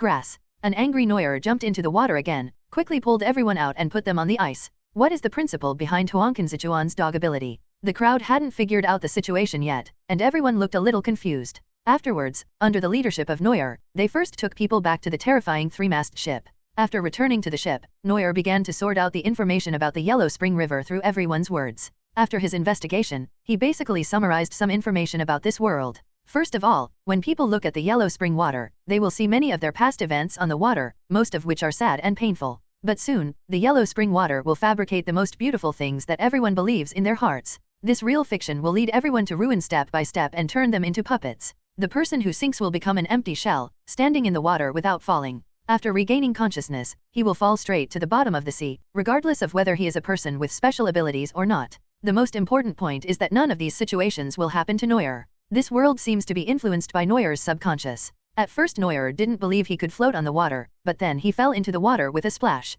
Afterwards, Neuer felt uncomfortable holding his breath underwater, and suddenly he was able to breathe underwater. Neuer now felt that he should be able to control everything in this sea. This ability is not as useless as Neuer thought. In battle, as long as Neuer forcibly pulls the enemy into the Yellow Spring River, as long as they see the sea water, the 4 emperors will become unconscious shells. Neuer raised his hand again, and Thriller Bark followed the black fog out of the Yellow Spring River and returned to the Devil's Delta. Although it was still dark all around, the atmosphere was much better and everyone breathed a sigh of relief. Brook's soul returned to his body and he said in shock, that world feels really scary. Everyone in the Hades Pirates nodded, recalling what had happened before with lingering fear. Being inexplicably dragged into the sea and unable to swim out would scare anyone. After what happened before, many people saw a beautiful fictional life, which made everyone still unable to recover. Even Lucci's expression was a little slack, and he said to Neuer, Captain, please don't use this ability in the future. Neuer smiled apologetically and said, I won't let anyone be affected by Huang Quan anymore. But we will have to inconvenience you all and ask you to stay there for a few days.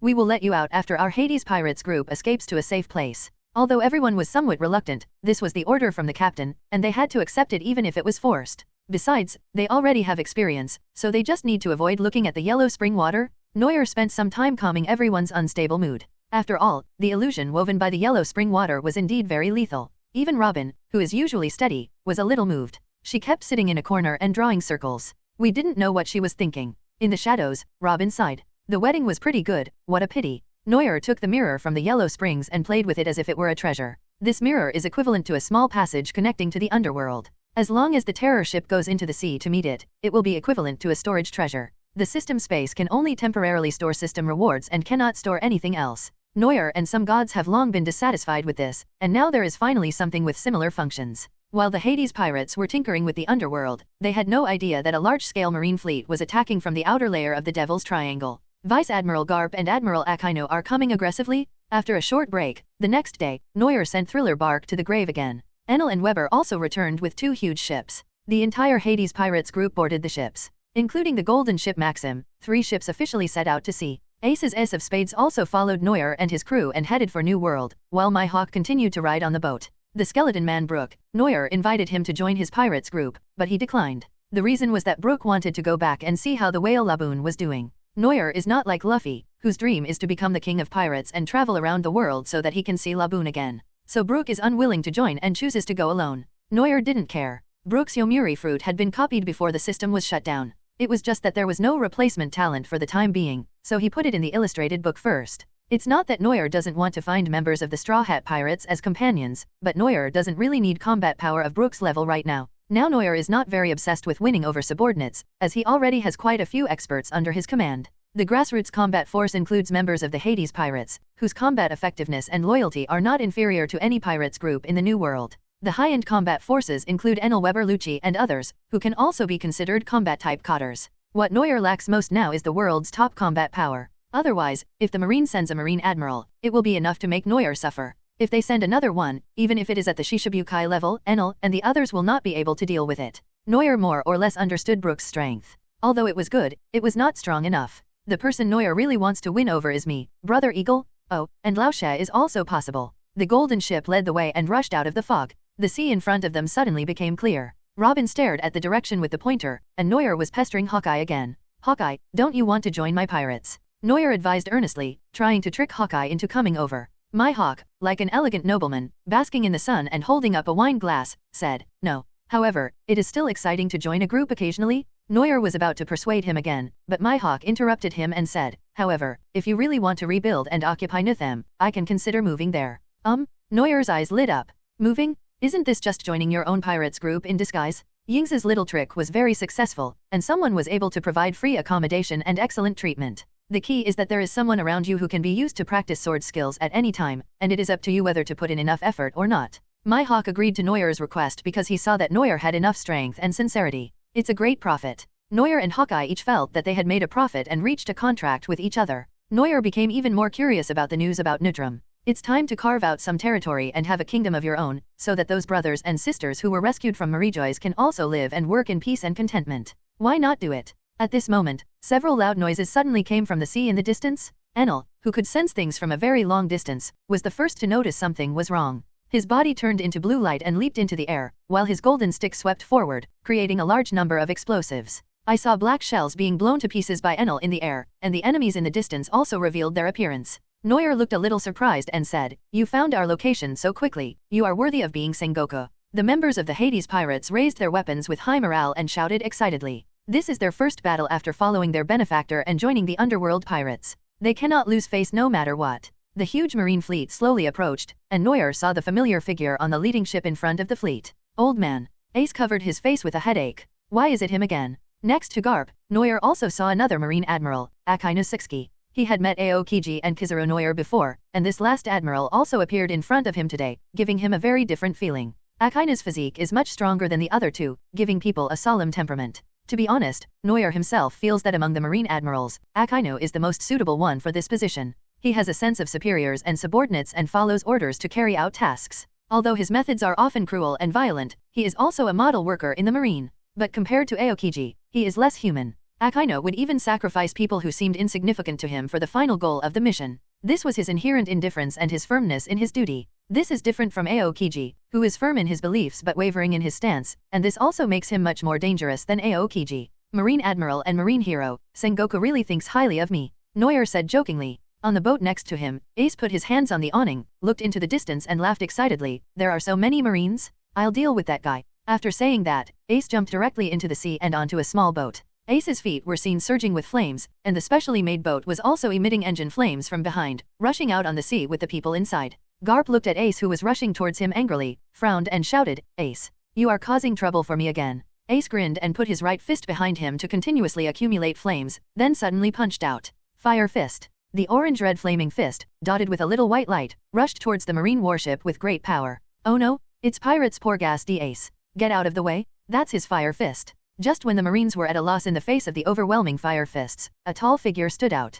Akainu's stiff face showed no emotion, and he whispered with disdain, you overestimate your own abilities. The next moment, a mighty stream of high-temperature air gushed out, and the dark red fluid created by magma erupted like a volcano, turning into a fist and colliding head-on with the fire fist. The lava fist and the fire fist collided with each other, and a violent burning reaction occurred immediately. The magma touched the flames, like a hyena pouncing on its prey, tearing the flesh and blood madly without any scruples, swallowing up the orange flames bit by bit. But when the magma burned to that small piece of white flame, the unbridled magma seemed to have met an opponent, and its momentum was instantly curbed. But the fire fist was still blocked by the magma. Akainu looked at Ace with a little surprise and said puzzledly, that ball of fire feels a bit strange, the temperature is really high. Seeing that his invincible fire fist was easily broken, Ace's expression became serious. He waved the flames again and rushed towards the warship. At this time, the two ships were very close, and Neuer shouted hurriedly, prepare for battle. After that, Neuer pulled out the Ghost Moro and chased after Ace to prevent him from getting into any accidents. The Hades pirates and Ace, a total of 4 ships, were instantly surrounded by marine warships, and a boarding battle was about to break out. Robin waved his hand, and a row of arms grew on the side of the ship, pushing a large wave of marines into the sea. Jabra, Khalifa, and others used their proficient 6 styles to easily crush the marine soldiers who came from the same school. Enel smelted the golden rod of thunder into a trident, wrapped his legs around a lifelike thunder dragon, and rushed towards the marine crowd with him, overturning one warship after another. Weber and Lucci were even more direct. The two powerful ability users simply and roughly tore their opponents apart, and no one could stop them wherever they went. At this time, several vice admirals brought out by Garp and Akainu finally stood up and curbed these fierce pirates. The flying squirrel stood in the middle of several vice admirals, pointed his sword at Enel with a gloomy look in his eyes, and said, "Pirates Enel, your good days are over." Enel laughed crazily, and a certain passive talent seemed to be activated again. He shouted arrogantly to Marine Vice Admiral, "Go ahead and try it." Lucci approached his opponent with an expressionless face, and Weber was also slowed down by Vice Admiral of Huashaishan. Roaring thunders continued to sound behind them, and Neuer and Ace rushed forward together and rushed onto Garp and Akainu's boat.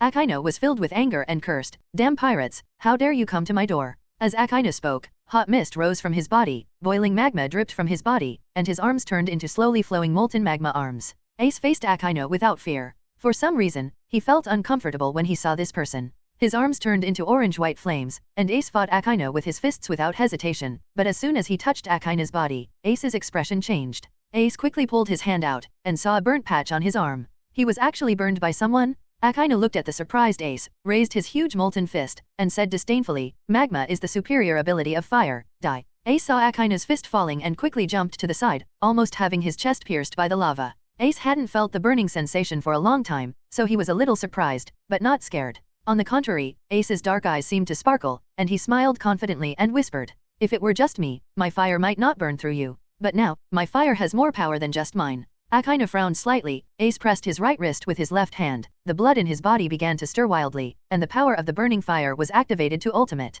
All his energy seemed to be drained in an instant. Ace's face turned frighteningly pale, and then a tiny flame rose from the palm of his hand. Unlike the previous orange and white hybrid flame, this time the flame was compressed by Ace's power into a small piece, and it was still moving up and down unsteadily. Moreover, he was completely pale, yet he did not appear pure. Instead, he exuded a sinister look that could only make people feel terrified. Akainu frowned at the small ball of pure white flame and taunted, "You want to defeat me with this?" Ace's face was dripping with sweat. He forced himself to open his mouth confidently and chuckled softly, "Let's give it a try. I wish Neuer could pull me out." Akainu was picked off by Ace, and Neuer was stopped by Garp.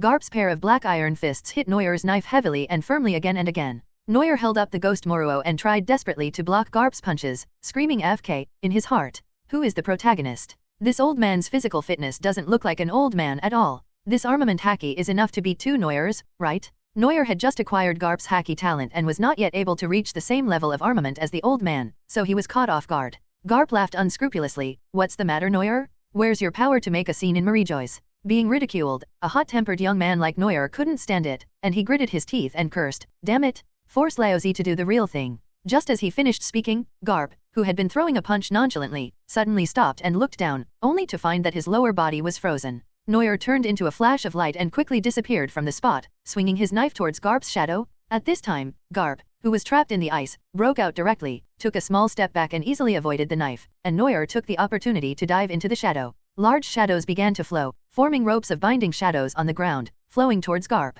Garp punched the deck impatiently, and the whole ship broke in the middle. Another golden flash fell from the sky, and Neuer slashed down at the speed of light. Without even looking up, Garp twisted his body, swung his arm up, and delivered a powerful punch that hit Neuer's knife. Neuer's ghost Moro not only failed to cause any harm to Garp, but instead launched himself dozens of meters away, smashing many wooden boards and walls along the way. Awesome. Neuer stood up, holding his old waist and said with a bitter face, "The ruthless man who could chase Roger around in the last era is indeed one of the hidden guardians of Marine. Neuer's current strength is stronger than most Shishibukai, and he can defeat Marine Admiral when restrained, which is very strong. But today, I was taught a hard lesson by this old Garp again." Garp stepped on the smashed deck, looked at Neuer and laughed, "How about it, kid, are you convinced?" Neuer held the knife in his hand and said nonchalantly, "I can fight all day long." A dark shadow passed by, and Neuer slashed at Garp with the knife again, but this time, his eyes were obviously different. Neuer's deep black eyes sparkled with a gleam of light, and the murderous aura gushed out without delay, emitting a chill as cold as falling into an icy cave. On the surrounding decks, there were turbulent crimson lightning, sweeping across a large area of sea and creating huge waves. It was as if Neuer had instantly dragged Garp into hell. Feeling the power exerted on his fist becoming stronger and stronger, as if infected by the aura, Garp also shouted excitedly, "Yeah, not bad." Neuer gritted his teeth and exerted force on the knife. Suddenly, an even more terrifying force came from the knife, which almost shattered Neuer's arm. Using both armament haki and conqueror's haki, Neuer madly squeezed the haki inside. It's not like Neuer can't afford this haki. Under the deafening sound of haki, the two men were in a stalemate for the time being. Just when Neuer was about to increase his output, a rolling heat wave hit. I saw a lovely pure white spark gently fall to the ground, and suddenly an astonishing high-temperature fire wave burst out. A pale column of fire shot up into the sky, and a huge explosion resounded through the sky. Neuer and Garp were caught off guard and were blown away by the heat wave at the same time. When the white flames dissipated, there was even a trace of a mushroom cloud left in the sky above the explosion. Neuer was hugging a piece of driftwood, covered in dust. Garp was touching his head, yawning and looking up. Then the two of them shuddered and stared in amazement at the center of the amazing explosion. The huge uzumaki caused by the explosion on the sea surface has not disappeared yet. The sea water that was blown up even floated in the air and started to rain. The nearby marine warships were completely destroyed without leaving any trace. Ace, has a nuclear bomb been developed? Playing? Neuer looked at the huge explosion on the sea with trembling eyes. A few wisps of residual white flames were still burning intermittently on the sea. Ace, did he develop a special high-temperature flame and then use compression and expansion to make a bomb? As expected of a pirate's king's bloodline, Neuer had only made a suggestion before, but Ace actually managed to develop a pale flame with a higher temperature. But what about Ace and the others? Neuer was suddenly shocked. Would Ace use this trick to die together with Akainu? Garp obviously thought of this possibility and looked around anxiously. Not long after, an unconscious figure appeared in his perception. Ace, a man who was burnt black and whose appearance could no longer be recognized, was drowning in the deep sea, sinking continuously. Neuer was anxious and quickly put his hand into the water. The boiling sea surface cooled down rapidly and was instantly covered with layers of ice. The ice in the sea became thicker and thicker, until it reached Ace and finally caught him. Neuer used the ghost Moro to smash the ice and quickly rescued his good friend. Garp didn't stop them and looked at them with mixed feelings. Fortunately, nothing happened, this reckless little devil. The old man was in a daze when he suddenly heard a faint noise under the ice. Upon looking, he saw that it was Sakazuki who was sealed in the ice. Akainu was also seriously injured and had fainted. There were large areas of burn scars on his body. His arms were the most seriously injured, and his swollen muscles had almost shrunk a full circle. Garp's eyelids twitched, and he said silently, "It's a miracle that he can survive such a close-range explosion." Akainu lost his fighting ability, and Ace even more so. That move should be Ace's move to die together, just like Luffy's burst of second and third gears in the early stage. If you injure the enemy by 1,000, you will also injure yourself by 12,000. Ace's injuries even affected his internal organs, which greatly affected Ace's foundation. Neuer carefully carried the fragile Ace on his back, and while Garp was rescuing Akainu, he quickly ran towards the Hades pirates. Garp's resolute square face hardened again. He threw Akainu, who had just been rescued, aside and rushed towards Neuer with a roar. "Neuer, put down Ace and surrender." Neuer jumped to the side and was knocked to the ground by an old man on the ice where he had just been standing. "Are you out of your mind? Your grandson is injured." Neuer yelled at Garp in frustration, and Garp yelled back confidently, "So I'm telling you to put Ace down. You, surrender and let me capture you. Damn you, you immortal boss." More and more Marines were chasing Neuer, and the Marines that were just scattered by a white fire bomb surrounded him again. Neuer's face turned green as he ran to the Hades pirates group. Enel was a little dazed by the airflow caused by the explosion and shouted, "What a strong explosion. Was it really caused by that idiot?" Ace, short for lucky guy, is the label given to him by Enel. By the way, in Delu's eyes, other people are labeled as vulgar annoying people, mustaches that can turn into big cats, women who will definitely get beaten if they are provoked, etc. Enel used the mind net and found that most of the enemies were swept up in the explosion. He cheered happily, but soon he found Neuer running over. Neuer waved his arms, and a thick black fog floated from somewhere in the sea across the way.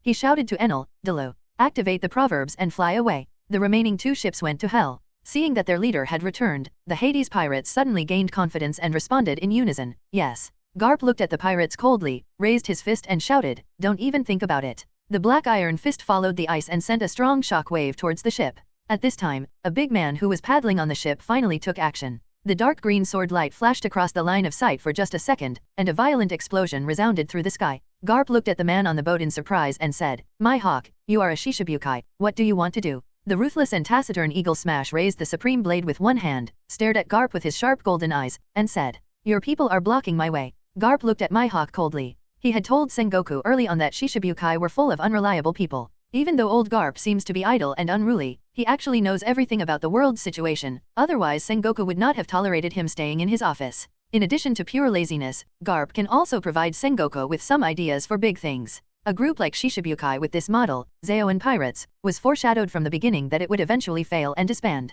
A group of ambitious people, just a tool used by the Marine to check and balance. So when Garp saw Shishibukai Hawkeye, he didn't think of him as one of his own. When the world's greatest swordsman was facing off against the Marine hero, Neuer also sent Ace to the Spade Pirates. Afterwards, he ordered everyone to drive the boat into the Yellow Springs, and then decisively closed the entrance to the Yellow Springs River. Leaving behind the messy Marine fleet in the wind, they fell into deep thought as they watched the disappearing Hades pirates. What ability did the Devilman Neuer copy that could make these ships disappear out of thin air? Yellow Spring River is Neuer's portable world. Neuer can open the entrance wherever he is. So all Neuer had to do was board the Proverbs and fly to a safe place. Wait, look. Which ship is flying? Someone in the marine pointed at the Proverbs in shock. Garp looked at Neuer and the others taking off in admiration and said, "Good ship." However, as a marine general, isn't it basic operation to know how to moonwalk? Garp stomped the air and rushed towards the bottom of the Proverbs ship with rapid steps, shouting, "Don't even think about escaping." Neuer had no choice but to turn his body into a laser, floating in the air and fighting with Garp. With experience, Neuer didn't play so badly this time. Garp became more and more frightened as he fought. Although he was still very young, he actually felt a familiar taste in Neuer haki. It was like a special haki that he had honed himself, but it was a completely new aura, as if Garp had taught Neuer himself. Neuer not only has the copy fruit, but his haki talent is also so amazing. Haki flowed through his body, and Neuer breathed a sigh of relief. Fighting is the best way to practice, this is absolutely true. Ever since Neuer got Garp's talent, no matter how hard he trained, he was never able to develop fist bones or sword bones. But now, after fighting with Garp, we have finally gained something. However, if he was stuck with Garp like this, my hawk couldn't always help him, he still couldn't escape. Neuer thought quickly and used his own light speed to get back to the ship, quickly rushing into the sky with one person in his arms. "Help, help. UBD, put me down now." Neuer smiled coldly, and his magnetic voice sounded in the air. Hurrah! Garp's eyelids jumped, having forgotten that Neuer had a nest of celestial dragons on his hands. Neuer had a faint smile on his face, and said to Garp who was in the air below, "There are ice spikes all below, I will throw him down." Garp rushed towards Neuer without a care in the world, looking nonchalant. He doesn't care about the life or death of celestial dragons, and Neuer cares even less. Raising his hands to lift up the fat pig, Neuer slammed celestial dragons down from the air. The celestial dragons fell rapidly, letting out a series of terrified wails. Garp knocked Neuer back with a swift punch, but couldn't help but look back at the falling celestial dragons. Before coming here, Sengoku had specifically told him. Whispering sound. Garp grinned reluctantly, gave up chasing Neuer, and flew quickly towards the celestial dragons. It was a close call. Garp managed to slap celestial dragons in the air and send him to a safe place before he was pierced by the ice spikes. Celestial dragons rolled on the ice several times in a panic. Fat Face shouted angrily, "I am celestial dragons, how dare you do this to me?" Garp picked his nose and turned his head away with disdain. No one knows where the person who can threaten Garp is born. At this time, Neuer, who had led Garp away, caught up with the Proverbs, which had sailed far away, and smiled leisurely to Garp. "Goodbye, Mr. Vice Admiral." The Proverbs was covered in blue lightning, and the 2 rows of automatic oars on the side of the ship began to dance, and the flying speed became faster and faster.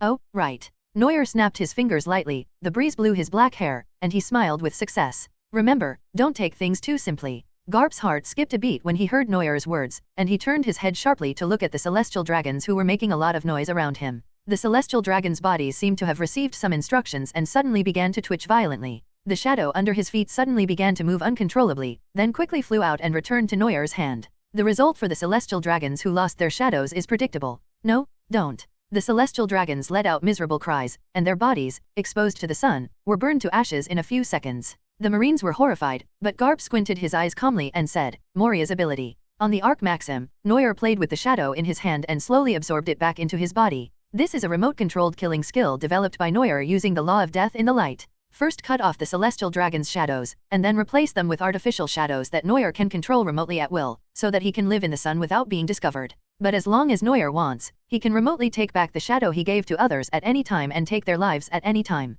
As he watched the celestial dragons vanish into dust, Neuer's voice resounded like heavenly music in the air. "There are 34 left. Tell Sengoku not to push Laozi too far." Watching the motto gradually disappearing from his sight, Garp patted his butt and sat on the ground, muttering sadly. Being in the same era as this scheming person will only make Ace more dangerous. The Marine headquarters dispatched 2 high-level fighters and several vice admirals, but in the end the Hades pirates still managed to escape. Although Neuer's kidnapping of celestial dragons and threat to the government was covered up, the joint action of Admiral and Garp still attracted reports from the world's newspapers. Soon, this newly formed pirates group became famous at an astonishing speed like a rocket, and its notoriety reached the ears of everyone in the world within a few days. At the Marine headquarters, Akainu Aokiji was seriously injured, Kizaru was exhausted, and Sengoku also received a call from the 5 elders. Sengoku answered the phone in his office. On the other end of the phone was an old man yelling, "Sengoku, what the hell are you doing? How much Marine and government forces will be lost just for one Neuer?" Sengoku's face was grim as he explained, "Neuer has special abilities, and he has the help of the Fire Fist Ace gang. Moreover, Hawkeye My Hawk is also suspected to have some connection with Neuer." Before Sengoku could finish, the 5 elders on the other side interrupted and said, "We just want results. The longer it takes, the more celestial dragons Neuer will kill. Do you know how much controversy and fear there is in the Holy Land about this matter?" I will only give you Marines 3 days to deal with this matter. If 3 days are not enough, the government will resort to its own methods. Sengoku suddenly had a bad feeling and asked quickly, what are you going to do with this? Another voice from the 5 elders said, talk to him about his conditions, and then, we plan to recruit him as a Shishibukai. Sengoku slammed the table and stood up suddenly, shouting with bloodshot eyes, his conditions. He hurt Marine so much combat power, and you still want to win him over. Are you going to tolerate the demon man causing chaos in the Holy Land? The old man was getting impatient and roared, if celestial dragons keep dying, the protests of the high nobles in the Holy Land will overwhelm us. Sengoku's eyes were red, and he gritted his teeth and said, they protest? How many of our Marines died? What opinion do they have? Den Mushi's voice became calmer, and he said, calm down for a moment, Sengoku.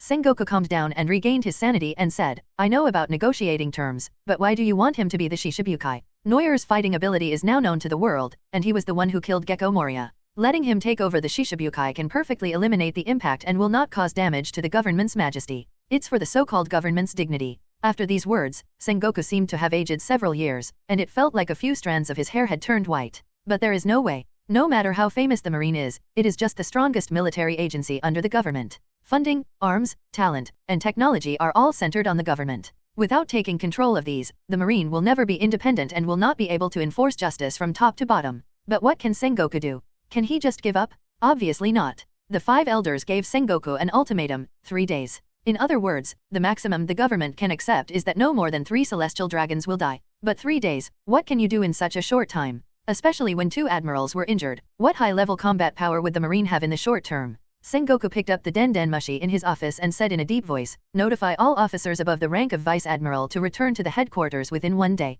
After giving the order, Sengoku sat alone at his desk, on which was a new bounty order to be passed down, all of which were core members of the Hades Pirates. The most eye-catching one is Noir's bounty. There was also a striking line of words written below the reward order. The Devilman Noir is extremely vicious and his bounty has been raised to 300 million berries, regardless of his life or death. Devilman Noir, the bounty increased from less than 100 million berries to 300 million berries. Even though Marine tried his best to conceal the real reason, many people still noticed that something was wrong. In the eyes of civilians, this might just be the emergence of powerful pirates. Apart from the fact that it endangers their daily lives and requires more attention, no one will notice anything special. But for those sensitive bigwigs, this matter is particularly strange. Especially those emperors on the sea, they can guess it right at a glance. This one-time and substantial increase in bounty must be another attempt by the government to cover up something. On a strange island somewhere, a drunk man received a newspaper delivered by a messenger bird, and his eyes suddenly lit up. The red hair fluttered. Shanks looked at the familiar face and said in surprise, isn't this the kid from East Blue a few years ago?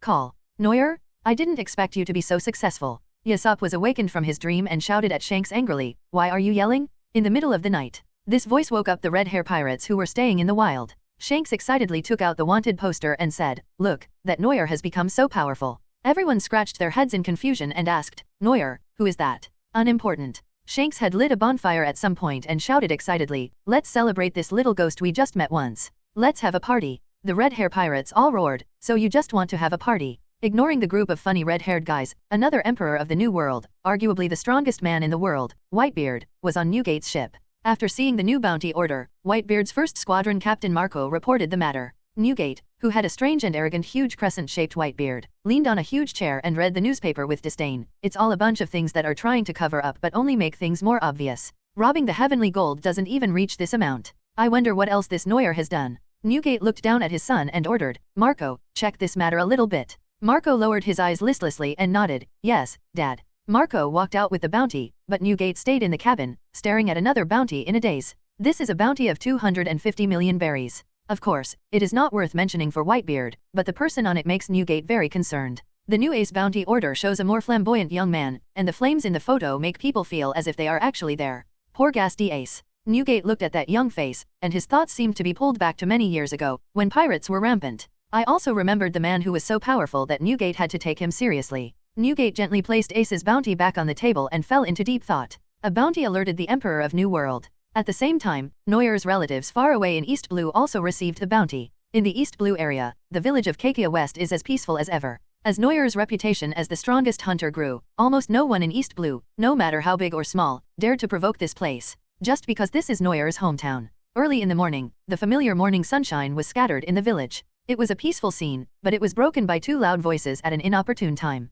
Aunt Belmere, look at this. Master, his bounty is so high, Nuanaman excitedly pushed open the door of Belmir's house and started shouting impatiently as soon as she entered. Belmir, who had just walked out of the orange orchard, looked at the two silly kids in surprise, while Nokai on the side happily took the reward order. Nokijao looked at the words on the bounty order and read out the description carefully. Neuer, captain of the Hades pirates, user of the copy fruit, with over 500 men under his command, charged with attacking the marine admiral, killing Shishibukai Moria, and stealing Tenjo gold. Nojigo's eyes were full of stars, and he smiled admiringly. Brother is awesome. Belmir took the reward order and said distressedly, what a restless bad boy. Although he was complaining, everyone present could hear the pride in Belmir's tone. Nokai Gao jumped up and down excitedly holding the bounty order. Suddenly he thought of something and asked, where's Nami? Does she know about this? Nguyen and Neiman were stunned, sweat pouring out of their heads. They pointed their fingers and said, hiss. I don't know. Belmir sensed something, looked at them suspiciously, and asked, what are you hiding from me? The two stupid girls looked at each other and decisively betrayed Nami, saying, Nami-chan, she sneaked out to steal the pirates' money again.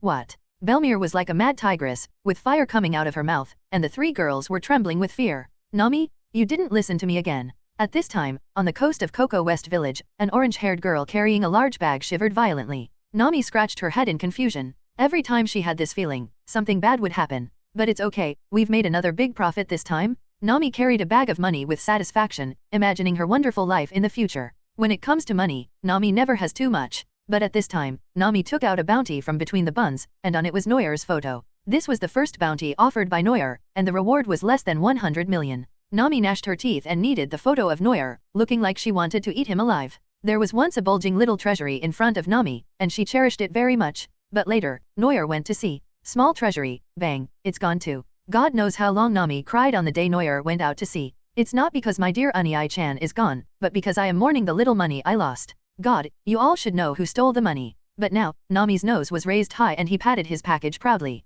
Neuer has been out at sea for so long, and Nami has made so much money again. That guy must be so jealous after seeing this, ha ha ha ha. Nami laughed wildly regardless of the occasion, scaring the messenger bird next to her so much that it fell down. A bounty warrant fluttered down onto Nami's face, almost suffocating her. Nami opened the bounty order with dissatisfaction, and the first thing she saw was Neuer again. My brother has issued a new bounty? Nami looked at Neuer's bounty, her eyes turned into Bailey's symbols again, and she almost drooled. But when she saw Neuer's introduction of the robbery of the heavenly gold, little Nami was petrified again. Why, this bad guy is still richer than me? Achi yeah. As the Maxim flew in the sky, Neuer stood on the deck and sneezed violently. Neuer rubbed his nose and raised his head in dissatisfaction. The special education of the Belmir family told me that it must be that little girl Nami who was saying bad things about me again. Next time we meet, I must find a reason to beat her up. Neuer returned to the cabin with a stack of wanted warrants and a smile on his face. Lucci was feeding the white pigeon on his shoulder, Weber was sleeping on the ground, and Conies was teasing the little fox Sissy. Robin saw Neuer coming in and asked, how's it going?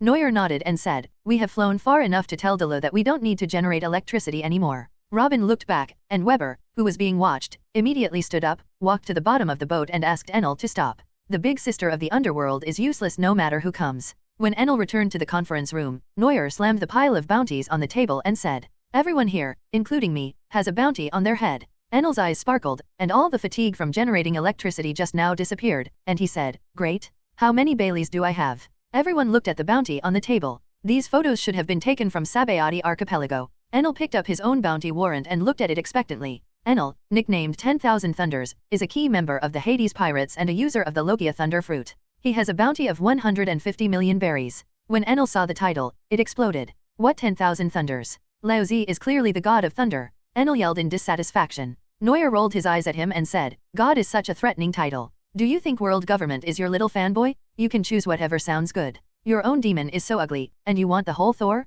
After hearing what he said, Enel had no choice but to give up. Regardless, the initial bounty was 150 million Baileys, which was rare even in the Grand Line. Weber looked at his own bounty with great satisfaction. The description was exactly the same as Enel's. Weber, nicknamed War Ghost, is a key member of the Hades Pirates and a user of the ancient Zoan fruit. He is suspected to be the wind god pterosaur form of the dragon fruit. A bounty of 130 million berries is offered. When Enel saw his bounty, he immediately found comfort. He laughed out loud and taunted, 130 million Baileys. Ha ha ha ha, that's less than me. Weber's face suddenly turned dark. He was tricked by him and suddenly felt very unhappy. Are those people in Marine blind? How could Laozi be worse than this arrogant person? Robin's bounty also changed, but it was only increased by 1 million Baileys. Conies didn't know when she was photographed by those guys. But the bounty is quite cute, a very girly 13.14 million Baileys. Where's Luke? Weber and Enel curiously poked their heads out from behind Lucci. They would have been in trouble if they didn't take a look. When they saw it, they were so scared that they almost vomited blood.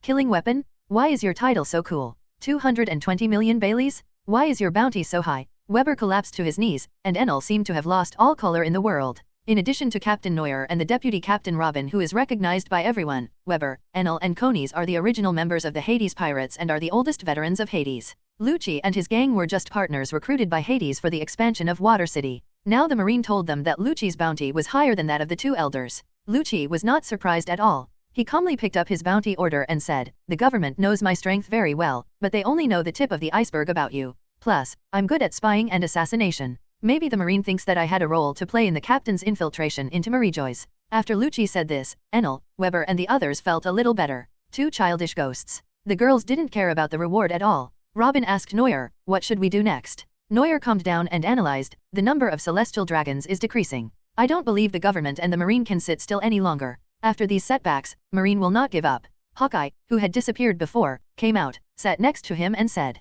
"The government's authority and celestial dragon's position cannot be shaken. Marine has at most 1 week left." Lucci nodded and said with deep understanding, "The war will definitely come, and I'm afraid that Marine will launch the most crazy counterattack." Neuer nodded and began to think about the combat power that the Marine could mobilize. At the Admiral level, Aokiji had lost a leg in a previous fight with him and won't be fighting again for a while Akaino was almost traded 1-for-1 with Ace. There is only one monkey left, Hawkeye hasn't left yet, so it's not a big problem. Including Garp and Sengoku, there are only 3 people with combat power at the level of Admiral and above. At this point in time, Black Arm Zephyr should still be in Marine. Neuer's face suddenly turned serious. A Marine Admiral of the same generation as Garp Sengoku, Zephyr possesses Haki as powerful as Garp's, making him a formidable opponent. Add to that the alternate Admiral Momuzagi and a group of Marine Vice Admirals, and the Marine's combat power is really not something that ordinary pirates groups dare to provoke. But Neuer is brave enough. With the Yellow Spring River, is he afraid of being surrounded by the Marines? However, if Zephyr is sent by Sengoku to deal with him, he can also consider copying his talents and applying them. There are so many Admiral and Vice Admiral candidates. It's a bit difficult to deal with just a few cotters of the Hades pirates. Looking at the bottomless sea, Robin's voice suddenly rang out, "At this speed, we will soon reach Sabayati Archipelago." Sabayati Archipelago, and then, the Fishman Island. Neuer looked at the deep sea in the distance thoughtfully. After a moment's silence, his eyes sparkled. "In order to improve my combat power, I have to go to the Fishman Island." Robin frowned and asked, "Isn't that a bit too hasty? The coding process will take several days." Neuer shook his head and said with determination, "I can go alone, there is what I want." The mermaid princess Shirahoshi of the Fishman Island, as one of the 3 ancient weapons Poseidon, has the ability to summon and command sea kings. This ability is most likely a talent. If Neuer copies Poseidon's ability, it will be much easier to deal with Marine. The sea kings can attack the opponent freely. This ability is so powerful that it can be called the king in large-scale naval battles. What Neuer said as the captain was of course a spiritual indicator for everyone, and no one objected. However, Robin looked at Neuer with some concern. Neuer understood and leaned over, gently hugged the petite body, and said,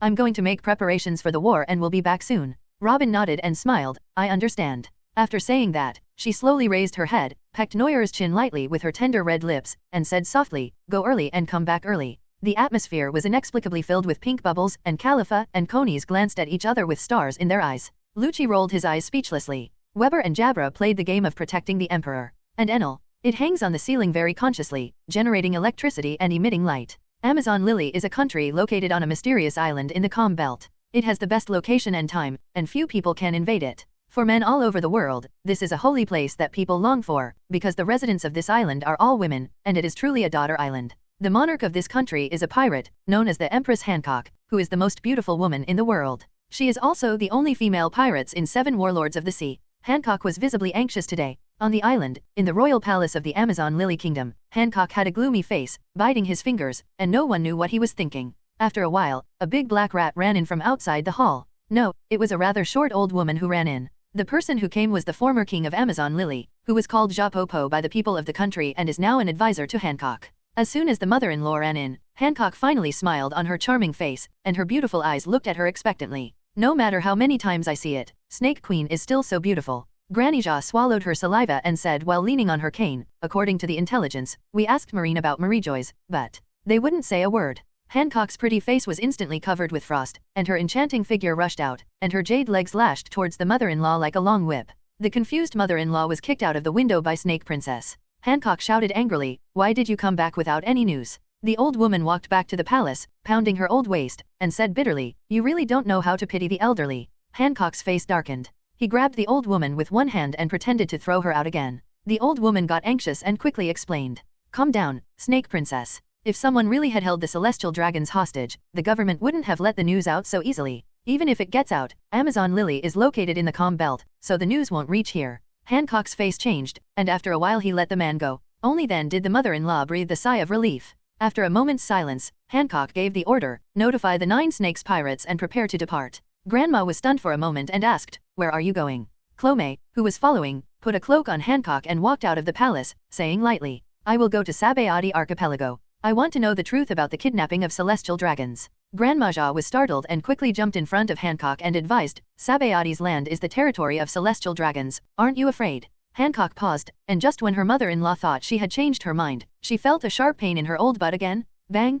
Poor old Lady Jia was kicked away by the Empress again, and flew towards the distant forest with smoking buttocks, and not even a trace of her disappeared. The arrogant Empress snorted disdainfully at the place where the mother-in-law flew away. "You are not allowed to oppose my decision." Amazon Lily's Shishibukai pirates set off quietly, and their destination was Sabayati Archipelago. At this time in Sabayati Archipelago, the Hades pirates finally landed. When they returned to the island, everyone felt a little different. Especially Enel and Weber, who suffered the worst defeat in Qinghai in Sabayati Archipelago. A marine admiral with a certain wretched fruit killed all of them in seconds with just a few slashes of swords and 2 kicks. Even Neuer, who was fighting for the first time, was furious. Enel no longer had the heart to hang around on this island, and asked listlessly, "Captain, when are we leaving this island?" Neuer pinched his chin and thought for a while, then said, "Let's find a coating craftsman first. Maybe there is a ready-made coated ship." As they talked, they walked to the cultural street in Sabayati Archipelago where bubble culture was popular. "Come to think of it, we won't encounter celestial dragons again this time, right?" Weber said vigilantly as he looked around. Robin shook his head and said hesitantly, "Marie Joyce will not let the celestial dragons escape anytime soon after you guys made such a fuss." Neuer shrugged nonchalantly and said, "It's okay, they're just celestial dragons. I'm not afraid of them." "But," Enel said hesitantly, "killing one celestial dragon will cost you 10 billion. Everyone looked at him and sighed silently. Ever since Neuer borrowed Enel's ark along with the gold, Delo has become quite greedy for money. His greed for money is different from that of the Neuer-Nami siblings. Nami's greed for money is purely natural. She just likes shiny things, but she is willing to spend money. She is just very stingy with herself and others. Neuer is similar to Nami, but because Neuer earns more money, he is not hesitant when spending it. Although there were only a few boys on the boat and they only had so much money when they landed on the island, their pocket money, food, clothing, and other daily expenses were not cheap, so they spent a lot. Enel is amazing, they hold on to the money and won't let go. Usually they don't even want to buy a hair, they just like to look at it and smile. In a way, this is a serious illness. Just as everyone was collectively despising Enel, they had unknowingly walked out of the bustling streets and stepped into the edge of the lawless area. At this moment, the cry of a child was suddenly heard nearby. I saw a shop door with its windows smashed to pieces, and a group of burly men rushed in. After a while, a man was carrying a crying little girl. Behind him, a woman with a bruised face was pulling the man and crying, "Sir, please let my child go. His father has been taken as a slave. I can't lose my daughter again." The man spat on the woman's face, his ugly face twisted, and he cursed, "Get lost, stop bargaining with Laozi. Your daughter entered our auction, and it was easy for celestial dragons to take a fancy to her? Stop pretending." The woman's cries became louder and louder, and the man impatiently punched her to the ground, and then a large group of people surrounded her and started beating and kicking her. The people around watched what was happening indifferently, and no one came forward to help, including Neuer. Neuer considered himself to be a selfish person. Everything he did at sea was for his own good. He would never sacrifice himself for others, let alone do good deeds. "You bastards, when Devil Sama comes, he will defeat the celestial dragons and all of you villains." The scene suddenly became dead silent, and everyone looked at the girl in disbelief. In just a few days, that name became a taboo on this island. Anyone who touched it would die. Neuer stopped involuntarily, sighed helplessly, and said softly, "I hope I won't be called a saint." Neuer sighed, looked at Enel and Weber's expectant eyes behind him, and uttered a syllable softly in his throat, "Go." Enel and Weber could no longer hold back, and as soon as they received the instructions, they immediately understood and ran over to fight for justice. But before the two of them even started moving, a righteous voice suddenly rang out, "I advise you all to stop." People on both sides were stunned. The woman looked towards the source of the sound with hope in her eyes, but when she saw the person clearly, her heart sank to the bottom again. The reason is simple, this is a blind man using crutches. What can you expect from a blind man? Neuer looked at the person who spoke and his head suddenly started buzzing. This is a bit outrageous, right? Such a burly blind man with such a familiar scar, could this be the future Marine Admiral Fujitora? Weber and Enel immediately lost interest, and the man who was stopped also said angrily, "You blind man, don't come here to seek death. Fujitora smiled and remained unmoved, still firmly saying, your actions are absolutely unjust. Taking someone's children for no reason will only cause the couple and children to be separated. We can't continue to make this mistake. You have your own measure in your heart. Her husband and daughter were abducted. Don't you think about your own family?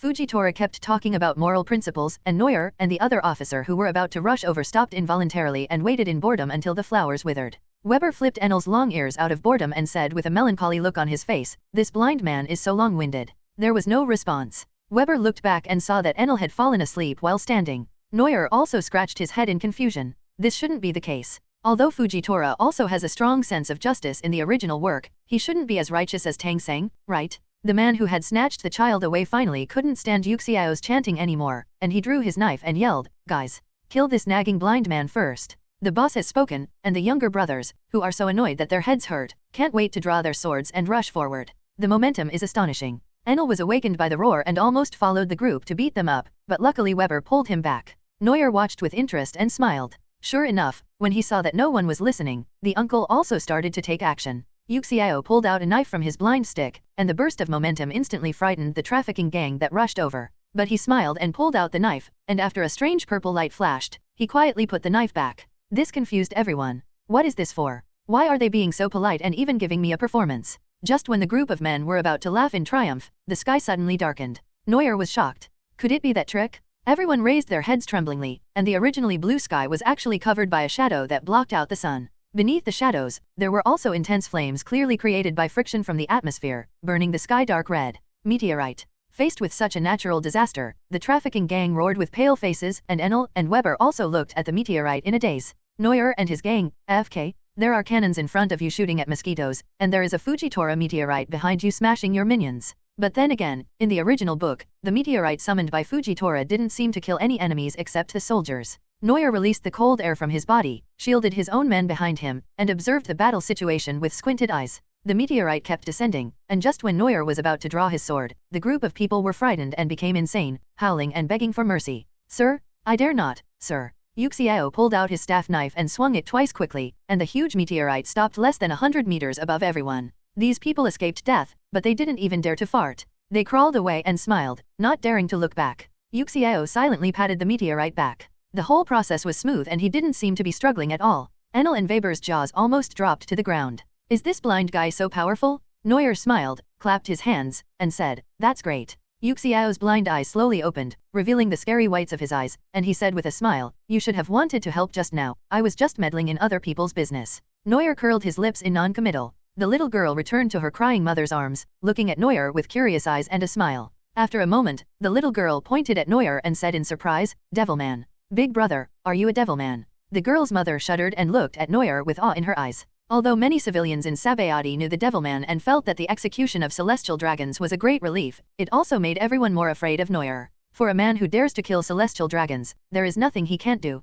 Yuxiao looked at Neuer in surprise and said, are you the Devilman Neuer? Neuer scratched his ears and said, although this title is not nice to hear, it is indeed me. The little girl broke free from her mother's arms, threw herself on Neuer, hugged his legs, and cried miserably, Master Devil, can you help me find my father? Neuer was stunned, and the girl's mother quickly pulled her away, apologizing repeatedly, I'm sorry, sir, this is just nonsense from a child, I don't dare to bother you. Yuxiao touched the little girl's head and asked in confusion, where is the father of this child? The girl's mother had a sad face and said, my husband was sold as a slave to the celestial dragons and imprisoned in Marijois. Yuxiao felt embarrassed after hearing this. The holy land of Marijois was not a place that one could force his way into with just a heart full of justice. He might even lose his life. Neuer looked at the girl and thought about it carefully, then said, Marijois. I have an idea. The mother and daughter looked at Neuer with a smile, and Neuer said slowly, I rescued some slaves who were imprisoned in Marijois before, and now they have become my crew members. Some of our companions haven't found their families yet. You can come and identify them.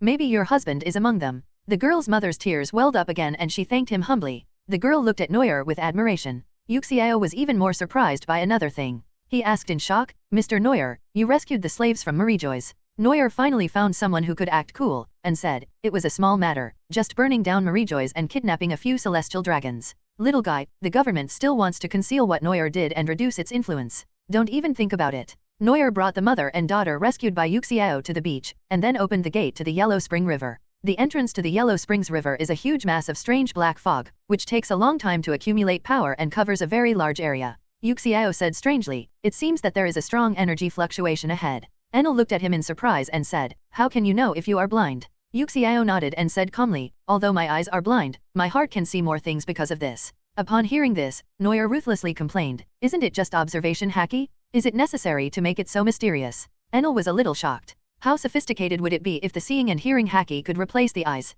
Enel's observation haki is stronger in range than Fujitora's, but Fujitora's haki is of higher quality and can be used in detail as eyes. Not only can it sense the emotions of others, but it can also accurately pull meteorites down from the atmosphere. There are not many masters of observation haki, and Fujitora is definitely among the top 5. If Princess Otohime were still alive, her observation haki would probably be at the top of the list. Neuer is a little curious, what level will Fujitora's observation haki be? But, the system is still being upgraded, and it will take another 2 days before it can be copied. But there shouldn't be any problem taking a look, right? Neuer put the system probe on Fujitora, and the system indeed showed his data. Name, Yuxiao. Fujitora Justice, Gold Quality. Fujitora has a rare sense of justice in his heart. When facing someone he believes is a villain, his will become stronger and his combat power will increase dramatically. For a period of time, he can use his abilities, physical skills, and other combat methods without any consumption. Mind's Eye, Red Quality. See the world with the mind. The quality of observation haki is improved, and more details can be seen. After blinding the eyes, the no evil characteristic is awakened, and the ability to accurately perceive emotions, and the range is extremely large. Demon Hosting, Heavy, Gold Quality. After eating the Paramecia Devil Fruit, the body is hosted by the power of the devil and can freely manipulate gravity. Spurned by the Sea, Purple Talent. While gaining the power of the devil, one is also cursed by the devil. The curse will make the sea hate it, and when encountering sea water, one will become powerless and unable to actively use abilities. Neuer sighed a little. It turned out that those who could become admirals were not easy to deal with. The talent Fujitora Justice allows Yuxiao to fight with zero consumption, and the Mind's Eye can see everything around him, plus the heavy fruits have amazing destructive power. However, what is a pity for Neuer is that the Heart's Eye representing observation haki needs to blind both eyes in order to exert its true strength. Even if it is integrated with upgraded in the future, this condition should not change. Moreover, Fujitora's observation haki is of red quality, just like Enel. This confused Neuer. Even Fujitora was only of red quality, whose observation haki could reach gold quality. Katakuri's observation haki can predict the future, but it is not known whether it is golden. But Neuer is an obsessive-compulsive person, so he still wants to find the observation haki with the highest potential. I can only go to the Fishmen Island to find Shirahoshi later. Her observation haki is very special. She is born with it and inherited it from Princess Otohime. Although it certainly cannot be compared with the real Princess Otohime, at least Neuer can still improve in the future. It's no use saying all this now. Neuer's talent copying cannot be used for the time being, and there is no way to copy it even if you want to. Marine didn't know when he would come, so he could only wait for the system to recover and copy Shirahoshi's Poseidon ability first. It seems that the cutie Shirahoshi really has everything. Neuer opened the gate of the Yellow Spring River and walked in with the mother, daughter, and others with a smile. At this time, the group of traffickers who were let go by Yuxiao were still recalling what had just happened in shock. While they were shocked by Yuxiao's powerful strength, they suddenly remembered the man who had been watching the battle. That man's face seemed to be. The abductor was immediately terrified and called out to his men, shouting, "Quick, go find Marine. The devil is here again." Neuer and the others didn't know that the group of people had recognized them. At this moment, they were at the Thriller Bark, looking for the father of the little girl. After gathering everyone together, Neuer let the mother and daughter identify the body themselves. At this time in the team, a man with dark circles under his eyes and a depressed look between his brows looked at the two people brought by his captain, and tears suddenly welled up in his eyes. He couldn't help but rushed over and cried, "Dear daughter." The mother and daughter stayed where they were, then rushed over, hugged the man and started crying, calling out his name loudly. "On my own boat." Neuer couldn't help scratching his head as he watched this touching scene of relatives recognizing each other. "I don't know how many people on my ship are separated from their families. How long will it take to help them find their loved ones?" The man, his wife, and children, knelt in front of Neuer and thanked him profusely. "Thank you, Captain, for helping me find my family." Neuer looked at him with dissatisfaction and said, "Go kneel down if you want to. Don't bring shame to your family." The man wiped his nose and tears hastily, stood up, and said solemnly, "Yes." Yuxiao also looked at Neuer with appreciation and said, "Your Excellency is willing to help the weak people. I admire you, but why did the world government harm these ordinary people and take them away as slaves?" He said with a smile and a sigh. It was not difficult to hear from his words that he was strongly dissatisfied with the world government. Over the years, Yuxiao has been wandering the world alone and has become accustomed to the ugliness of the world. Because of his strong sense of justice, he didn't want to witness the filthiness of this world anymore, so he closed his eyes forever. And in Yuxiao's opinion, these disgusting things that are hard to bear to watch were actually done by the governments that claim to be just, except for the pirates. This made Yuxiao question his own goals. Where exactly was the justice he was pursuing? Neuer smiled and said, from the government's perspective, they did nothing wrong. Most of the evil they did was just to consolidate their position and maintain their authority. But for most people in the world, their self-righteous goodness is nothing more than evil in a guise of high-sounding morality.